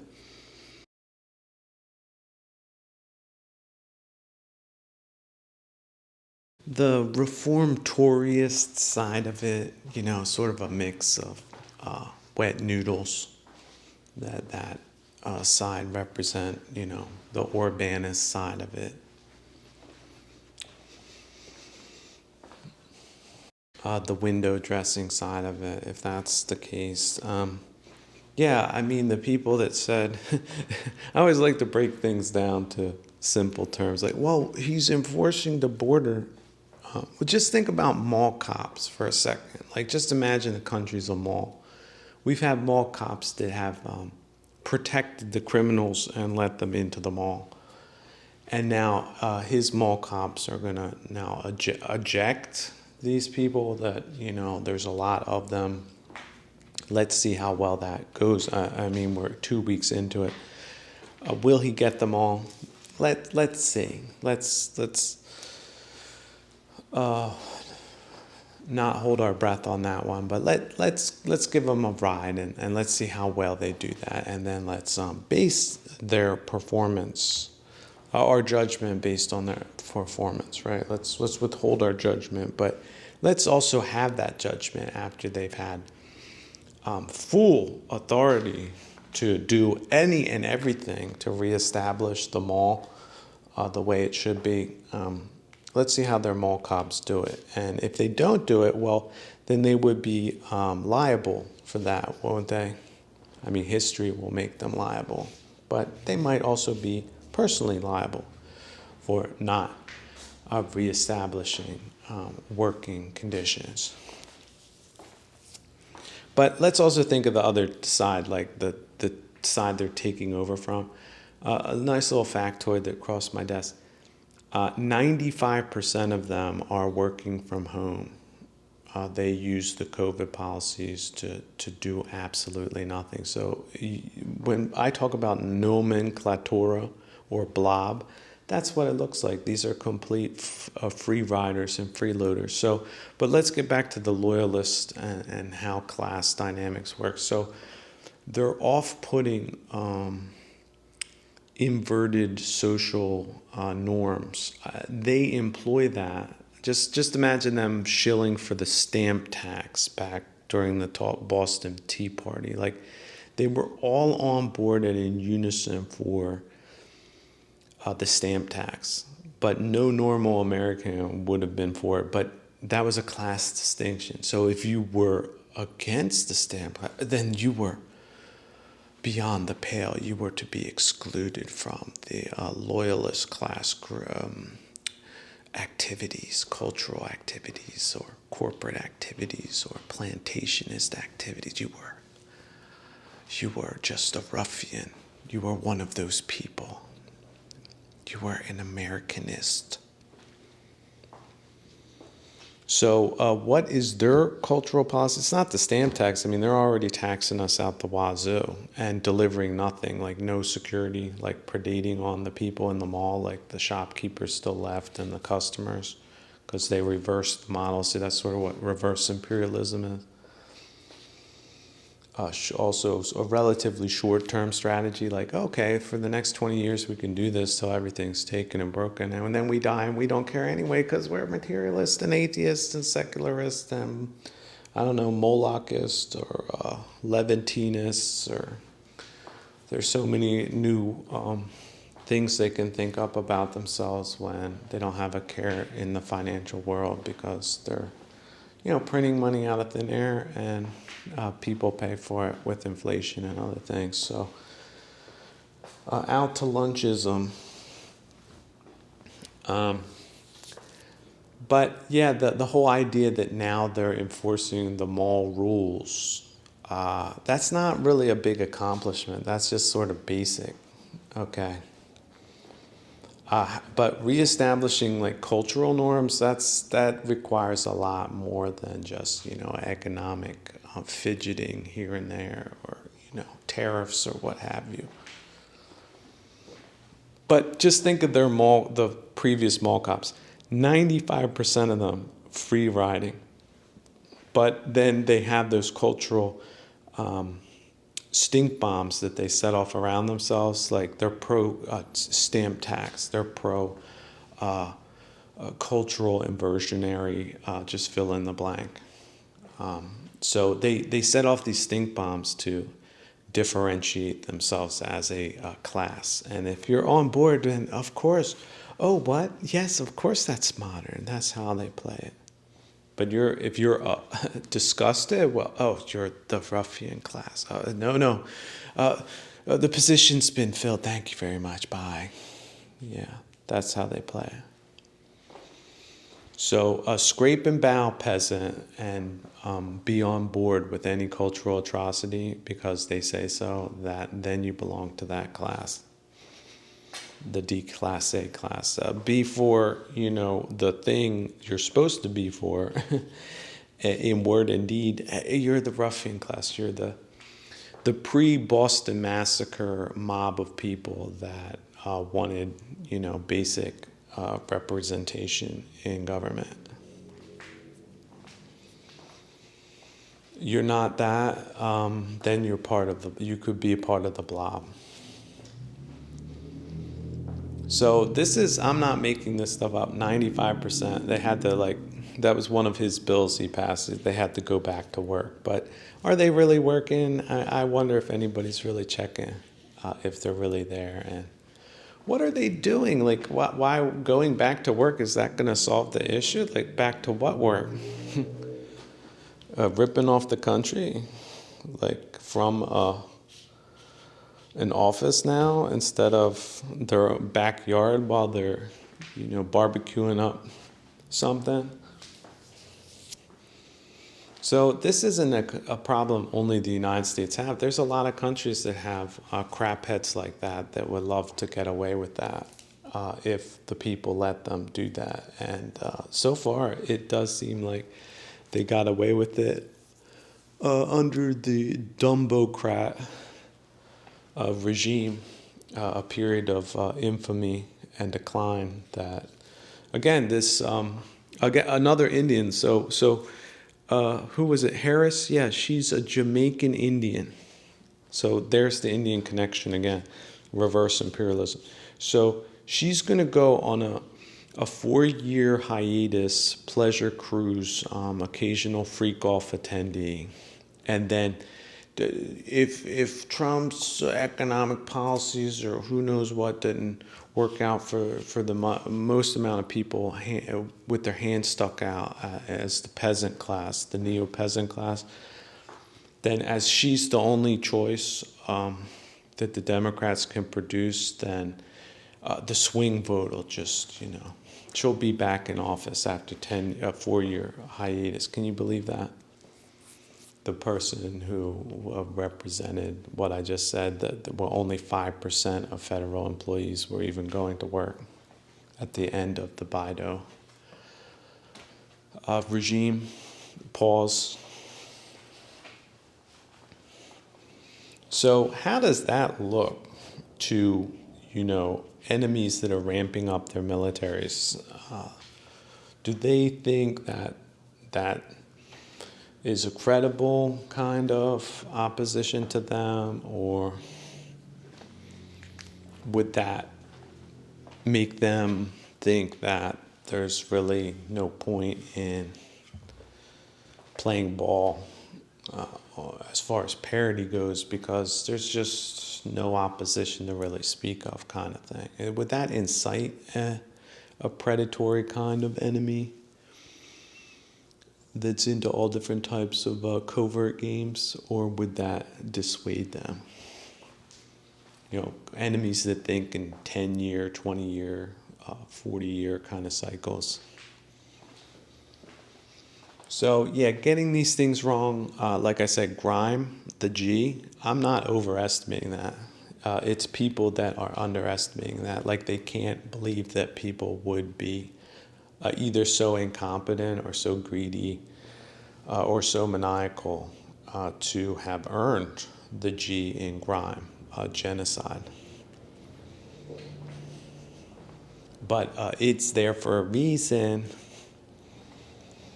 and the statistics are there. The historical denunciation is already there. But the people are still here that have achieved that title for themselves as a class.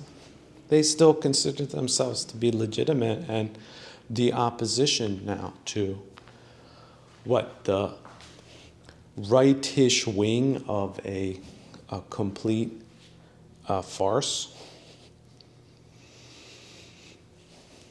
seen so internationally, if not domestically. So Where will that lead? I do hope some of the pre-massacre Boston Massacreites in this class sort of system start putting two and two together what their future is going to look like. If it's this ridiculous now, how's it going to be in, again, 5-10 years' time?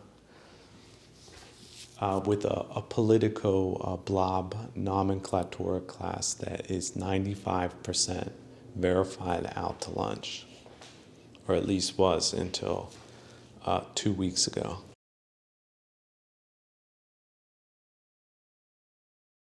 Someone wrote in and was like, is that true that the American experiment was based on European ethnicities? I've heard so many different things. I just don't know. I'm from a different country. Thank you. Yes, indeed it was. You have to go back, okay, to really the 17th century, okay, which is so difficult for modern people. In fact, it's really impossible. I mean, you have to be someone who can go back in history and create some kind of realistic mental map of how people thought back then. It's really, I would say, if you're going to look at it from a Buddhist perspective, it's impossible. Going into the past, you're already going into delusion. And the further you go into the past, the more delusional it is. But we can postulate. But in any case, it was a very radical idea that a Dutchman, a Polish, someone from Poland, someone from Ukraine, someone from Germany, someone from the UK, someone from Sweden could show up at a port in the New World. That's what they called it.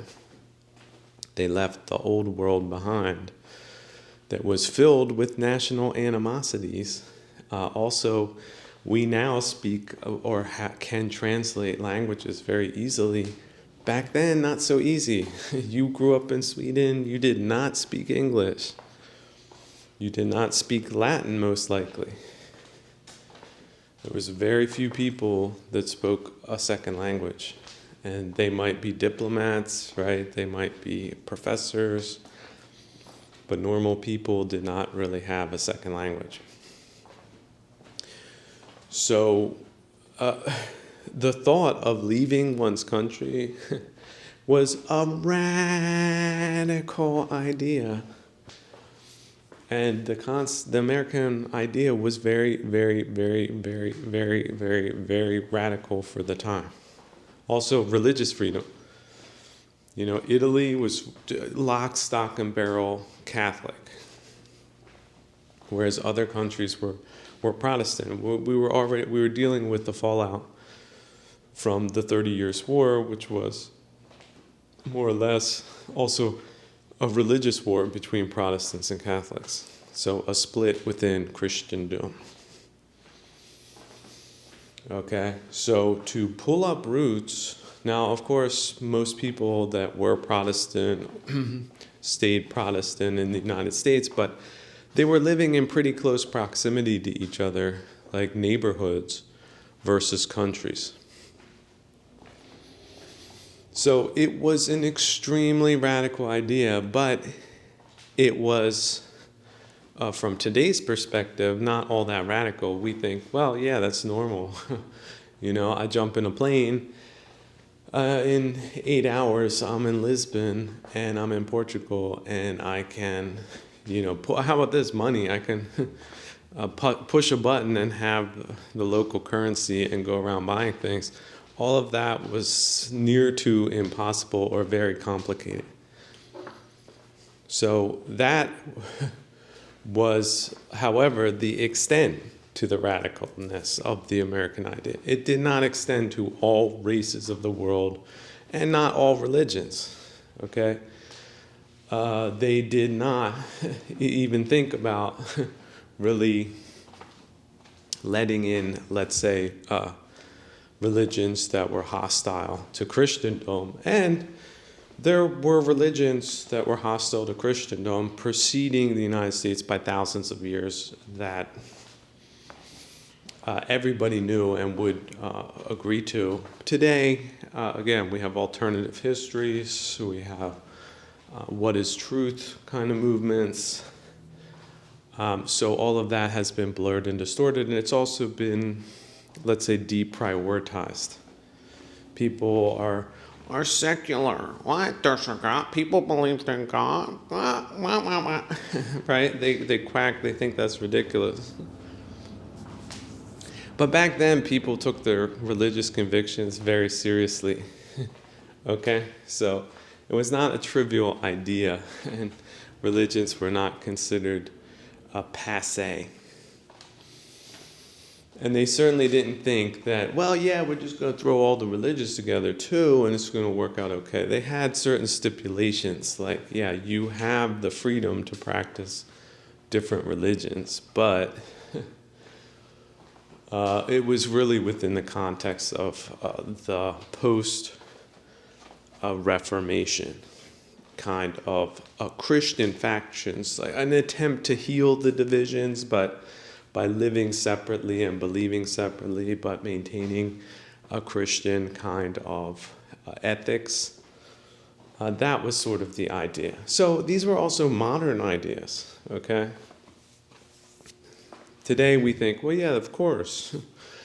But see, the problem is again, when did the experiment go wrong? Well, I would say really starting in 1919, when the International was launched by Lenin and co., which saw the United States as a hostile kind of entity, and they set out to subvert it.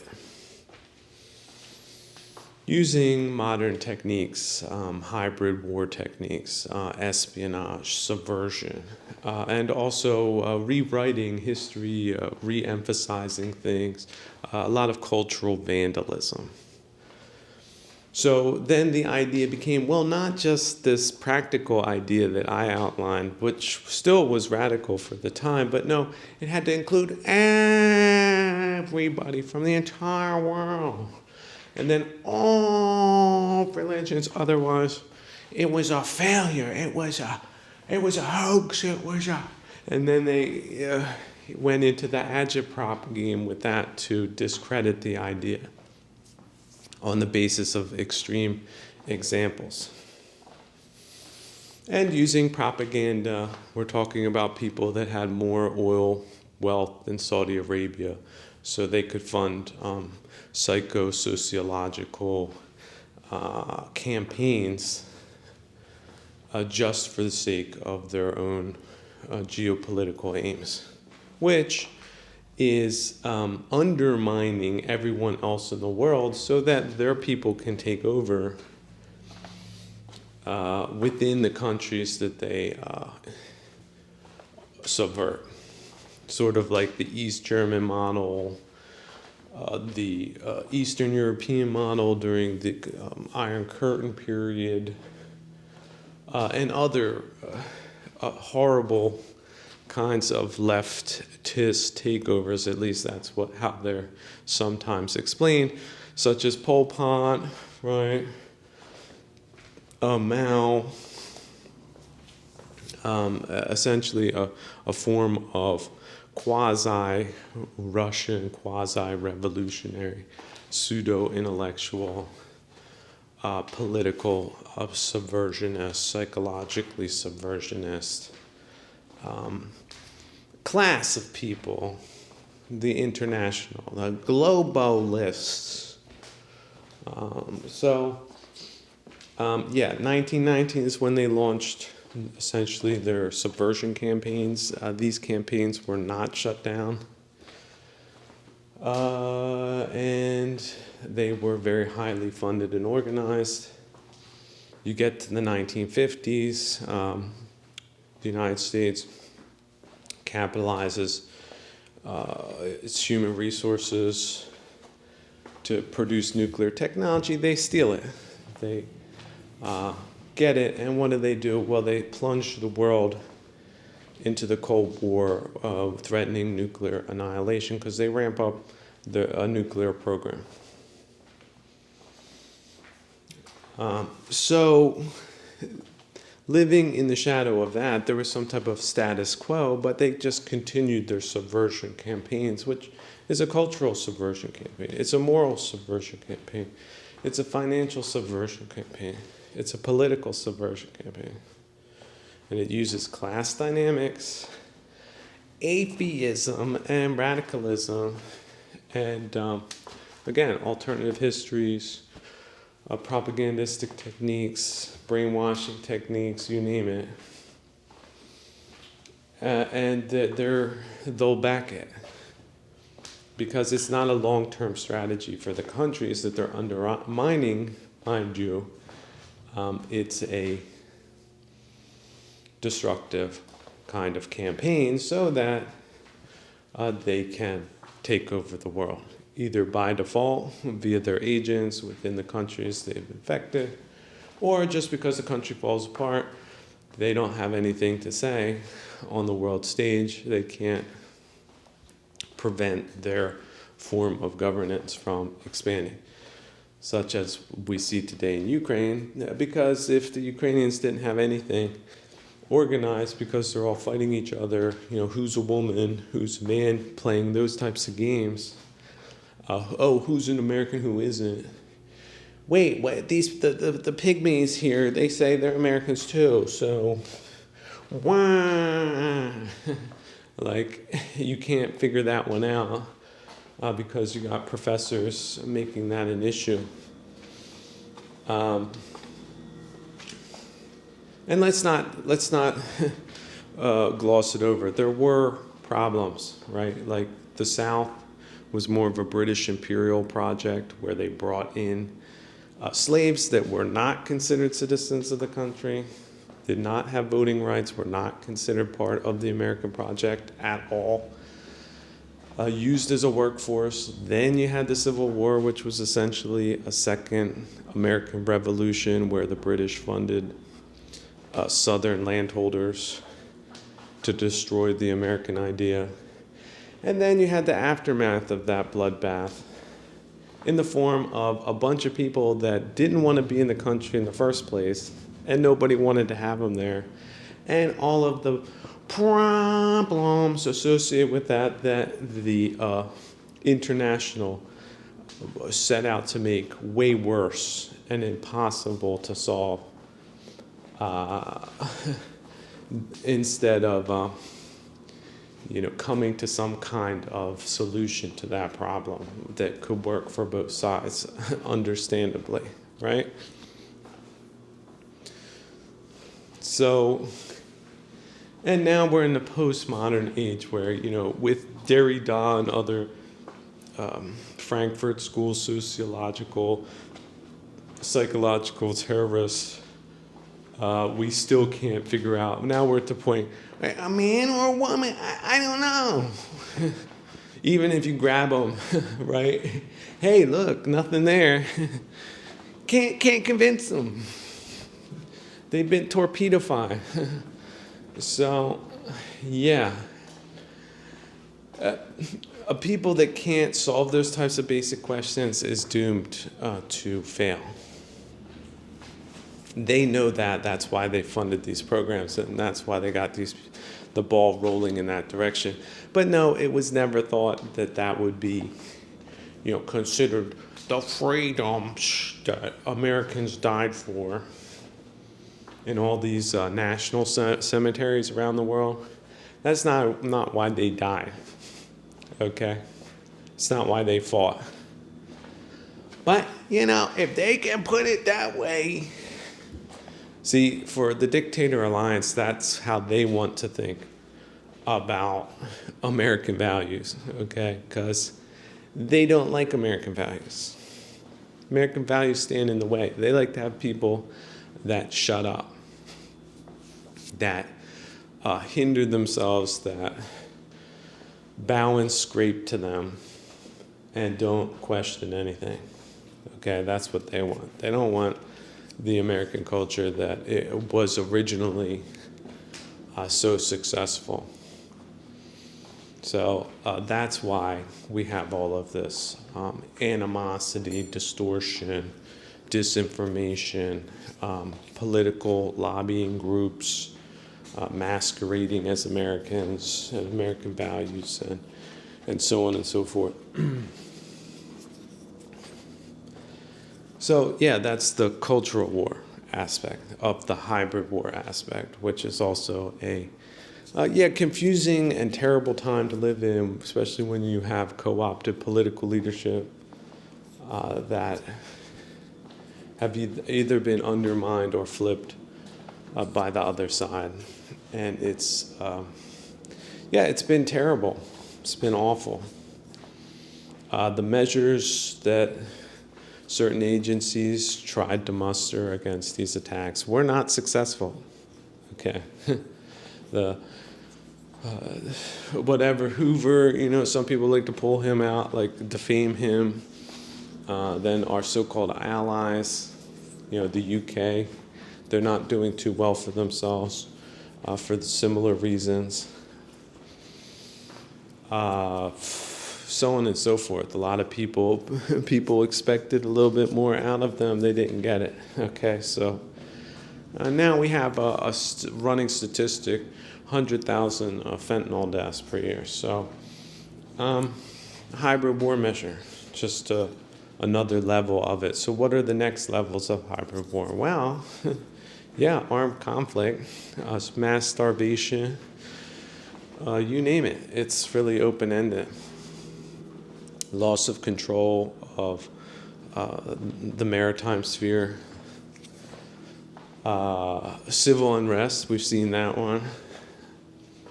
So just an escalation of that into total destruction and genocide. So that's what you're looking at. So let me did I remove the paint down to this final surface so now you can see what you're dealing with and who's been playing who and who was on what side, and maybe who isn't such a great person versus people who they've attacked viciously, going on years as hateful people, when the three fingers pointing back to them makes them, in fact, the hostile party. So yeah, that's what we're dealing with. It's a confusing time. But this place in purgatory has always been confusing. I like to think about the group of Wiedertäufer, right? These were, there was like radical political sects after the 30 Years' War. Well, they took Protestantism right off the rails. They wanted to change the calendar, right? Started humping all the women, making new laws, and that got shut down. So people be crazy down here on purgatory, and if they can get away with stuff, they will. And especially in a time where people don't believe in God and will dispute just commonsensical things like, ethnicities are pretty much similar that might have had a nationalist problem back in that time. Them coming together and working together without that's possible, versus, just bring anybody from the entire world. No, you have to have everyone from the entire world for something to be good. That's a distortion of the original idea. Okay, and they had a motive for doing it, but you didn't have a motive for believing it. But a lot of people believed it because people are naive and stupid, and they had study groups and marketing groups, and they figured out how they could pitch it.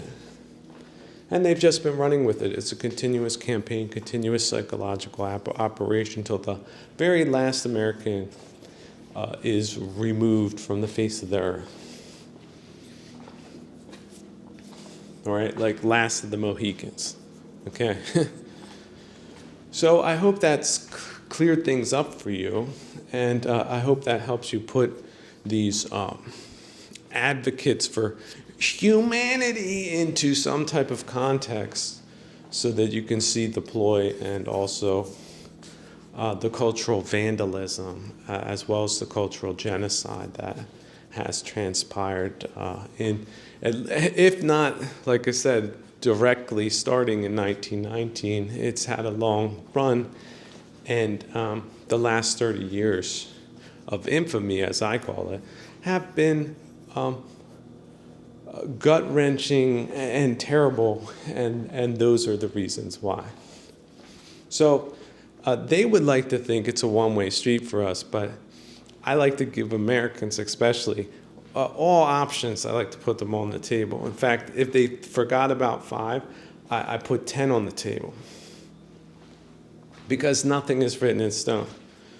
So if there's been mistakes, they can be remedied.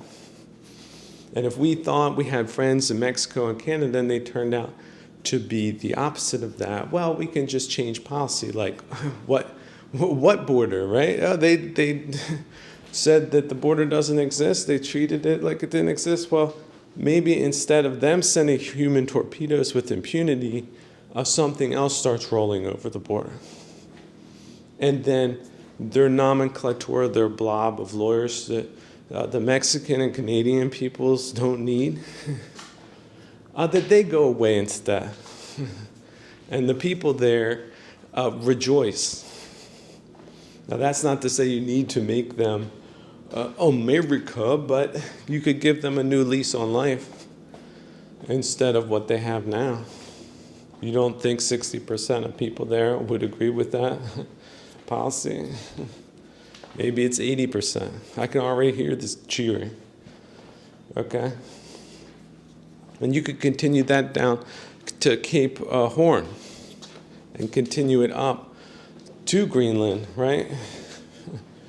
And really let freedom ring on these ding-dongs that thought that we were going the way of the dodo, when in fact it was them assigning their own death warrants. Because nobody forced anyone to be hostile to the greatest nation on earth. Okay? And I do think it does warrant that title based on the innovations that they made at a difficult time that did work. Don't ever doubt it. The free press was also an innovation. They enshrined it in the culture. Yeah, people get to talk about things because that's how you get to solving things. And see, the Dictator Alliance knows that, and they know that they're the problem for their people, so they don't let that happen. Just like back in the old-timey, grimy times where our peoples came from. Good old bad Western Europe. Or Southern Europe, right? The remnants of Western civilization that were annihilated in India, throughout Central Asia and Asia Minor over a period of thousands of years. Greece was an Ottoman toilet up until, what was it, this 19th century. But yeah, that can be reversed, and it sort of has, right? They kept everything, the names on the streets, right? Although sometimes they're bold enough to change those too. They don't like the person that the street was named for. Politically incorrect, right? The malcontents are malcontented with cultural icons that dispute their cockamamie worldviews, right? We've seen that happen. That's their modus operandi, right? In a cultural war, which just sort of proceeds or can run parallel to military wars. So they seem to understand that in the East. But Westerners, wait, if no guns are being fired, hey, this is peacetime. I get paid to say, create disinformation? Sure, buddy. Where do I sign up? Yeah, well, those things, those old-timey naive concepts are going the way of the dodo bird. And the people that did all these horrible things, they can very easily be charged with crimes at this point. Very easily. Could be very easily defined and very easily implemented. And a lot of them are guilty. Especially when they don't admit it, especially when they dispute it. But a court of law will establish it, and they are dead to rights. We'll get them dead to rights. So yeah, it's not over till the fat lady sings, people. That whole song, Rocket's Red Glare, that was just the beginning. That was the beginning of the conflict. That was not the end. That was not the middle. And this is not the middle, and it's not the end. It's just the beginning. And it's not because we wanted it. It's because they wanted it. It's because they did it to us. It's just we haven't responded properly yet. But that day, that hour, that minute is coming. And like I said, Trump, I sort of support him, right? He's definitely better than the other outfit that, by the way, is planning on running the same candidate that lost. So what does that tell you about their democratic principles? Got a two-party system and one party like that. Look, he was the obvious choice, but if you think he's the end-all be-all, it's not. This is the beginning. And although it is true, sometimes I have supernormal insights regarding all different types of matters, literary, philosophical, scientific, socio-economic, psychological, you name it. That does not mean I have a God complex, despite what Darvoing maniacs might claim, because that's what they have. So sometimes there's commonality between supernormal kinds of people, and sometimes there isn't. Sometimes there's just a conceit that there's a commonality there, when in fact the other party is really delusional. Although you can only say that if you've sort of put in the work to understand how delusionality works in the first place, and to rid oneself of it to the best of one's abilities. And unfortunately, religion is very often beset with delusion. And these complexes can develop, and it's understandable, and yet at the same time, it's not really excusable or acceptable, is it? So, yeah. Agree to disagree, at least. That's sort of a fair principle, isn't it? And then you can just go from there to pragmatic, common sense policies that are known to work versus radical ideas that end in disaster. Recently caught myself thinking in Patugianistic terms that one should be compensated adequately for what one does in Jambu Jita. And then I just had to stop myself and laugh. Like, what is it that Jambu Jita could pay you that would be commensurate with what you do, or the insights that you gain here, or the attachments that you detach from here? Such as that idea that you should be compensated in some way in worldly terms for whatever it is that you do, or again, see that feeling of importance, like, this is actually quite important what I'm doing, but why is it that there's nothing but disdain and contempt for what you do? You know, like, see, they sort of, it's a nagging kind of thought that can creep up from time to time. See, and then you can say, aha, I see you, Mara. See, Mara can appear as someone that can talk people into animosity, on the basis of perhaps your own sense of not being compensated adequately. See, it can happen anywhere at any time with any variable, and it's very subtle, and it can be very convincing. Like, let's not forget, Mara is the ultimate rhetorician, the ultimate persuasive force in worldly terms for the worldly way. The ultimate talent of those arts. The arts of deception, of delusion. Number one, hands down, no other entity comes close.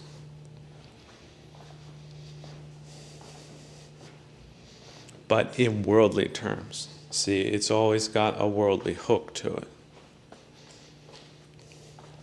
Once you have slipped out of hooks like that enough, or get into the habit of slipping out of those hooks, then you see it when the hook comes again. But it's through awareness. For example, my blood pressure is rising. Like, why is my anger going why is it rising? Why? Look at my left hand, it's clenched in a fist. What are the signals? The signals are saying kilesas are increasing. What is this, the train of thought? And then you start looking into the argumentation, and then zounds. Why in the world would Jambujita have anything for you except tricks, conjuring tricks, and disappointments, and alluring, mirage-like thoughts like that? That one could have a perfect world. A perfect world? A perfect Jambujita? What? Like, see, and that's the moment of, aha, Satori. Here's this idea, this rationality. It's a social construct as well. We're a rational people now. The people in the past, they were all delusional, but today we're all realists, we're all pragmatists, and yeah, obviously talent should be compensated. What? In Jambujita? When was that ever the case? Essentially, you have people who made deals with the devil and got something here, or perhaps again, it's good karma extending into past lives. That's also a generous way of seeing it, which I recommend for people suffering from class animosities. Also, just because you're compensated, or perhaps overly compensated, this is where a lot of these imbecilic Westerners come from that have some type of guilt complex for living such comfortable lives. They really feel like they're privileged, so they gotta compensate somehow by messing things up with pseudo-altruistic, flipped kinds of ideas that end up in disaster. Helping people make situations worse by thinking they're helping, when in fact they're just setting themselves up for more and more and more and more and more, just like this background sound right now, more and more disappointment. Jambujita, right on cue, just as I'm about to make a point. Listen to that sound. It always delivers. Right on cue. Disappointment, right? Unexpected surprises to the downside. So, yeah, catch yourself. The high expectation is the setup for the disappointment. Where's this expectation coming from? Well, it's delusional. I want this, but I don't have this. But why don't I have this? See? And on and on and on and on and on and on. So keep going all day long, every minute. In the past, wasn't the past this way? Why won't the future be that way? Why isn't the present this way? On and on and on. And so where's that train taking? It just jump up the train. Jump off that train. Get back to the comedy of Jambujita. I'm free. I'm at least now 5 minutes free from that idea. I'm laughing. Laughing out loud. Hallelujah. Yeah, please join me in that realization, that freedom, that liberation. Take those chains off. Take that chain of causal thinking, negative causal thinking off, and be free of it. There's no winning in Jambujita. There's really only losing. And if you gain more here, you gain more attachments here, and you end up losing that way. Well, now I got $1 million, so I bought all these things that I'm very attached to, and now if they go away or taken away or go the way of the dodo bird or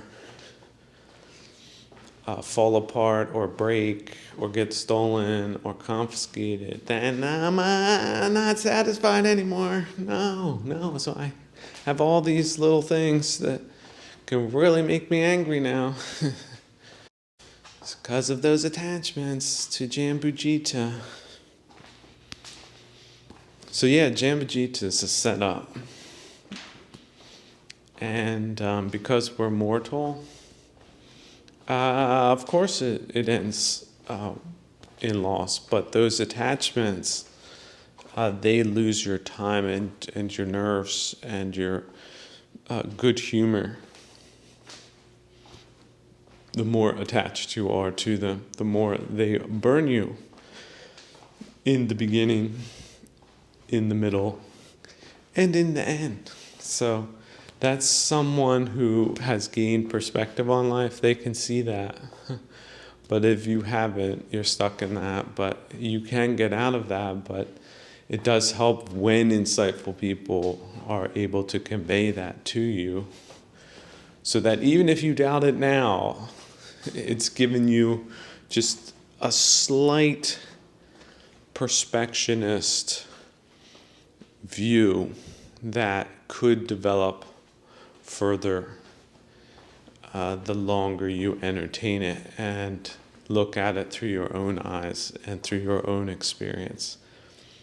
But also the experience of others. I really do encourage people to learn vicariously through the tragic blunders of others that are so epic compared most likely to your own delusional strivings, expectations, comparisons, wants, and aversions, and so on and so forth. So it really doesn't matter if the crowd boos or cheers. You're not playing to that crowd, right? You're playing to the Kalyanamitta. That's your audience. So people who have seen through these things, no matter how much they had to start with or how much they didn't have, that have reached that plane of neutrality, that altitude, that freedom and liberation. And good cheer, yeah, hey, my luggage, I don't know where it is, it's all gone. I don't need it anyway, it's a lot easier to travel this way. And I'm not beat up about it. I'm not just saying that. It doesn't bother me anymore. There's no taking that stuff into the next Bardo anyway, and now I'm free of it until the next Bardo turns, which is of an indeterminate amount of time. Could be an hour, could be a half hour, could be 5 minutes, could be 2 minutes. See? It's absolutely true. Oh, no, it's improbable. It's improbable, says the rational mind. Well, how many people have thought that? Improbable. What? If in Jambudjita, the most improbable things, such as cultural subversion that's gone on for decades, can happen, does happen, did happen. King Asaka's pillars under like 6 feet of dirt, stamped by stampedes of bipeds that have contributed nothing but Jambudjitaism to Jambudjita. Yeah. Or let's not forget Atlantis, not just a legend, it's for real. Very civilized, highly civilized culture that is so civilized we don't even know how civilized. Just like the tsunami in Thailand, instead of Thailand, it was the Mediterranean, where most people were of note.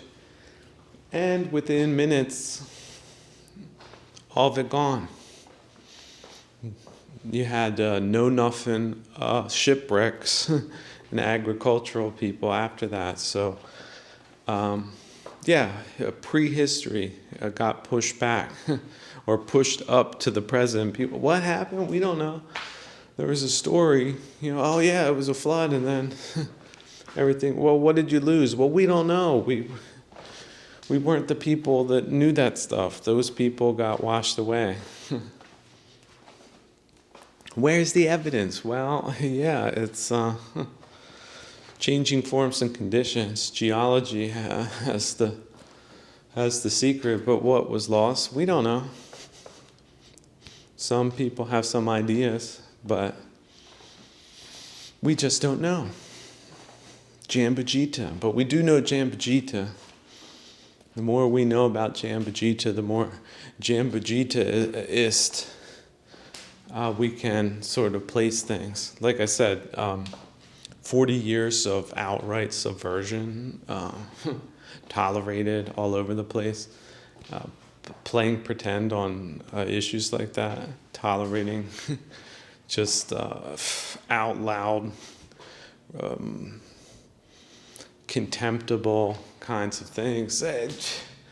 Like I said, decades in Jambudjita, that's nothing. That's a drop in the bucket. You look to Jambudjita proper. They don't even call Jambudjita anymore. How comedic is that?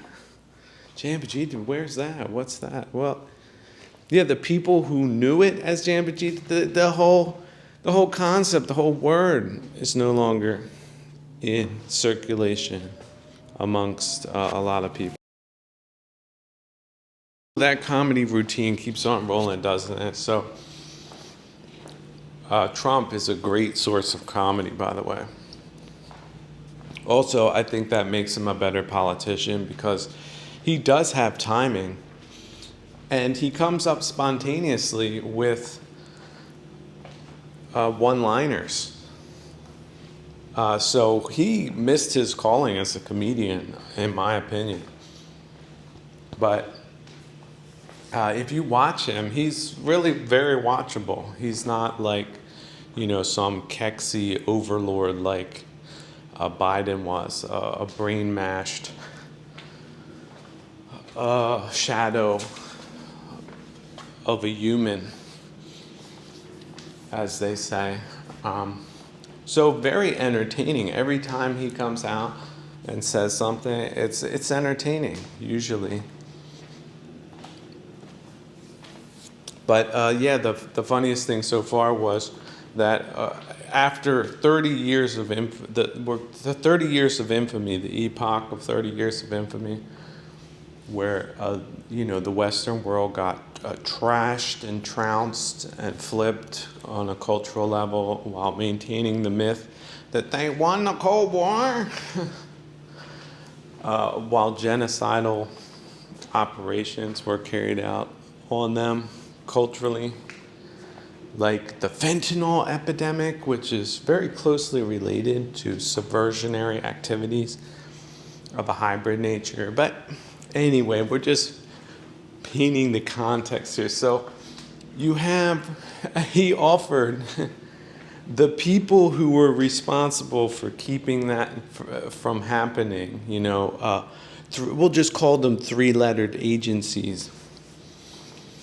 He offered the blobists there that have done absolutely nothing during this whole time except facilitate the era of infamy, which probably also ties back to the Ivy League schools that flipped these people back in the 60s. And anyway, yeah, they're like their Kexi overlord Biden.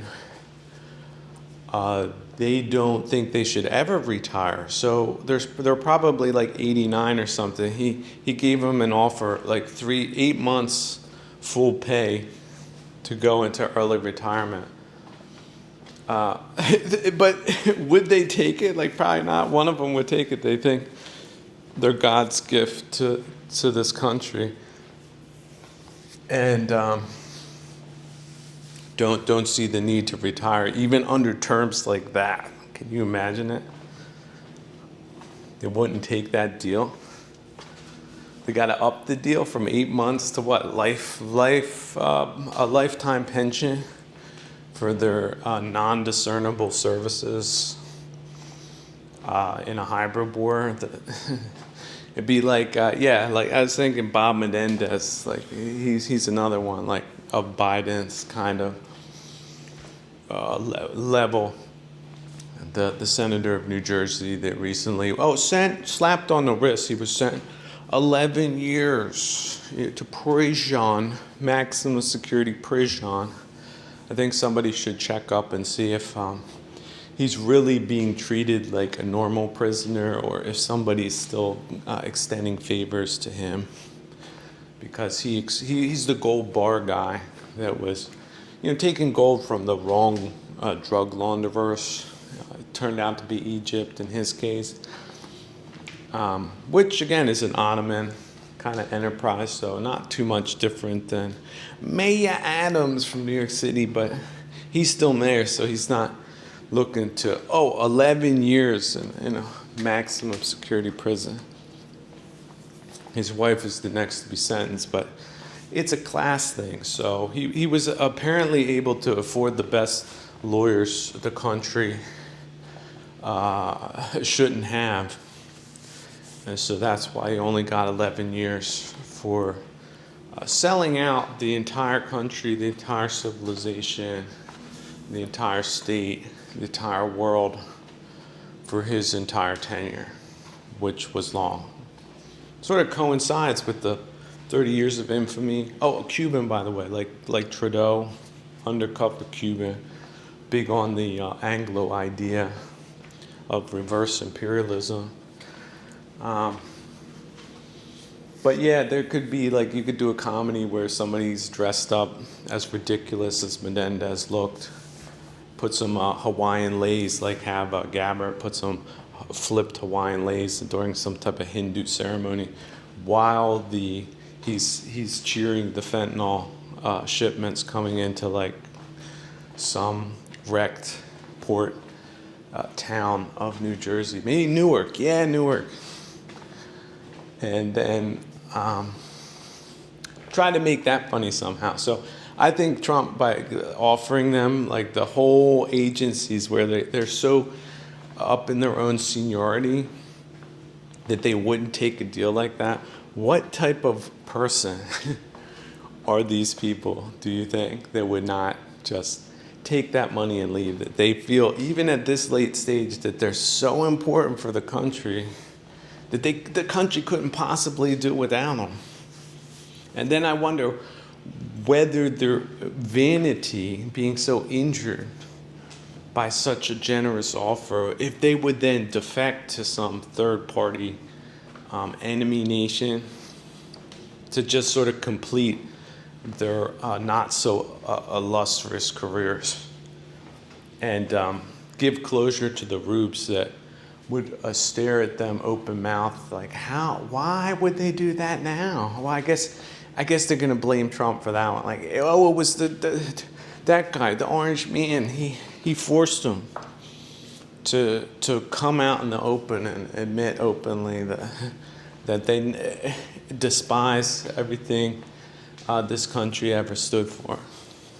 That they, of course, dispute was ever the case, because, Wall Street and international capital and, the British Empire was sort of more their thing the whole time. But, they held their noses while they were around Americans that believed their own narrative.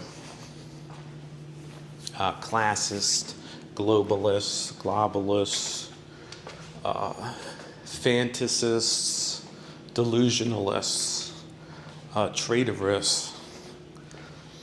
But by golly, that's not what they think they are, because North Korean brainwashing techniques, counterculture, sex, drugs, and rock and roll, Vietnam War, Jane Fonda, Boy, their story is really tedious, isn't it? They've been very tedious, haven't they? Aren't they very tedious? But will they take the deal? So this is funny. I think it's funny. The art of the deal. Look, Trump, he definitely gets a point for that one. But how it will play out, we'll see. If it'll be a funny end, it's certainly a funny beginning. But yeah, these people haven't done a damn thing. They're just not up to task, are they? So what's funny about that? About as funny as Menendez, 11 years in the maximum security prison. I don't think that's enough. Do you? Do the public really know the facts, or are they covering some type of sporting event instead? These flip networks and their crappy culture that they distribute and promote to the detriment of all freedom-loving and civilized people. How about the network heads? Like, everybody that's been running these networks, they get a similar package, like 8 months' pay to walk away from a business that they know nothing about except spending. Well, we just have to assume laundered drug money, because they don't really care about profits or content or accuracy or anything other than sort of cocaine-fueled delusional fantasies and sadomasochistic games.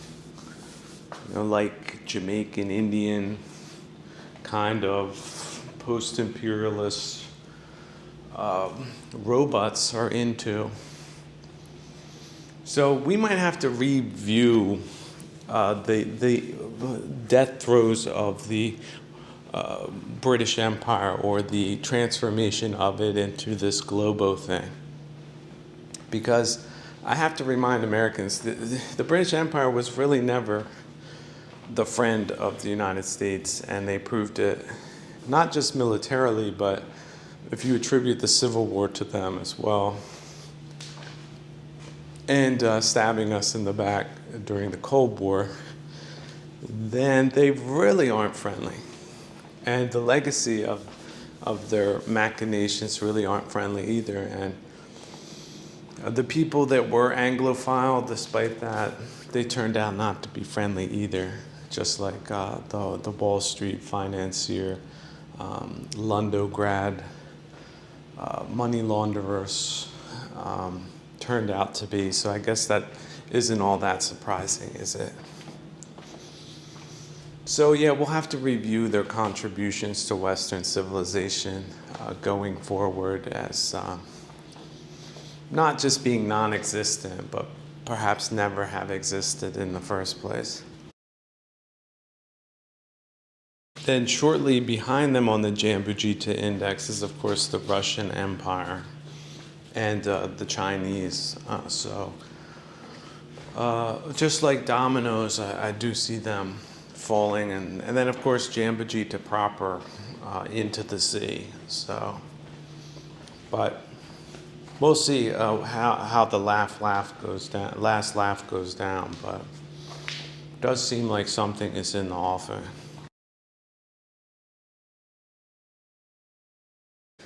Everybody talks about the wrong place at the wrong time. What about the right place at the right time? Turn around 180 degrees, about face, forward march. We're going to the good places, friends. That's where good friends go. That's where good friends wish good friends to go. And when you wish others well, that comes back to you. That's the causal relationship that is so immediate, so real, because it doesn't happen any other way. That's like saying, yeah, I'm going to boat across the inlet without a boat. You need to have the boat too, and then right effort. And you might not make it a couple of times, but that's that whole thing about, how about this creek entry? Forget stream entries, creek entry. Try to cross a creek someday, like a wider one that could kill you if the conditions are adverse. Like a rainstorm, it changes completely. That's why there's floodplains. But most days it looks like, yeah, this would be no problem to cross. But some days it really is impossible. You could have a head of the Navy look at the river and say, hey, look, we don't have the right places to make this river crossing safely. It's highly complicated at this agitated state. Now, in the high summer, when it hasn't rained for months, it can get really low, almost dry out. How about this? Some of these creeks they call rivers dry out in the summer. But these are people coming from the desert, man. They have a different mentality and a different understanding of water. And then there's people living in water-abundant microenvironments. They don't think anything of it in overlooking a Norwegian fjord their entire lives. So the difference in view, it's very vast in Jambujita. And the variables are very vast as well. Some people have stood up and screamed at me, you don't have any reason to complain about anything. You should be so grateful. And then I stop for a second and I think, well, this is an unskillful way of saying the truth. So I shouldn't be put off on it. You see how you can be put off on something based on the delivery, but if the message is true, then why not take that impetus, say, hey, wait a second. None of us get off of this planet alive. Those that are overly attached suffer overly much. And then also variables, and then also your own volition to let things go that are annoying, and then to adopt things that are not that. In fact, they are satisfying and enriching and also mutually beneficial for all civil society. Everywhere. The definition of it. The jade and diamonds of it. Who understands these things? They understand its value. Those that do not, they are penniless. In fact, less than penniless. They're in debt. They don't know how to get out of. They're running in some game where they're declared to be wealthy. They should be happy, but look at their lives. It's just nothing but aggravation, nothing but delusion, nothing but dissatisfaction. So, dear brothers and sisters, if this may have happened to you, even just for one mind moment, turn around, go back. Jambujita was not meant to be perfect, but it's good enough. And Kalyana Mitta, they're good enough too. A good enough of an audience, even if it's one of them. In 1,000 years from now, here's this, it's worth it. That's what good friendship looks like. But it's also based on good things, so it's not cynical. It's not doubtful. It's not artificial. It's real. It's genuine. It's authentic. But it's also based on those things that warrant that and not the imposters that would get in the way, like fragments of debris to block the path to better things. They want their own crappy thing. Like, here, pull into our restaurant. There's no road. Here, we put up some stones in the way. Come into the roadside diner where things cost 20 times more and have 20 times less value. But they got a marketing program. I mean, come on. Once you've been around the world, you've been a world traveler, if you are indeed the jet set, how did such people appear to you? Credible? Or perhaps annoying? And perhaps more than that, offensive on some level. But what does it matter what aversion you feel in Jambujita if you can skillfully abstain from all different kinds of malarkey and nonsense and feel much better by doing so? Those people who quit smoking, yeah, they probably are feeling better 10 years later than the people that didn't. So, but again, some people don't live 10 years. They're not really banking on it, but maybe they should, maybe they shouldn't. Changing forms and conditions.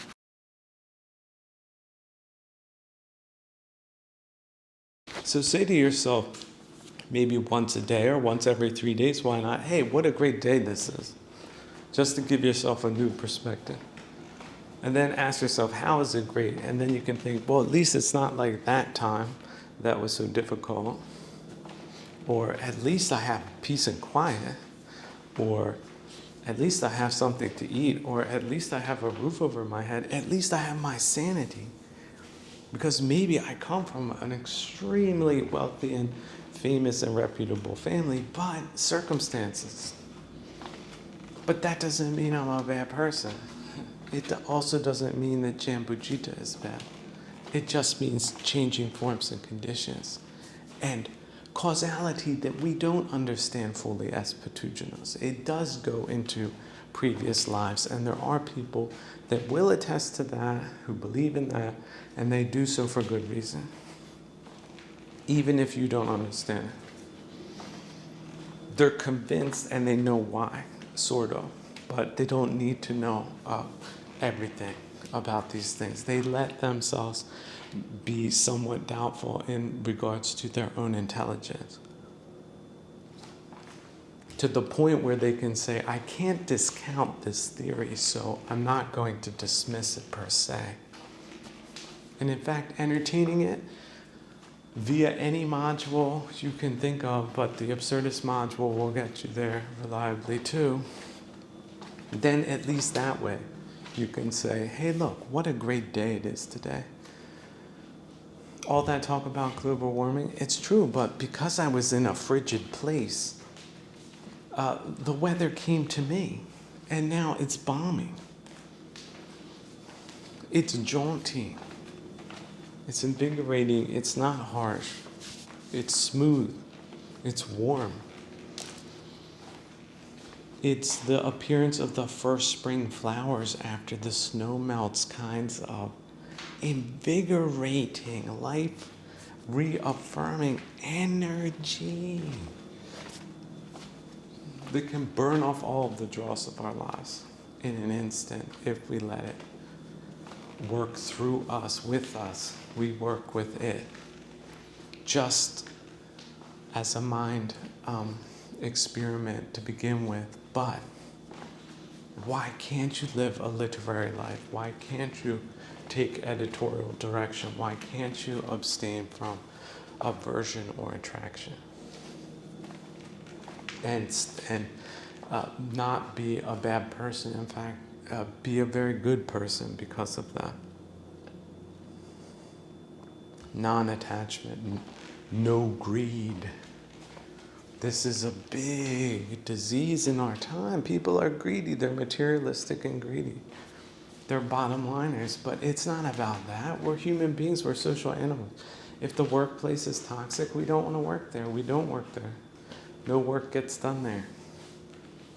If it's a congenial atmosphere where people have a mutual respect and also mutual accomplishment and also don't have greed, ill will, or delusion, it's a great time. It's really the definition of good society, sans financial considerations. In fact, oftentimes, it's the good society that is not rich. I do hope you all understand that. It's very few people that get rich, and very few of them, especially in bad times, have money for good reason. I hope you understand that deeply, fundamentally, beyond class and your time or ideology or whatever books have been bashed over your heads for you to see things the wrong way with wrong view and wrong effort.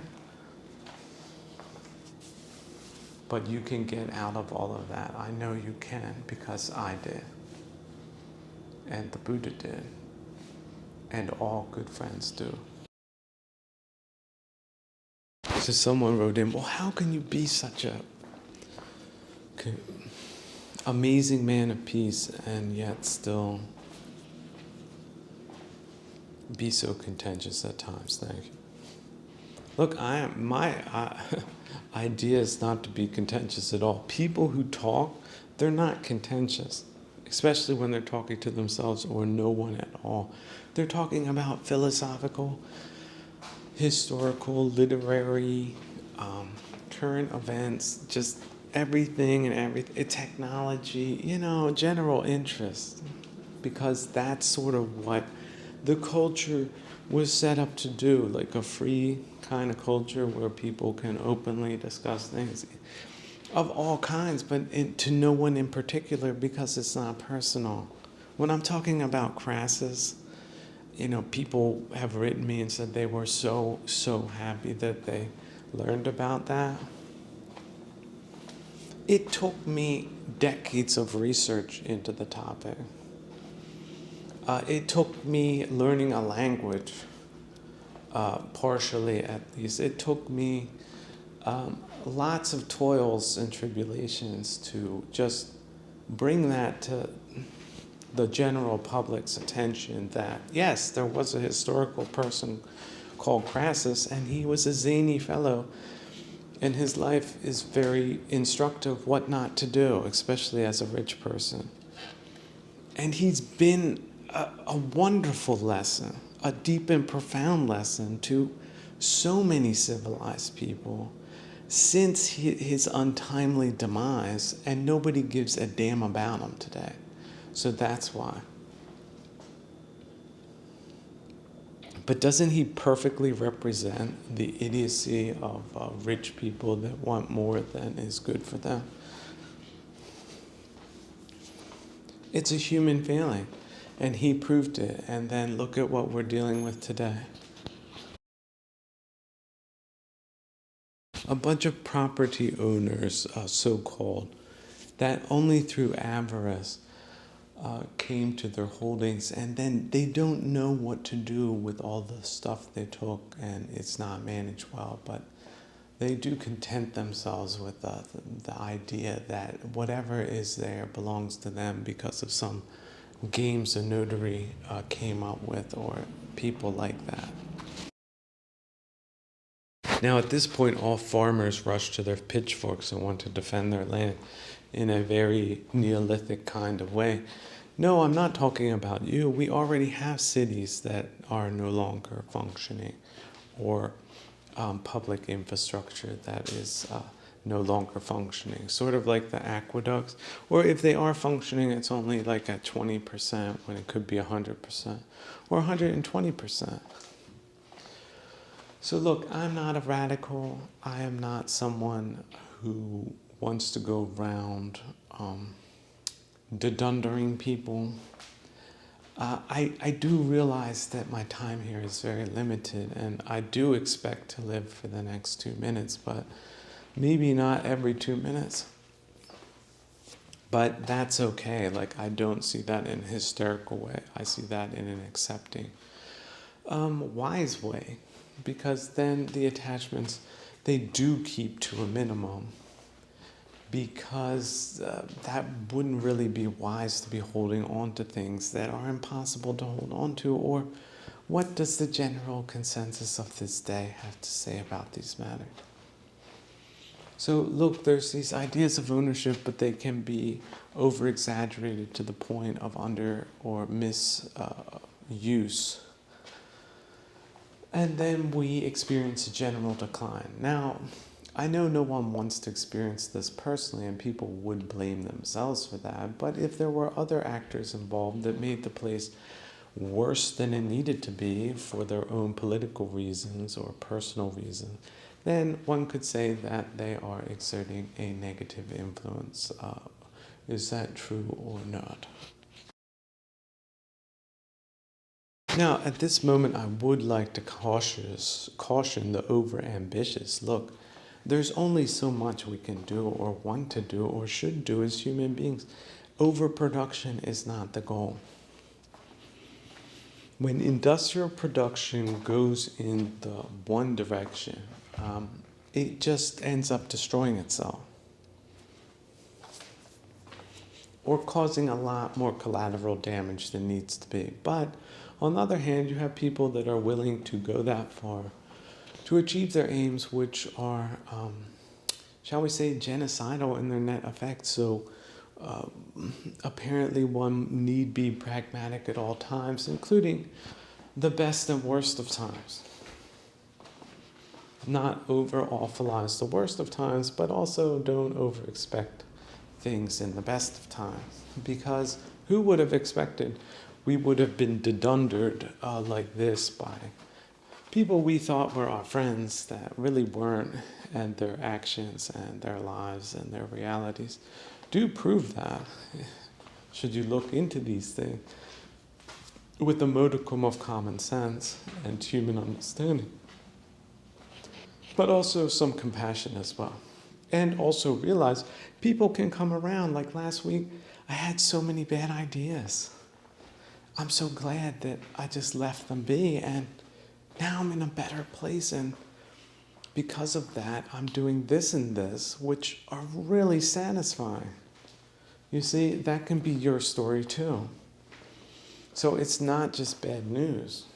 Look to the good news, focus on that, but keep maybe half a ear open for the bad news, but filter it a lot. Try to put it into context. What type of con is being pulled? Sorry, we're living in a disinformational time, so what is the con? Try to figure that one out first. That's how they think. That's how a lot of people think, especially if it's bad. And then if you have to put up with it for a time, then that's just it. Sometimes these things can last 3 years. Sometimes they can last 30. 30 years war, that was not a fun time. That's what caused all these problems in the first place between a lot of people that shouldn't have had problems with each other in the first place. But look what happened. That's history, that's people. But I didn't do it, you didn't do it, but the causality, look at what can happen amongst divided peoples that are incapable of solving animosities in a civilized way. And yet we cannot say that that is possible when in fact it might not be possible. I look back to Roman history. Who killed Archimedes? I believe it was a Roman soldier. So he considered himself a Greek, and the Roman soldiers didn't give a damn what he was doing. He died. The world lost an indescribably talented personality just because of that. So this is Jambujita. These types of ridiculous events have happened and keep happening, but we don't have to just applaud the bad side. The good side can come up with some edits and some creation to the play so that it ends on a favorable note, at least within our time. Perhaps for young people that really do deserve a less littered and toxic environment, did they not? Someone wrote in, you mentioned Marx, but is he really the end of the story? Thank you. Well, no, Marx is the beginning of a bad story. He was a thinker during the first industrial revolution, and he came up with a lot of bad ideas. Essentially, he was the face man for centralized planning, which appealed to the central bankers of London who were farting around the library there and bumped into him. And he came up with some centralized balderdash that appealed to them, that they rolled out in countries they didn't quite care for or were at odds with the aristocracy, such as at odds with the Tsar. At that time, the British Empire was at odds with the Russian Empire, and so why not try something else out there? So they had a lot of people behind it, a lot of support. And that's where they rolled it out, and the consequences were atrocious.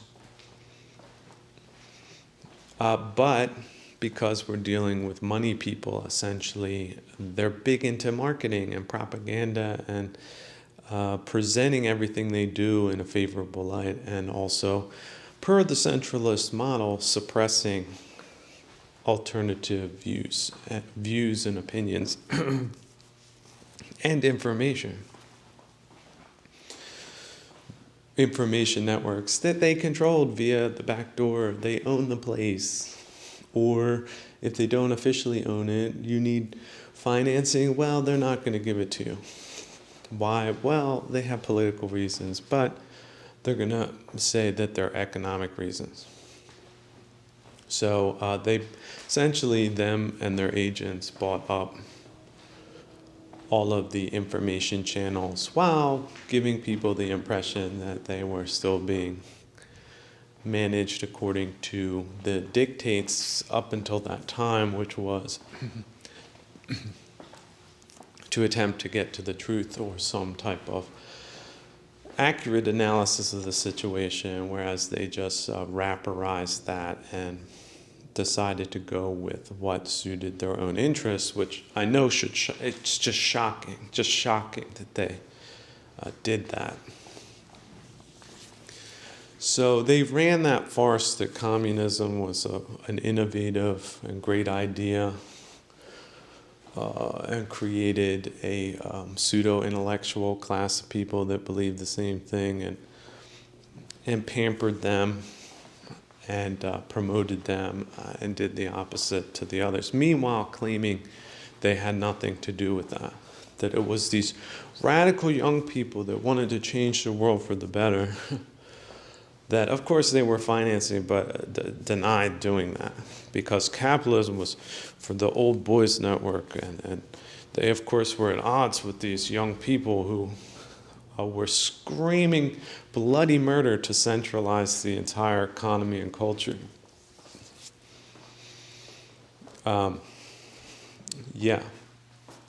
So a gigantic farce.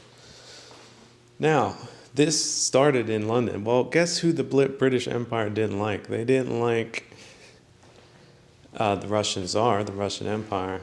They also didn't like Americans. Okay. But here's where the funny part comes in. They figured out that Americans liked money. So can you imagine people like J.P. Morgan and other total sellouts like the Rockefellers or the Roosevelts? They found classes that didn't like Americans either, or let's put it another way, liked money more than Americans, and then had them do their dirty work for them, including flipping the universities and the information networks. And we're still living in that world, but claiming that they're not, centralizers. They let the free market play. That's That's the ploy they have, these libertinians that they cooked up as a wrapper. It's the free market at work. It's not central bankers. Of course not. They just give certain people money and bankrupt others. But that's the free market.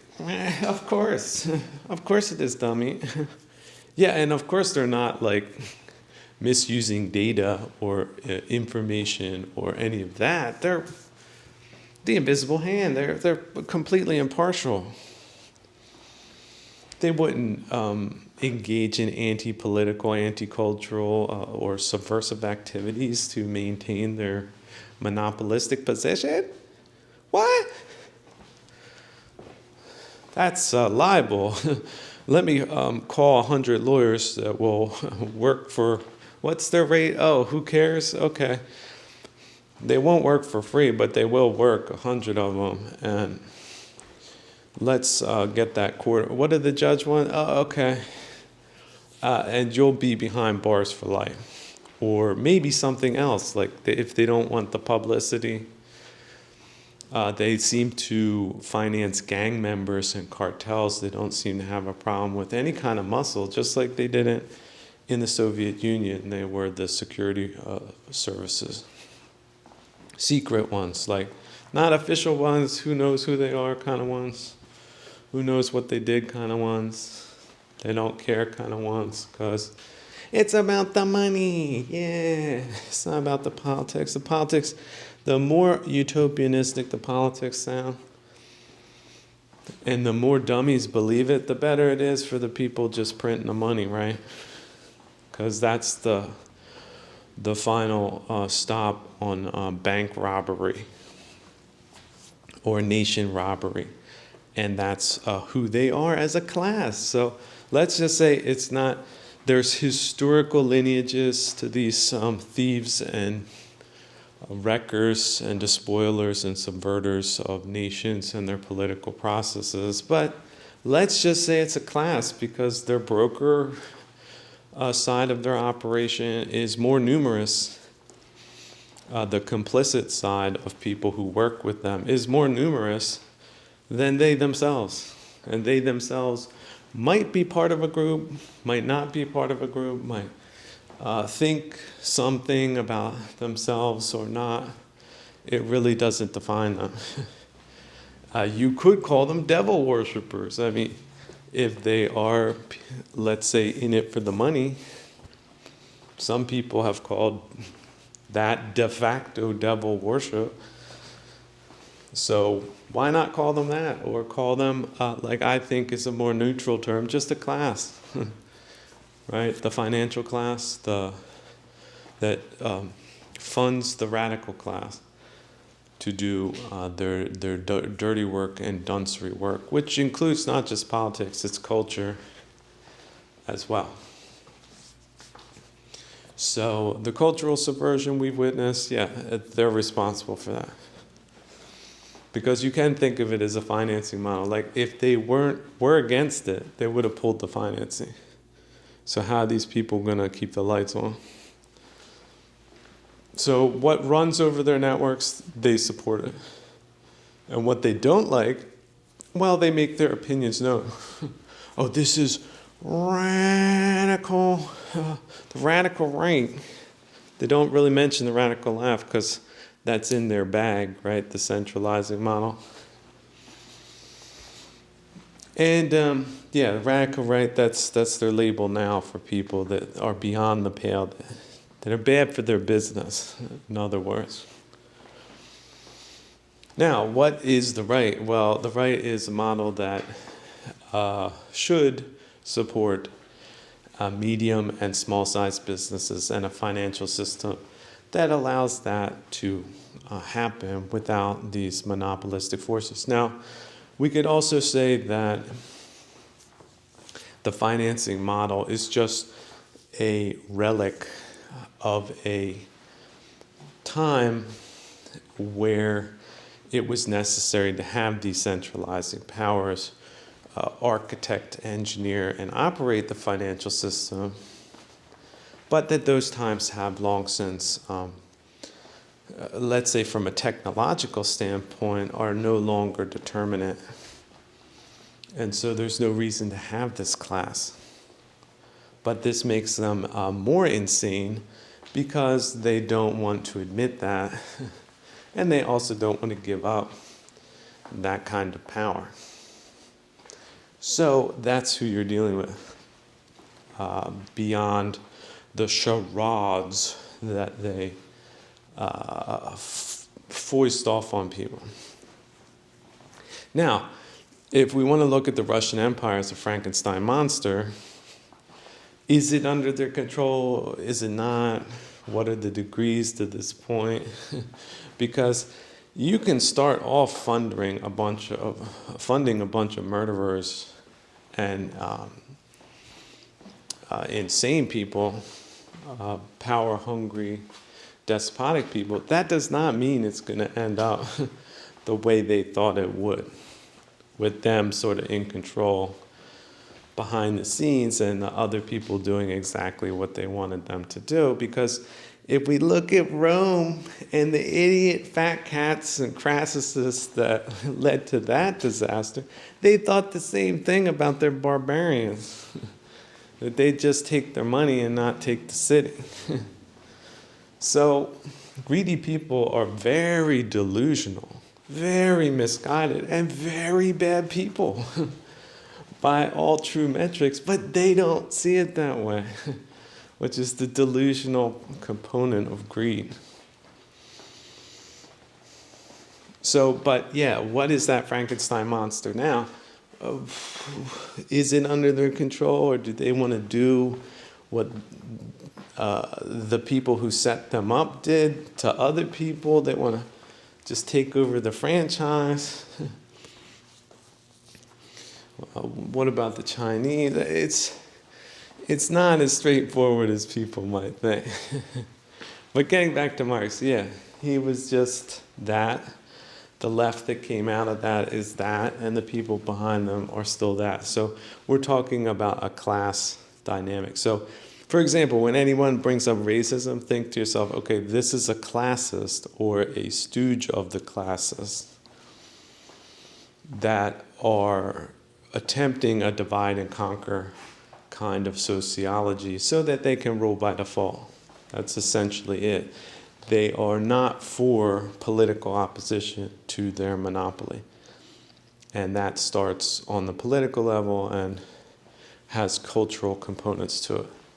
Because tomorrow, if you had a free political system that debated things like this, they could say, all right, hey, we don't need a financial sector or a class of people like this. They're dangerous to our way of life.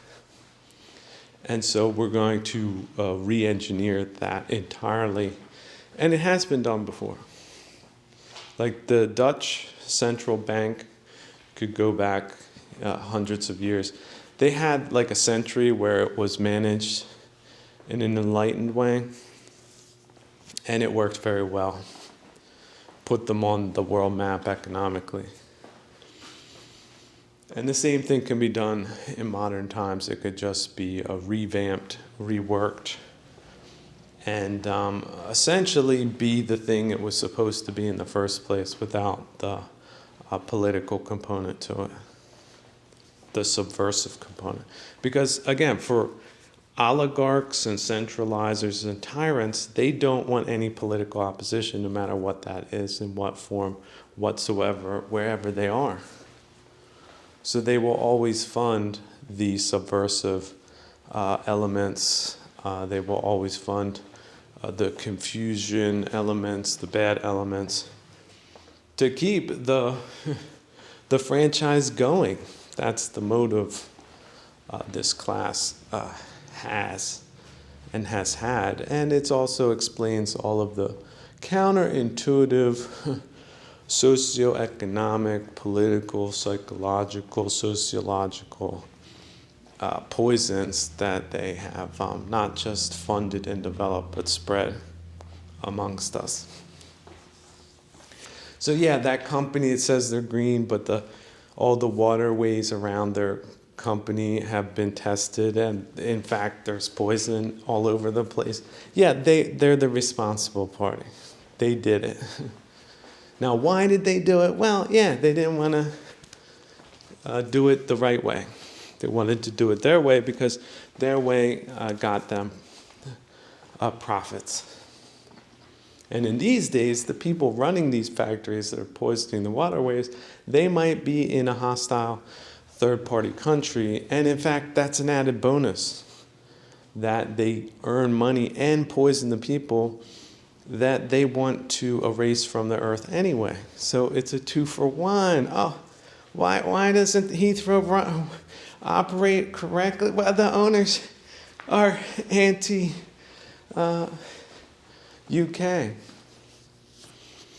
If there's a 30% increase in delays, they have some minor benefit from that. They're the owners, though. Isn't that hilarious? That's hilarious. Where's my comedy? Where's the bands? Where's the monkey hitting the cymbals? People start laughing. This is hilarious.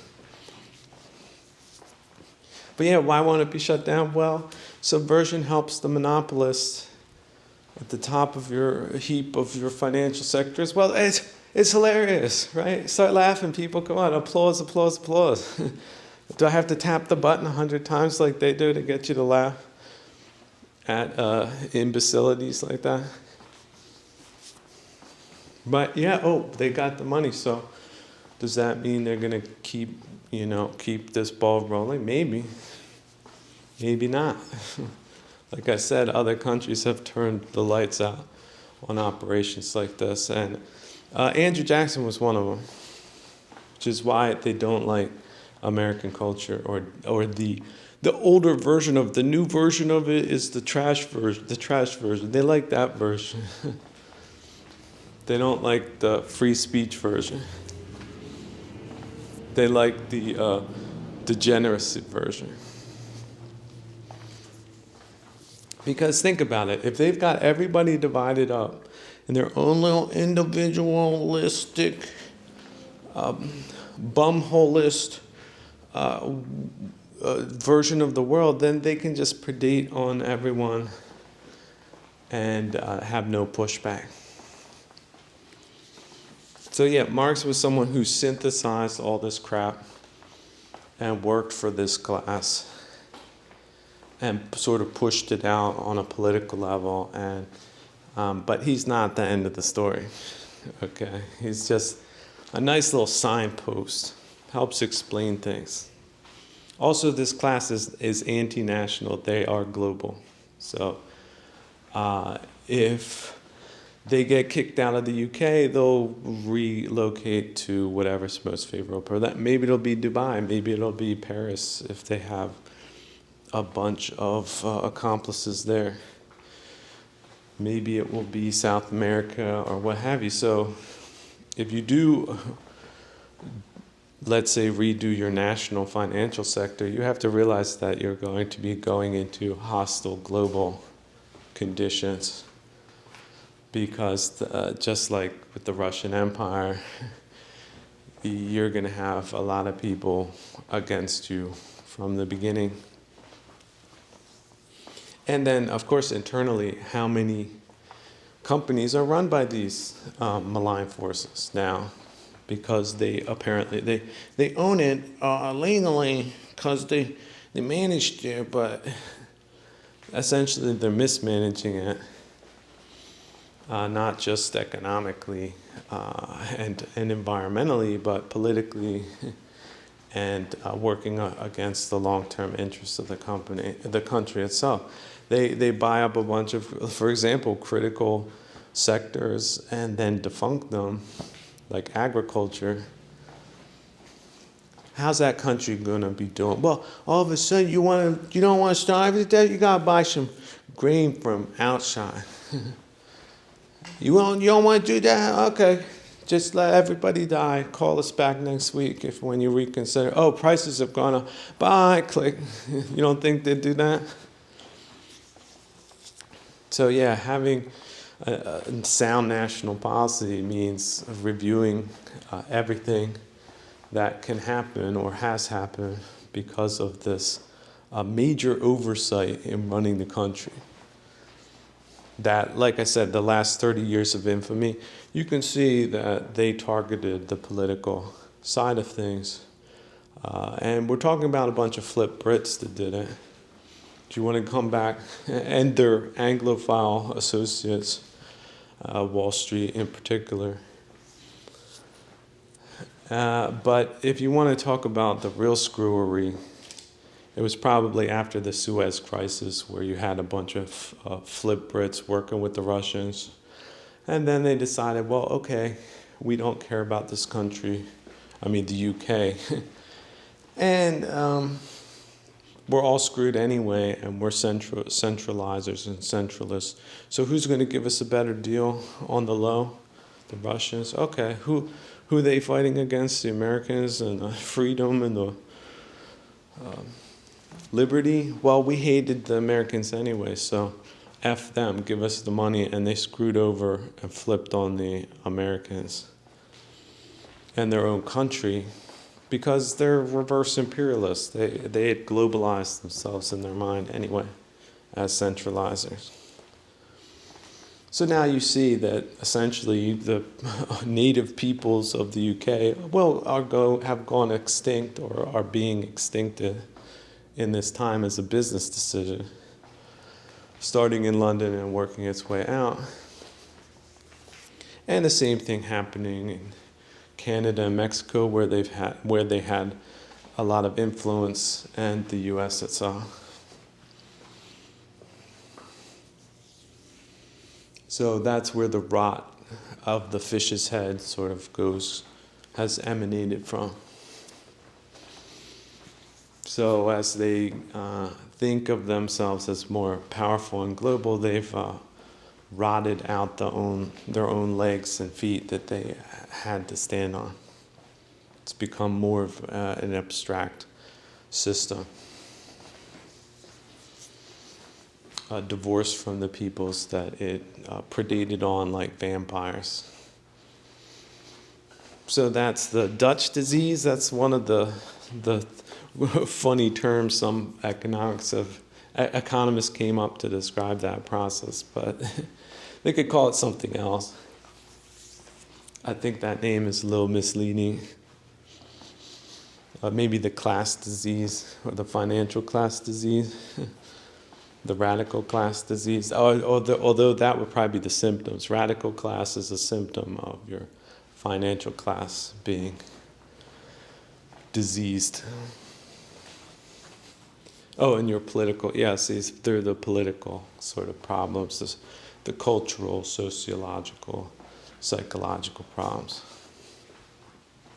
Mental health keeps deteriorating. Well, that's cause and effect. Trash in, trash out. Torture kids, get messed up people. And they aren't above that, are they? So, it's not a fashion statement. It's not funny. It's not cute. It's not good. It's terrible. It's on a mass scale, and it's had genocidal results. And my feeling is that it's coming to an end, or it's coming to a conclusion.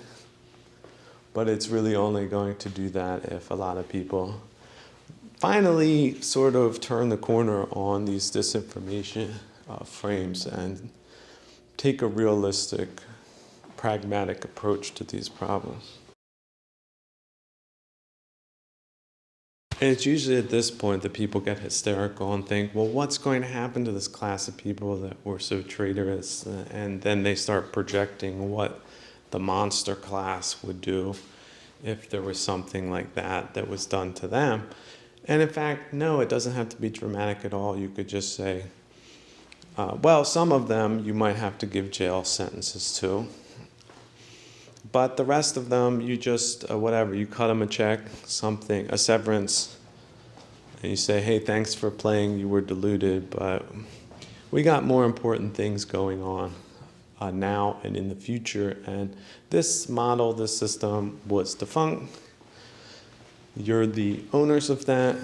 Historically, you will get the credit for that. But we're making a clean break. And here you go. How much do you need? Let's say, maybe a couple of million so you don't starve to death. And there you go. And just don't ever think about getting involved in politics or the economy proper. And there you go. Hopefully in the next lives to come, you won't suffer unimaginable punishments for your misdeeds in this lifetime. But we don't know. We really hope that you turn the corner on that. And then, bye. And that's the last conversation you hopefully ever have to have with any one of them, anywhere, at any time, for any reason. There you go. Isn't that a happy end everyone was looking at? Like, hey, everybody watch The African Queen with Humphrey Bogart. I think the Criterion film collection has that movie. Watch that movie. It's a happy ending. The book wasn't a happy ending. But the movie, it was a happy ending. It was a Hollywood ending. Oh, wasn't it marvelous? Isn't it great? They just sail off. They get out from the bushes. That's the way things can end. At least this this epoch of infamy. But we're not out of the jungle yet, are we? See, so I'm just outlining things like on my whiteboard, like, hey, let's not make it end this way. This is what the book said. Oh. And this also goes for the people of the UK. They're still left, and Canada, and the remnants of the British Empire that are being reverse engineered. I really do wish every last one of you well. And I do not think that these monsters did define you, will define you, or should define you. That all of you can turn the corner, and if you do, it would be better for the world.